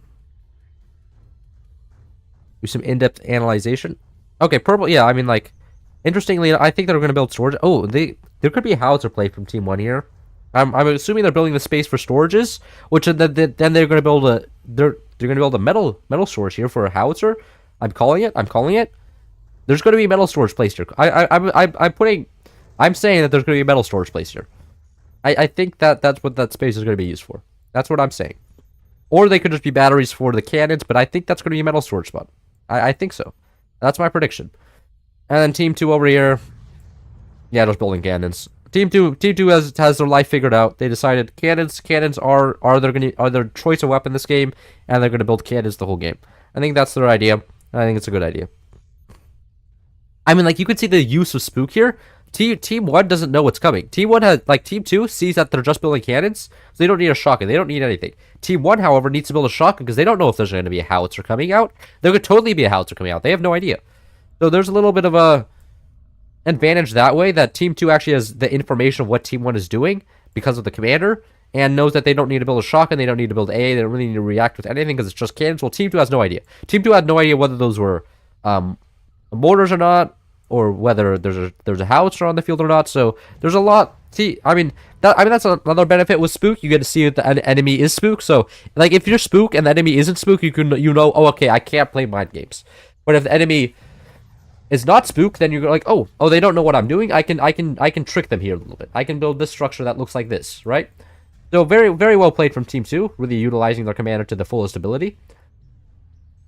3 cannons up for Team 2 over here. Only 2 cannons on Team 1 over here. Little bit unfortunate for Team 1. And okay, Team 1's building red tech. I think we're going to be seeing. You know what I just realized? Both of these techs are one shot.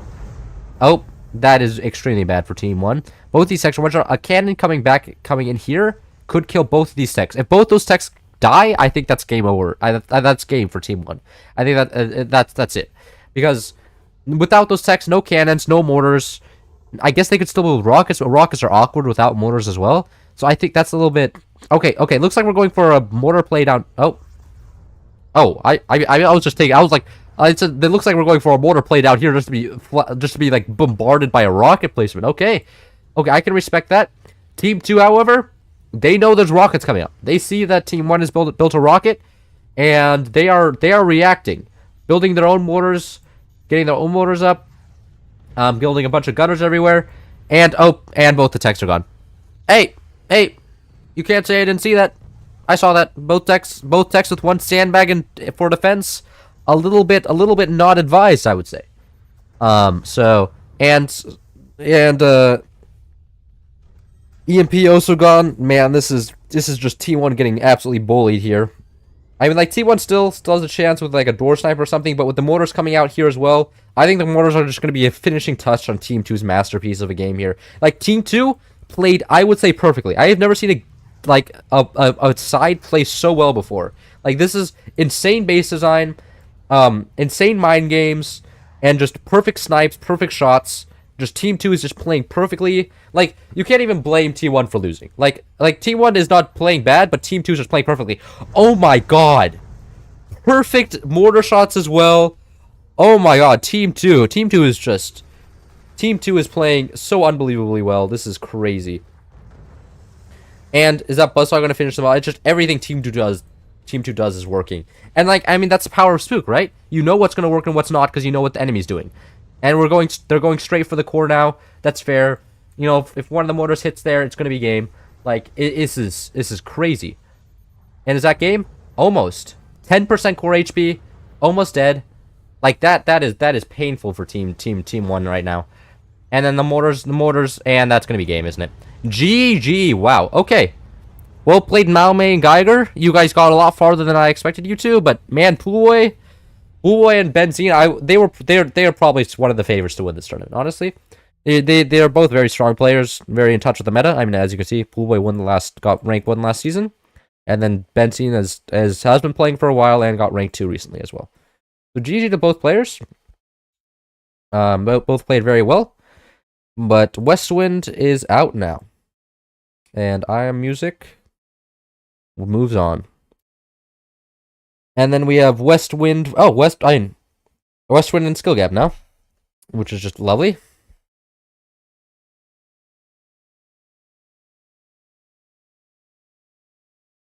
Oh yeah, and we already have Skill Gap already joining. And then we have Geiger's not very happy with me talking to him like that. That was probably a little bit rude, but that was fair.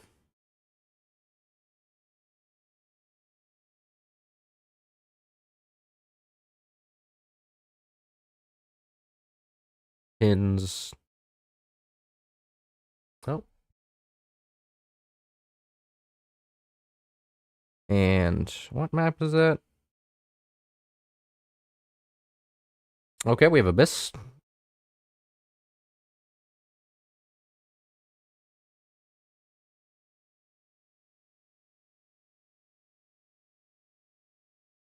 I'll start with Team 2 Command because I started with Team 1 last time.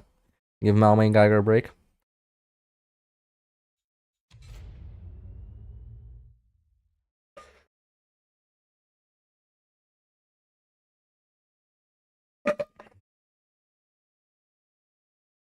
God, which region? Which region? I'd say I was in northern Germany, Hanover. So very very how they spoke like high German. They were very, you know, typical Germans. I would say they were not Bavarians or something. They were just Germans. They were not Hamburg either. They were just Germans. Very nice. Very good. I'm gonna blow my nose again here, because apparently my body's trying to kill me right now and ruin my streaming career.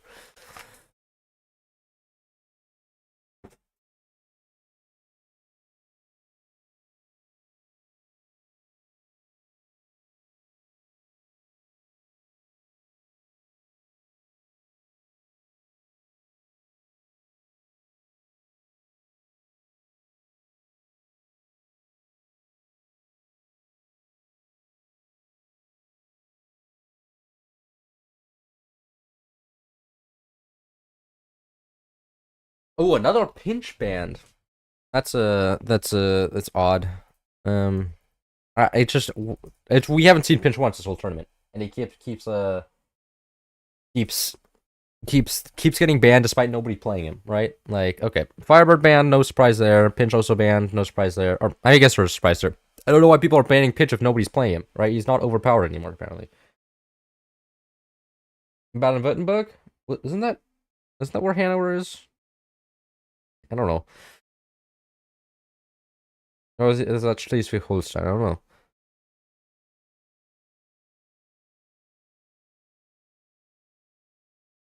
Mm,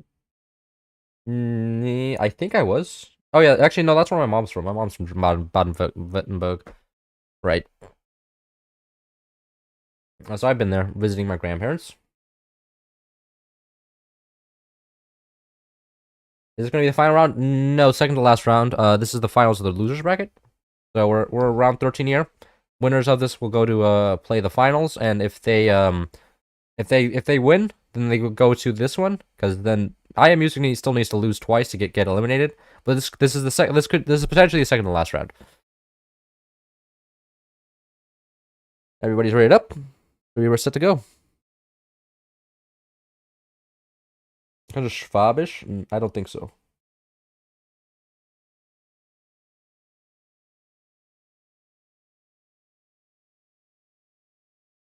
Okay, guys, please keep the please keep the chat in English so all my American fellow patriots can understand. You know, keep it. Oh, no, Clout all this I myself. You can't be caught doing that. You can't be caught just building a foundation node and then letting it die. That's minus like 100 metal right there. That's gonna be huge. And then we're seeing, yep, okay, both sniper opening. However, this sniper's gonna have a door. Pretty huge. This sniper's not even being used. Okay, they're dooring up the sniper as well. Lovely. As is necessary. And we're gonna see, yeah, okay. This is looking like a pretty typical start. Everybody harassing each other with snipers. Dead sniper, and of course sandbag placement, just in case the door wasn't enough. And now the mine gets harassed. And now the mine gets harassed. The way of life. You lose your sniper, you lose your map control, and then the mine is the victim. It's what happens.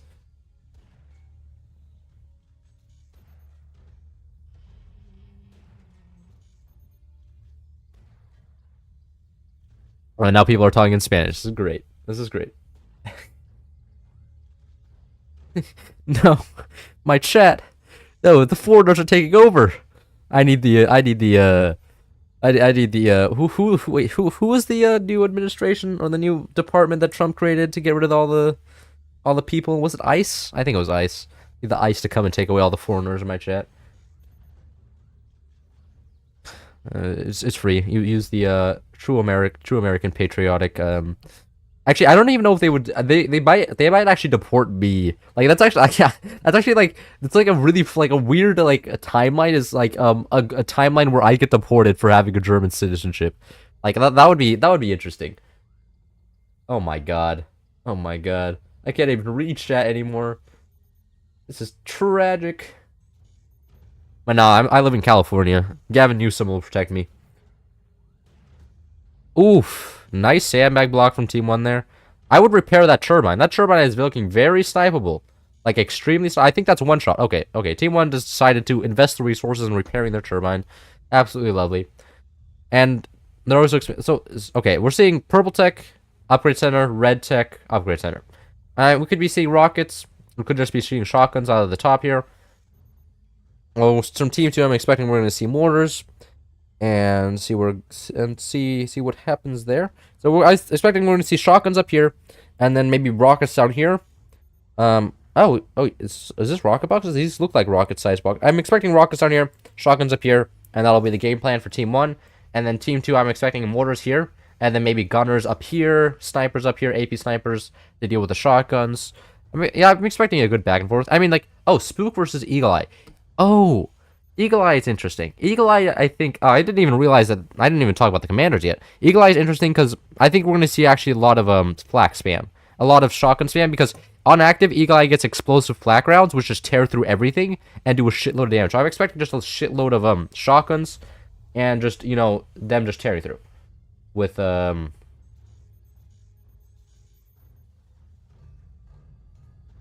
Okay, no, but actually, okay, 2 shotguns, rockets as well. Okay, it looks like they're not going to go for all flaks or all shotguns. Are actually going to go for rockets as well, which makes sense. I mean, they need something to charge their active, but I mean, if they get hit, if the shotguns get hit directly with the mortars, that'll be pretty bad. But I mean, actually, in this case, yeah, okay, the mortars were a little bit exposed there, but not too exposed, so they still took something. I'm expecting to see this upgraded into a rocket here in a second. I'm expecting that next. Actually, only 2 turbines, a little bit questionable for Team 1. As the raw energy consumption on rockets is insanely high. Like, the amount of energy you need to run it. Yep, okay, they're starting to expand. They realize it. They're expanding backwards. Gonna get more energy production here as well. Or are they? Or did they just build this little spot here just for my imagination? I think they're just building it just for my imagination. So, I don't know. I think if I was them, I would be like 250 energy production, not really enough to run this base. And we're seeing uncontested, man, this is looking really bad for Team 1. Uncontested mortars going across the map, and, you know, losing 1 shotgun. This is pretty terrible, and they're going to start getting hit by the mortars. Oof. That's painful. Just mortars hitting direct metal sucks so much. Because, you know, well, it hits direct metal, so it's so much value for nothing. Active for Team 2 going off here. Just stealing some extra resources, setting Team 1 even further behind. And yeah, this is looking like Team 2's got this in the bag. I like Team 1 don't really have any weapons anymore. Team 2, mortars are doing well for Team 2. And of course they have a lot of resources, they have a big base, they have map control as well. Right? Like, this AP sniper is gonna be huge. Stop any more shotguns from going up. And, you know, sniper going up here as well. Gonna probably take out the gunners down here. And but that's it. We have 1 EMP here. That is uncontested. There's no gunners out of Team 2 here except this one. Which I don't actually know if this one will be any good at shooting that down. If it will even fire, I don't know. Oof, insane buzzsaw though. Buzzsaw dropping all of the mini gunners, or not mini machine gunners. 2 different things. And uncontested mortars again. Ouch. Oof. Yeah, that's not playable. Just commentary. I'm hosting a tournament right now, okay? I can't play the game and host a tournament. I mean, I could play in my tournament. I could do that. And yeah, this is going to be so much value just to continue shooting at. And I don't know what Team 1's going to do about this. Because, I mean, look at the map. Controlling the top of the map is huge here. Because you can get the dirty angles down low. Another turbine gone, down to 75 energy production. But that said, yep. Oh my god. Down to 2 mines, 1 upgraded mine, 1 normal mine. But I don't think they're gonna have the money to defend against this. Yeah, that's gonna be game here, I think. Here in a second. Another mortar hitting the mine.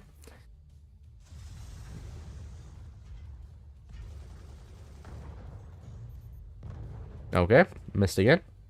But yeah, like with 2 mines, Team 1 can't really do much. 14 metal production is not really enough to play around with to actually come back or do stuff. Yeah. Oh, so sniper gone. That's gonna be a lot of money relative to Team 2's economy. I mean Team 1's economy. Like, Team 2 over here has so much money. Like, they can just freely spend however they want, building up a shitload more buzzsaws, you know, building up more weapons. And the Team 2 over here Team 1 over here just struggling. No energy production as well. Buzzsaws, I'm assuming, are gonna... Oh, nice EMP. I'm assuming the buzzsaws are gonna drop everything down here, and after that's dropped, the mortars are gonna land, and that's gonna be it. Oh, okay. Are we gonna see a sniper follow up? Nope. Okay.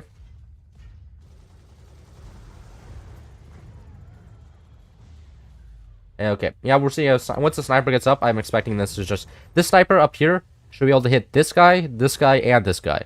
And after those 3 gunners are dead, or actually, I don't even know. The buzzsaws may just take out the bottom gunners regardless here. Oh, yeah, going directly for the mines. I mean, like, Team 2's playbook here is just bullying the enemy's eco. You know, just you know, it can't even, like, get up. It's just, you know, it was born into this world, and then, you know, there's an old Russian man that just shot it. Right, like, and not much of a chance. You know, it's like being born a Chinese girl. You can't do much, and just kind of cope and seethe and die. Mortar ban next tourney. Do you think you could win your own tourney? It depends. Depends on my teammate. I would have a chance. Don't get me wrong, but it also depends teammate who's hosting for ping. Like, if I had Ethan on my team, definitely. No, of course. But it also depends on, because, like, if I was, like, you know, Infinity and Power and, you know, Nutella fish, and I had 200 ping, that would suck, right? Because I wouldn't be able to snipe Jack. I wouldn't be able to shoot anything. It depends. It depends. But yeah, I mean, Team 1 is on 4 metal production. Oh my god. This is not looking good for them. And yeah, Team 2 just building a nuke. This is, oh my god. I'm actually surprised they haven't run out of resources yet. I'm surprised they're not. It's actually impressive that they're still alive. And is that going to be them dead? That they finally run out of resources? Yeah, I think that's it. GG. Okay. Without all this, I myself have secured at least 2nd place. Malme and Geiger came in 3rd. Very well played for both sides. Malme and Geiger, you got a lot farther. A lot farther than expected. I thought you guys would get like 5th place, 4th place or something. But well played for both sides. And we shall be moving on here. So what skill gap? Moving on to the finals here. And the West one getting eliminated. Okay. Now we just need I Am Music to come in. Should be...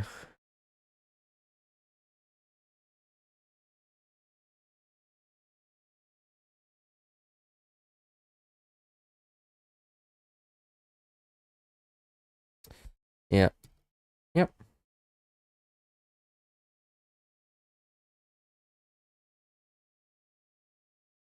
Which is benzene, okay.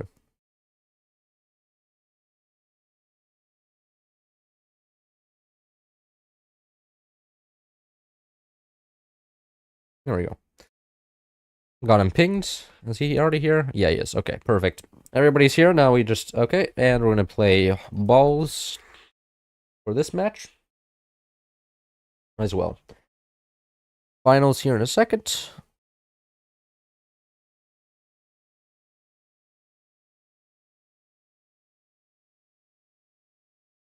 And can we get moving over to balls? That would be very nice.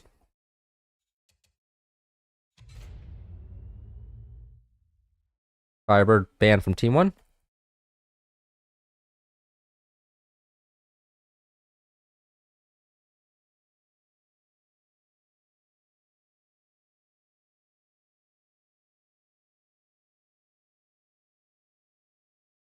Allow core swing for balls? No. I have to keep the rules consistent for the tournament. Maybe in the next time. Core swing is banned, yes, Illusion. I decided that I didn't want to sit here for 7 years while somebody just tanks behind immortal terrain and just watch as my time wastes away, become an old man, you know, see the next century, the Third World War, get conscripted, die. I don't want it. I don't want that to happen. Buster on balls? Okay.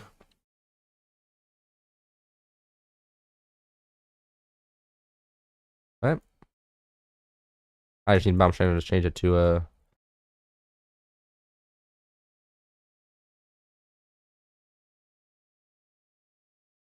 so Shock, Firebird, and Buster Band. Okay, good. And that should be everything ready up. And this could be potentially the last game if Benzene and Poolboy take this away. This could be over, but if I am myself and Cloudalus wins as well. Wait, I think wait. Wasn't hold on, let me check the bracket again. Wasn't the what did Skill Gap get eliminated? No, Skill Gap got eliminated by Schneckle. I thought they got eliminated for I Am Music for a second. No, okay. Cool. Oh, and okay, here we are. So we're playing Seep. Okay, so Seep, Missile Commander. I think we're just gonna be heavy missiles for team 1 over here, and then Spook for team 2. What I could see though, is I could see team 2 going for a quick game mortars. I could totally see that happening.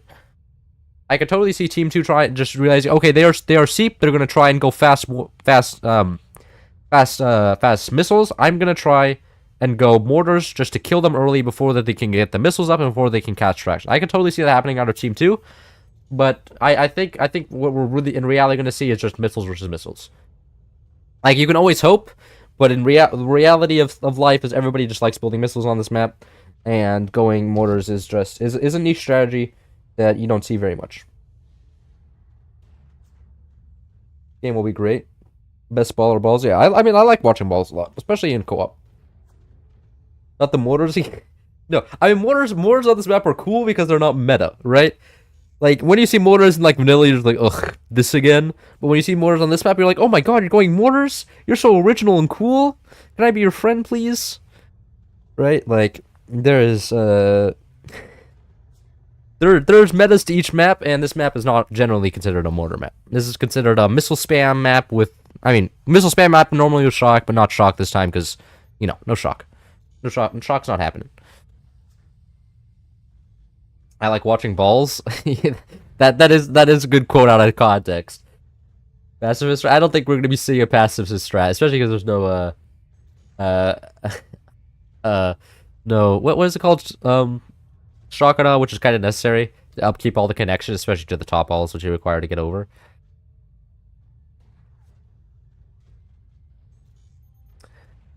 And we, okay, we're seeing back turbines come out for Team 1 as well. Surprised they didn't just go straight back turbines. I guess they just wanted the small boost going direct, not building backwards. Team 2 is actually connected to the bottom ball, interestingly enough. And opening purple tech. Are we not, we may not actually see Team 2 go for sword missiles. If they go just eco, that'll be interesting. I would have not expected them to go straight purple tech. I'm gonna be honest. Because red tech is just so good in general, just also for disconnecting everything and just cutting stuff off. Mortars, missiles. Most people, I think, prefer red tech, but when in Rome, why not just build purple tech every so often? That can be interesting. It can be interesting. And we are building up here. For Team 2, that is. It looks like they just took the 2 mines and now want to get the mines from the top all as well. Get that extra eco going. And it looks like Team 2's plan is to play late game, play defensive into probably missiles themselves. I'm expecting Team 2 to play a lot of flat, get the enemy weapons, try and shut down the enemy weapons, and then play into their own missiles and try to punish them that way. That's what we're calling. Cloud, how good is your German? Not, I don't know. My German is kind of iffy. Like I couldn't commentate this game in German, right? Like my friends tell me that when I talk in German, I sound like I lose 40 IQ points, right? I sound like a buffoon, an imbecile. I mean, I can talk, but it's also like when I went to like the bureaucratic office, like that is an actual thing, the Bürgeramt in Germany, and they were talking about like all these like rules and stuff and like, you know, things I have to. I was just completely lost. I didn't understand a thing they were saying. They were like, yeah. So I was like, yeah. So it depends. I can hold like in a casual conversation, I'm okay. Otherwise, I'm just like lost. I mean, so yeah. Otherwise, that I think that pretty much sums up my German. Not great, but I can understand what's going on when people are talking, and I can talk back occasionally. When I was in Germany, it was great. Like, I was just in a friend group of a bunch of girls, and they would just gossip the whole time, and I could just sit there and listen. It was lovely. It was lovely. It was some of the best times of my life I've ever had. Like they had tea on everybody. Like they were talking about this person who was dating this person who beat up this person who fucked this person. It was great. It was great. And I could just sit there being like, I'm just that silly American. It was lovely. It was lovely.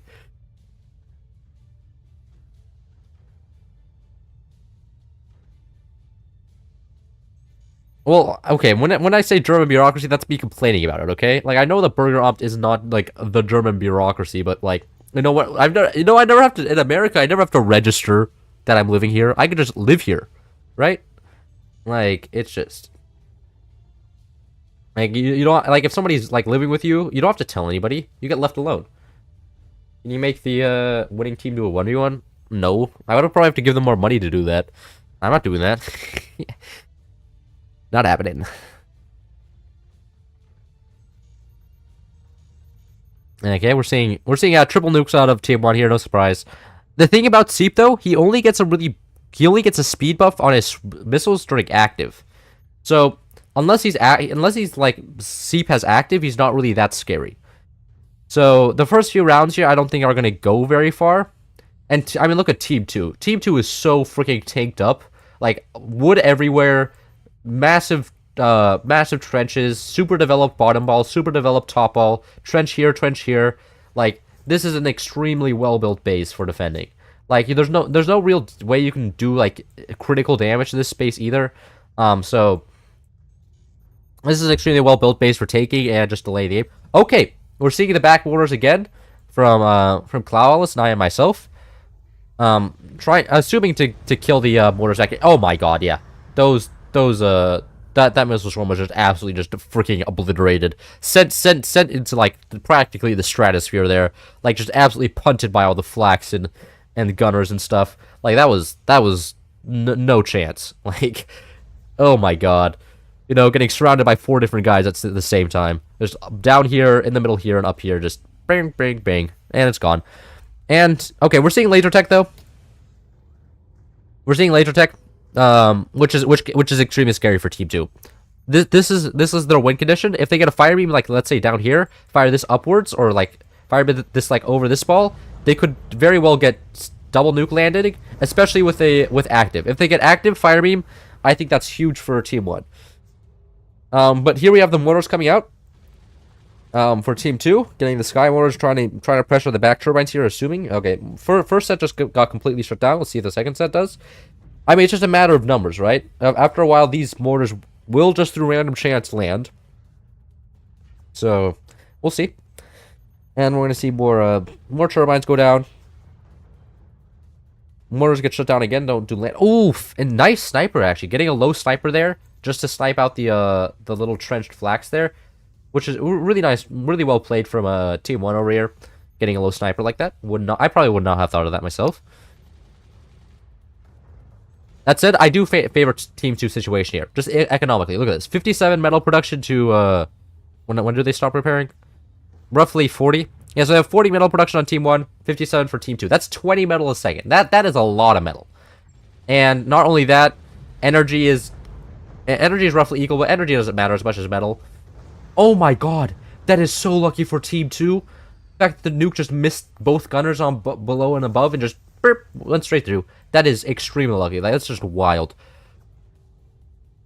Okay, no, they're not even going for missiles. I thought they were going to go missiles on top here, but no, they're just opting for mines and more AA. So yeah, Team 2 is really looking to shut down the enemy missile launchers over here and then get their own missile launchers. This is really well played. However, fire beam is coming out.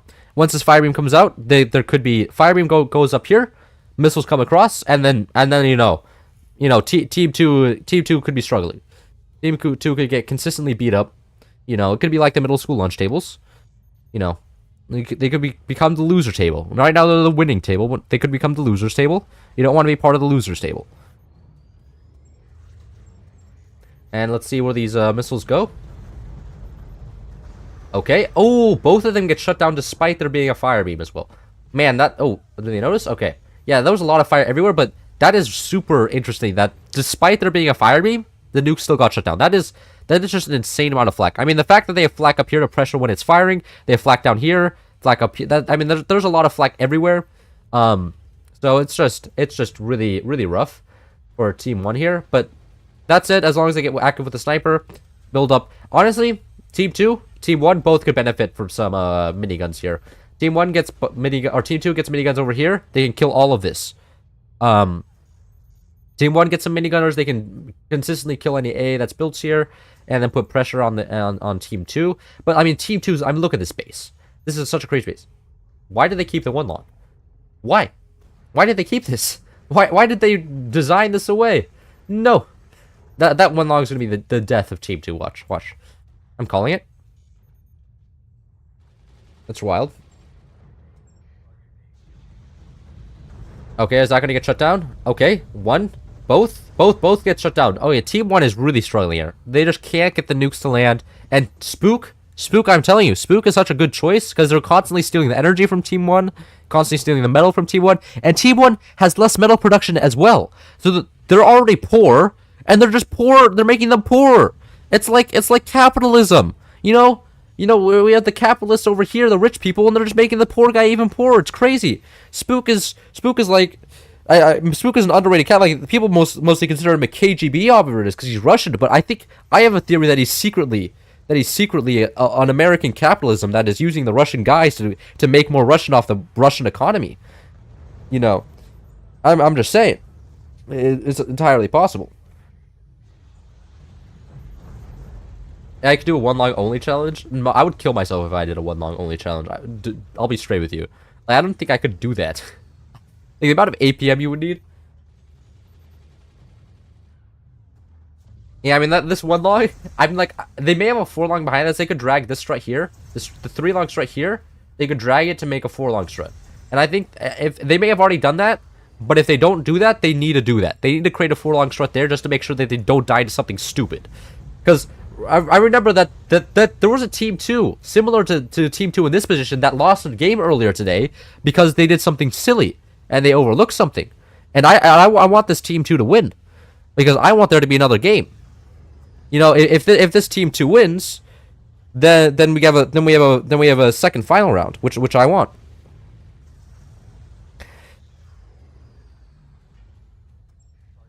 But yeah, I mean, like the mortars are actually sucking up a lot of resources. I mean, team 2 just has so much money. Team 2 just has so much money, plus 66 metal production, and they've only floated I know I'm saying only 1,000 metal floated, but with plus 66 metal production, that's 20 seconds worth of metal. And it's been an 11-minute game. So like this is not much money floated. And it just shows like how much money they have. Like they can just build big doors now. Like seeing big doors in a competitive game is like it's like seeing a unicorn, right? It's not something you see every day. So seeing big doors, I'm assuming there's gonna be like a fire beam placed behind that. And like I mean Team 1 just doesn't have the money. Like Team 1 still isn't upgrading their mines. Team 1 is just so far behind economically, it's unreal. I guess they can't even afford to upgrade their mines here because it's just such a bad spot for them to be in.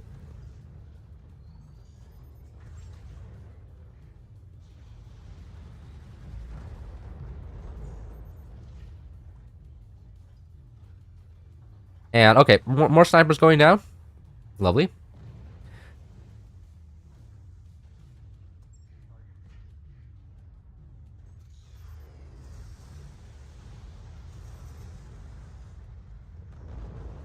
Okay, that is good damage for team 2 there. I mean, the thing is, like, it doesn't look like it's not killing anything critical, but it's just slowing down team 1 a lot. Because I mean, as you can see, team 1 is pretty much consistently at 0 metal.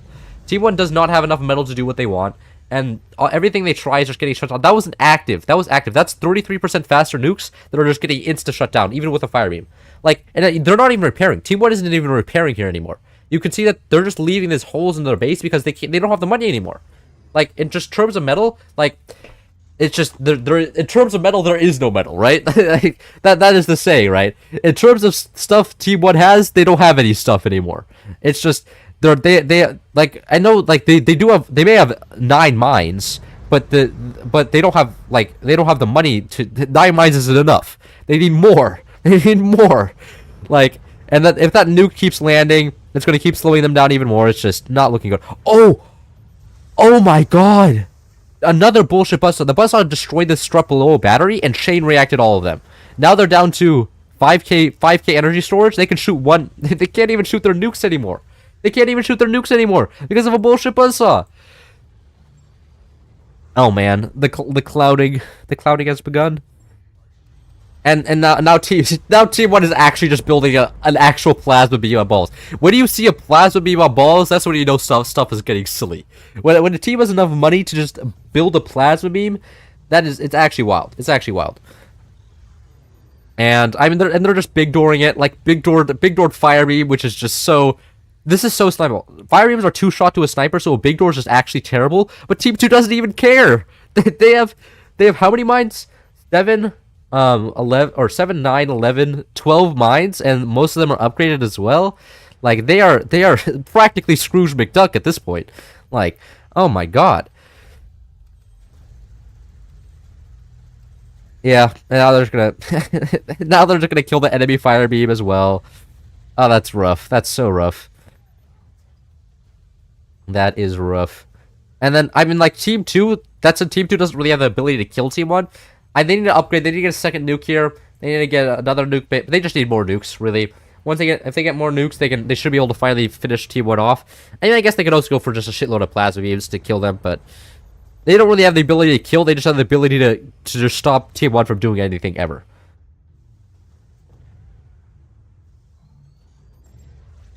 Okay. Just Nate. Okay, single fire nuke here. Just this is such a ballsy nuke. Just not firing the nuke with any of the support swarms. And you know what? It worked. You know what? You can't really criticize something if it works. And another fire. That last fire beam down for Team One. Yeah, this is looking like very much just going for Team Two here. I don't see a way that Team One really recovers from this. And I mean, it's good to see this. Poolboy and Deb and Seed, I was expecting them to expecting them to go like, 7-0, like not losing a single game. But I think the Seep choice was a mistake here, especially if you're playing against Spook. If you're playing Seep against Spook on this map, you kind of just screwed. Not gonna lie, you just kind of just cooked. Oh, that said, one nuke did get through on top there, killed a silo. However, that's all it did. It only killed a silo. A silo to these people is like a few cents on the ground, right? Like they can rebuild that every other day, and it's nothing. And then using the mortars, laser beams, nukes. Team 2 just has everything. They own the world. It's just crazy how much money they have. And then they're still stealing from Team 1, of course. I mean, the thing is, when Team 2 does more damage, they steal more often. They steal more often resources from Team 1, which just hurts Team 1 more. It's a death spiral playing against Spook. When Spooks gets the advantageous spot, it's really hard to come back if you're not playing Spook yourself. And, of course, more buzzsaws coming out by themselves.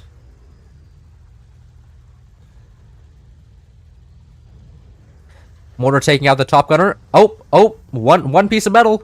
Do we have a second? Do we have a plasma follow-up shot? Does it hit? No, it misses. Okay. Team 1 is going to be in this game for about 4 more seconds, looks like. And oh my god, the buzzsaw spam. I mean, that's fair. There's so much wood. Kind of have no other choice. And they're disconnected from their nukes. That is so bad.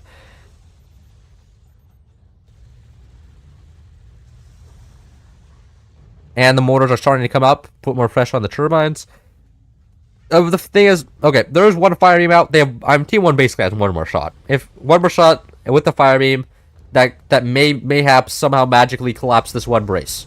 You never know. You never know. We may see Team 1, magically like do some magic, force pull the brace out of the spot and collapse the whole base. But we'll see. I mean, this base is. I mean, look at they're building metal struts here for protection. I mean, that's how desperate the Team 2 situation is in terms of struts. And nope, it gets shut down. That was kind of the last nuke volley from Team 1 there. Steiner's counteroffensive failed miserably.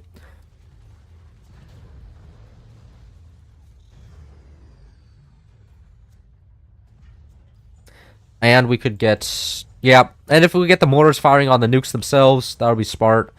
Right? It doesn't really matter. Team 2 doesn't have to think. They just have to shoot their 7 billion weapons. Right? Like, it's not something that's really needed anymore. And can we get plasma beam follow-up? Okay, core almost dead. Can we get a second plasma beam? This is reloaded. I could tell this is reloaded. That is something that is currently happening for Team 2. And, okay, there it is. And GG! Okay! We're gonna have, okay, winners get debunked. Both teams are in one loss. We're gonna see, Skill Gap win this one. And go on to a final round. To decide the whole tournament. Whoop. And both teams are already here. Let's grab.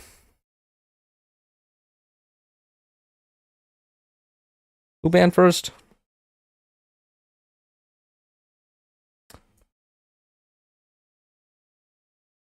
Team 2 will get banned first this time.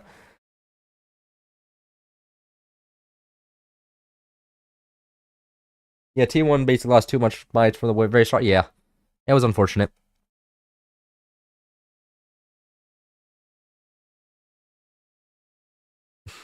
Last round, though.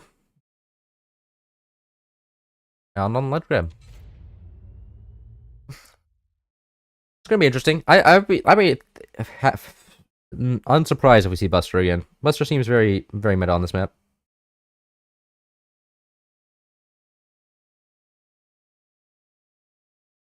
Ethan just texted me, the best player in this game, and made fun of the teams in this tournament. Well, Ethan, if you're watching, I wish you could have competed too, though it would have had to nerf you. I mean, I guess the nerf would have just been 200 ping.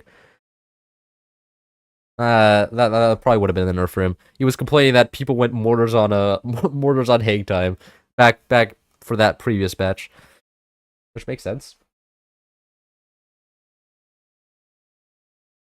Oh my god. Okay, team 2 combat is Buster. I mean, okay. I mean, both whoever wins gets $100. What the team who wins gets $100. Team who gets second place gets $550. Right? Like it's not like second place is gonna be like crying over here. Like there's a $50 prize pool for team 2.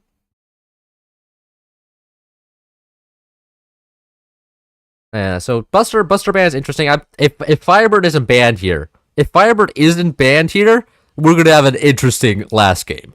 If Firebird isn't banned, we're gonna have a 3-minute last game where somebody just gets shot by a fire mortar, and then Copen sees, and then everybody dies because that's how Firebird works. That's how Firebird works.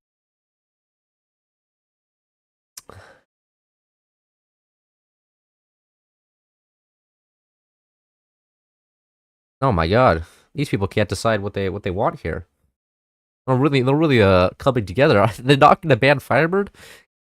If they don't ban Firebird, it's gonna be fire. Oh, okay. That's intent. They like panic pinch is nothing. This is gonna be Firebird on Firebird.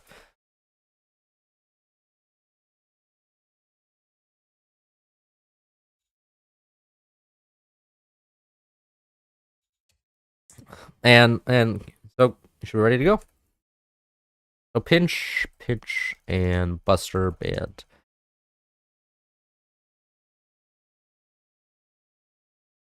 And I would be surprised. I would bet with somebody like $20 that this is going to be double-sided Firebird. Like that's how confident I am. Because going not Firebird here would just be throwing.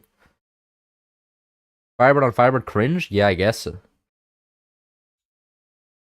I mean, I guess it could be cringe, but I mean, I guess we could also see Hurricane. Hurricane is a sub counter to Firebird, maybe also Spook. But I'd be really surprised if we just don't see Firebird on Firebird. As Firebird has been shown this entire tournament to just be no Firebird. What? What world am I living in? A what? Okay. What? This is insane. This is insane. I was expecting double Firebird. In this situation, I would just go Firebird, right? Just go Firebird mortars. I mean, maybe they're both metagaming. They're like, okay, the enemy's gonna go Firebird. I'm gonna pick a counter pick to Firebird. Like these are both counter picks to Firebird. I think what happened is they both thought the enemy is gonna go Firebird, so I'm gonna play a counter pick to Firebird, and then they realized, and then nobody's playing Firebird. I think that's what happens. Maybe they should have thought it as a too deep. Like maybe we're seeing straight upgrade center out of Team 1. Team 1 could just be Fringe Cloud couldn't predict commanders. I know it's over. I've fallen off. Can't predict commanders 100%. I think I failed every single commander prediction in this tournament. That said, like apparently I can't predict commanders for shit. But I still think Firebird would have been the better play. So Team 1 over here is going to go Purple Tech Upgrade Center. So it's similar to how Spook played previously. And they're going straight for storages. So I'm expecting team 1 over here to just go straight straight heavy tech and go from there. Team 1, yeah, it's going straight heavy tech. Okay, looks like it's going to be a heavy tech. Nobody's playing around with mortars. No, what? No mortars on a mortar map? What is this? On the finals of a tournament? No way. No way. Somebody's going to go mortars at some point. Firebird doesn't sound like a real word. Oh, hey, Ethan. How you doing?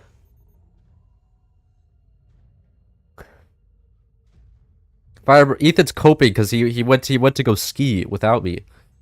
He didn't have the he left me behind. Yeah. I mean, okay. I mean, like, are we okay? Double. Okay, I guess it's cannons on cannons. Wow, it's gonna be a fascinating final game here. I'm so happy about this. I definitely did just want to see nukes and mortars and rockets, and it's a real shame that we didn't see rockets other than that one time. I would really like to see a rocket get played in one of these final rounds, but no, it doesn't look like. Oh, it looks like we're gonna be seeing this makes me think howitzer. Yeah, this is gonna be a howitzer on a team 2 here, and looks like there's cannons on a team 1. I mean, it makes sense. Team 1 would be kind of questionable to go howitzer, considering that they have upgrade center purple tech and just could go shotgun straight out the gate. You lost dog, brother. What was I supposed to do? Skip school? Okay, look. Why didn't you go when I had break, huh? Huh? Like last year. Last year was good year. How's Firework doing, actually? I haven't talked to him in like 3 days or something. Anyways, Team 1. Oh, Team 1's also slapping down purple tech. Team 1 knows. Team 1 knows that they're going to need a shotgun here. Very orthodox gameplay. And Team 2 probably going to go straight howitzer. I mean, what I could see is just 4 howitzers and then just overwhelm any flax. I could totally see that. Yeah, Ethan went outside and suddenly couldn't compete in the tournament. That was an insane snipe. That sniper shot hit the EMP projectile, shutting down the EMP, and then shot the EMP after. So that was a double shutdown there from Team 2, or on Team 2. And Team 1 gets the first cannon shot up, or cannon down, or heavy weapon down. I guess Team 2 is probably going for a howitzer here, which looks like it's going to take a second. I mean, look at they're only at 500 metal, so they're still a little bit away from a full ass howitzer, but they're going to get there. And then Team 1 over here, they finished purple tech. Okay, it looks like this is going to be their shotgun placement down here. So they're prepared for the howitzer here, which is going to be coming here in a second. Yeah, howitzer down here. A little bit of an interesting spot, actually, because a buzzsaw here, you know, something dropping this, something killing this battery could just kill the howitzer as well. A little bit undefended, but understandable. Getting a low howitzer. I'm expecting double howitzer here. From Team 2, I'm expecting double howitzer. One up here, one down here. And then maybe some 20 millimeters added on.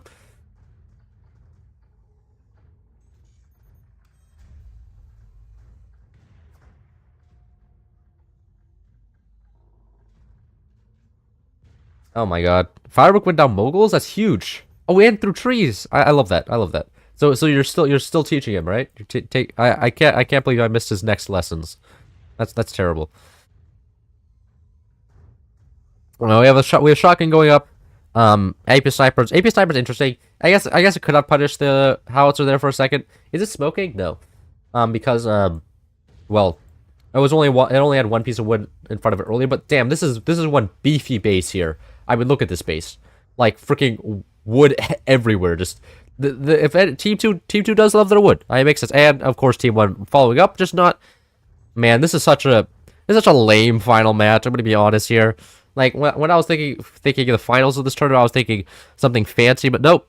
Everybody decides they just want to build cannons. And but the one howitzer, but no more cannons. And the one howitzer is just gonna get absolutely shut down by this thing. Depressing. I mean, what I could see happening. EMP hits the door here, shuts down the door. Howitzer follow up. That could be a possibility.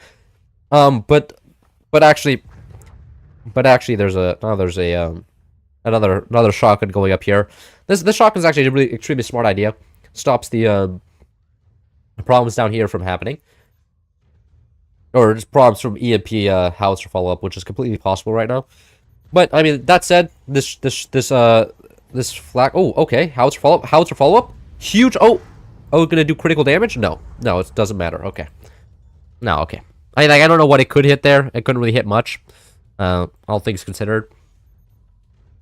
Very well built base, and we're just both sides are just setting up to a game where everybody sits here for 7 hours and shoots each other's cannons. I mean, look at this. They're setting up the sandbag defense. You know, when the sandbag defenses go up, you're not going anywhere.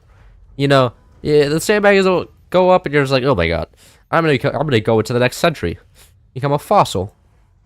And it's terrible. See what cannon follow up. Can it follow up? Oh my god! That's actually huge! I think it's actually crazy. I am myself losing in the first round and may actually come back and win the whole thing. That would be crazy. I was expecting Benzine and Poolboy just to smoke these guys first round, but there was no shotgun. And you know what? There was not, like, I'm surprised that Team 1 over here did not build howitzer defense up here. If they had built, like, a few pieces of background racing, that may have made the game difference. But I think that may have been the game-ending shot. Because right now, there's no more howitzers. Sorry, no more howitzers, no more shotguns. And it looks like Team 1 over here is kind of cooked. Not gonna lie, Team 1 looks like they're about to be set into the next dimension, next world, right? Like it's not It's not looking like they can pull back a magical you know, what was it, the 7 Years' War? Yeah, the 7 Years' War. What the Germans in the 7 Years' War, just, you know, like, you know, having like 3 people and fighting off 50 billion. So, I don't know. I mean, if they get lucky, there's still a chance. Just like the Germans did. Okay, we have a shotgun going, 2 more shotguns going up, makes sense. For Team 1 over here. But second howitzer, that's going to be the nail in the coffin. If they can land both of these howitzers, it's over. They're gonna have to get these 2 shotguns up, and they're gonna have to always work.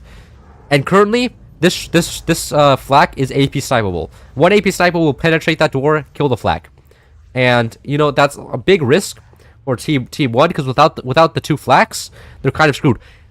And another cannon goes out for Team 1. That's just another bad piece of another bad event that's gonna really hurt them some more. If anything, if I was Team 1 in this situation, yeah, yeah, that's true. Yeah, yeah, right. I was just thinking that as well, Team 1, Ethan. The only way Team 1 can win this is with mortars, rockets. They need, or I guess not even rockets. Rockets are just gonna absolutely obliterated by the howitzers. They need to go mortars, like maybe like 3 mortars here, 3 more mortars here. That's the only way I can see Team 2 or Team 1 coming back from this. And defend with shotguns. I think that is the way. Just go full in tier 1. Forget about the cannons. Go for the mortars. And I think there's a small chance that Team 1 could win this. Because like look at this. This is completely like there's so much valuables here. Hit the energy production with the mortars. Hit the mines with the mortars. Hit the cannons with the mortars. And I think that'd be pretty solid. Good thing that shotgun was up. It's absolutely lovely. Absolutely lovely. No, rockets is no, I don't think so. I don't think rockets is valid here. I think rockets would get shut down because like mortars are just so consistent. Rockets, I feel like they would just shoot their shotguns and howitzers at it. Yeah, no, of course, But like, I think where are you gonna build them? Like the howitzers are shooting exactly where you would build the rockets. So I don't know. I don't think rockets here would be a good play for Team 1. I think mortars are the play, but we're not seeing a red tech out of them. We're not seeing anything.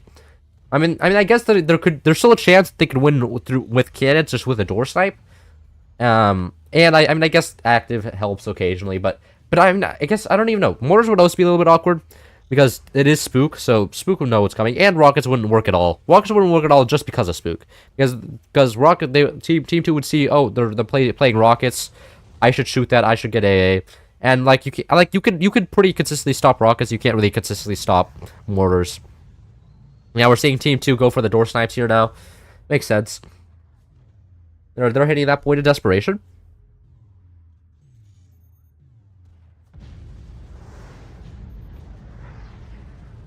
And okay, both howitzers landing, not doing much damage. Howitzer defense doing what howitzer defense does best, tanking howitzers. Front wood here took the howitzers. I'm surprised they didn't pre-shot the buzzsaws into the howitzer defense. Just drop it, make it so the howitzers could do a lot more damage. But there is a lot of things they need to do right now, and as you can actually, they're not even firing the cannons now. I think they're a little bit nervous about the door snipes. I mean, I would be too. Makes sense. Oh, another howitzer gets through. Okay, fire. You know what? That's a valid shotgun shot. And the shotgun's out. I mean, that stopped the howitzer from impacting here, which would have done more damage. So valid shot with the shotgun. Still, the howitzer still did damage, but valid shot, valid attempt. Okay, we're seeing rockets come out, or at least an EMP for now. But again, we have gunners coming out. And Team 2 is not lacking resources at all. Team 2 is in such a good spot. They got so far ahead because of that first cannon kill, and and we're gonna see the second howitzer land. Yep, a lot of damage. Do we see a follow up? No follow. I actually don't know if these cannons here have the angle down here to actually damage. But yeah, I don't think they do, because otherwise I would have expected the cannons just to fire straight down here and then finish them off.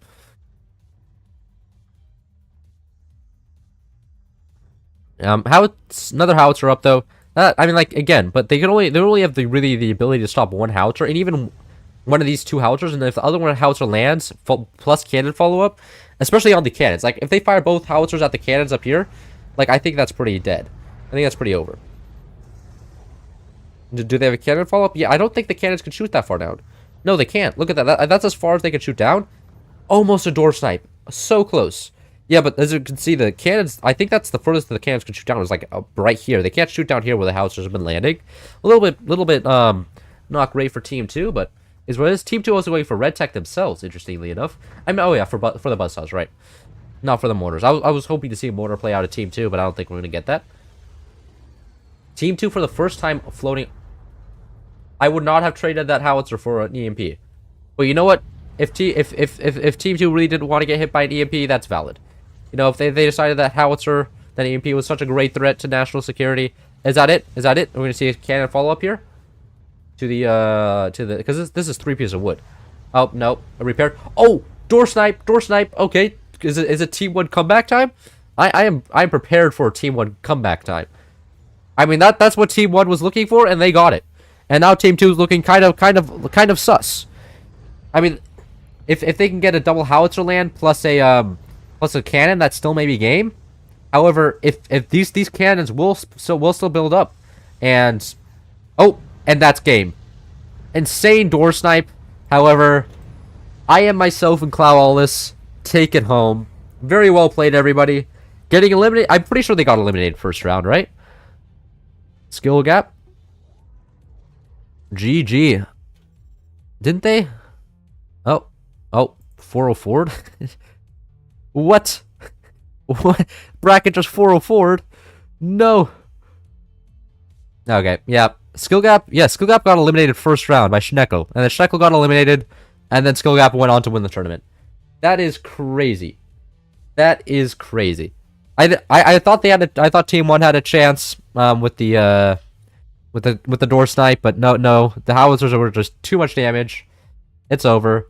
I think, yeah, that was GG. I can feel my lungs in my chest right now because I've been talking too much.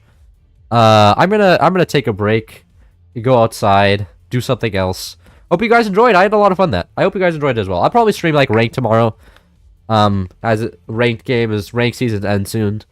But I hope you enjoyed. Maybe I'll catch you next one. See ya.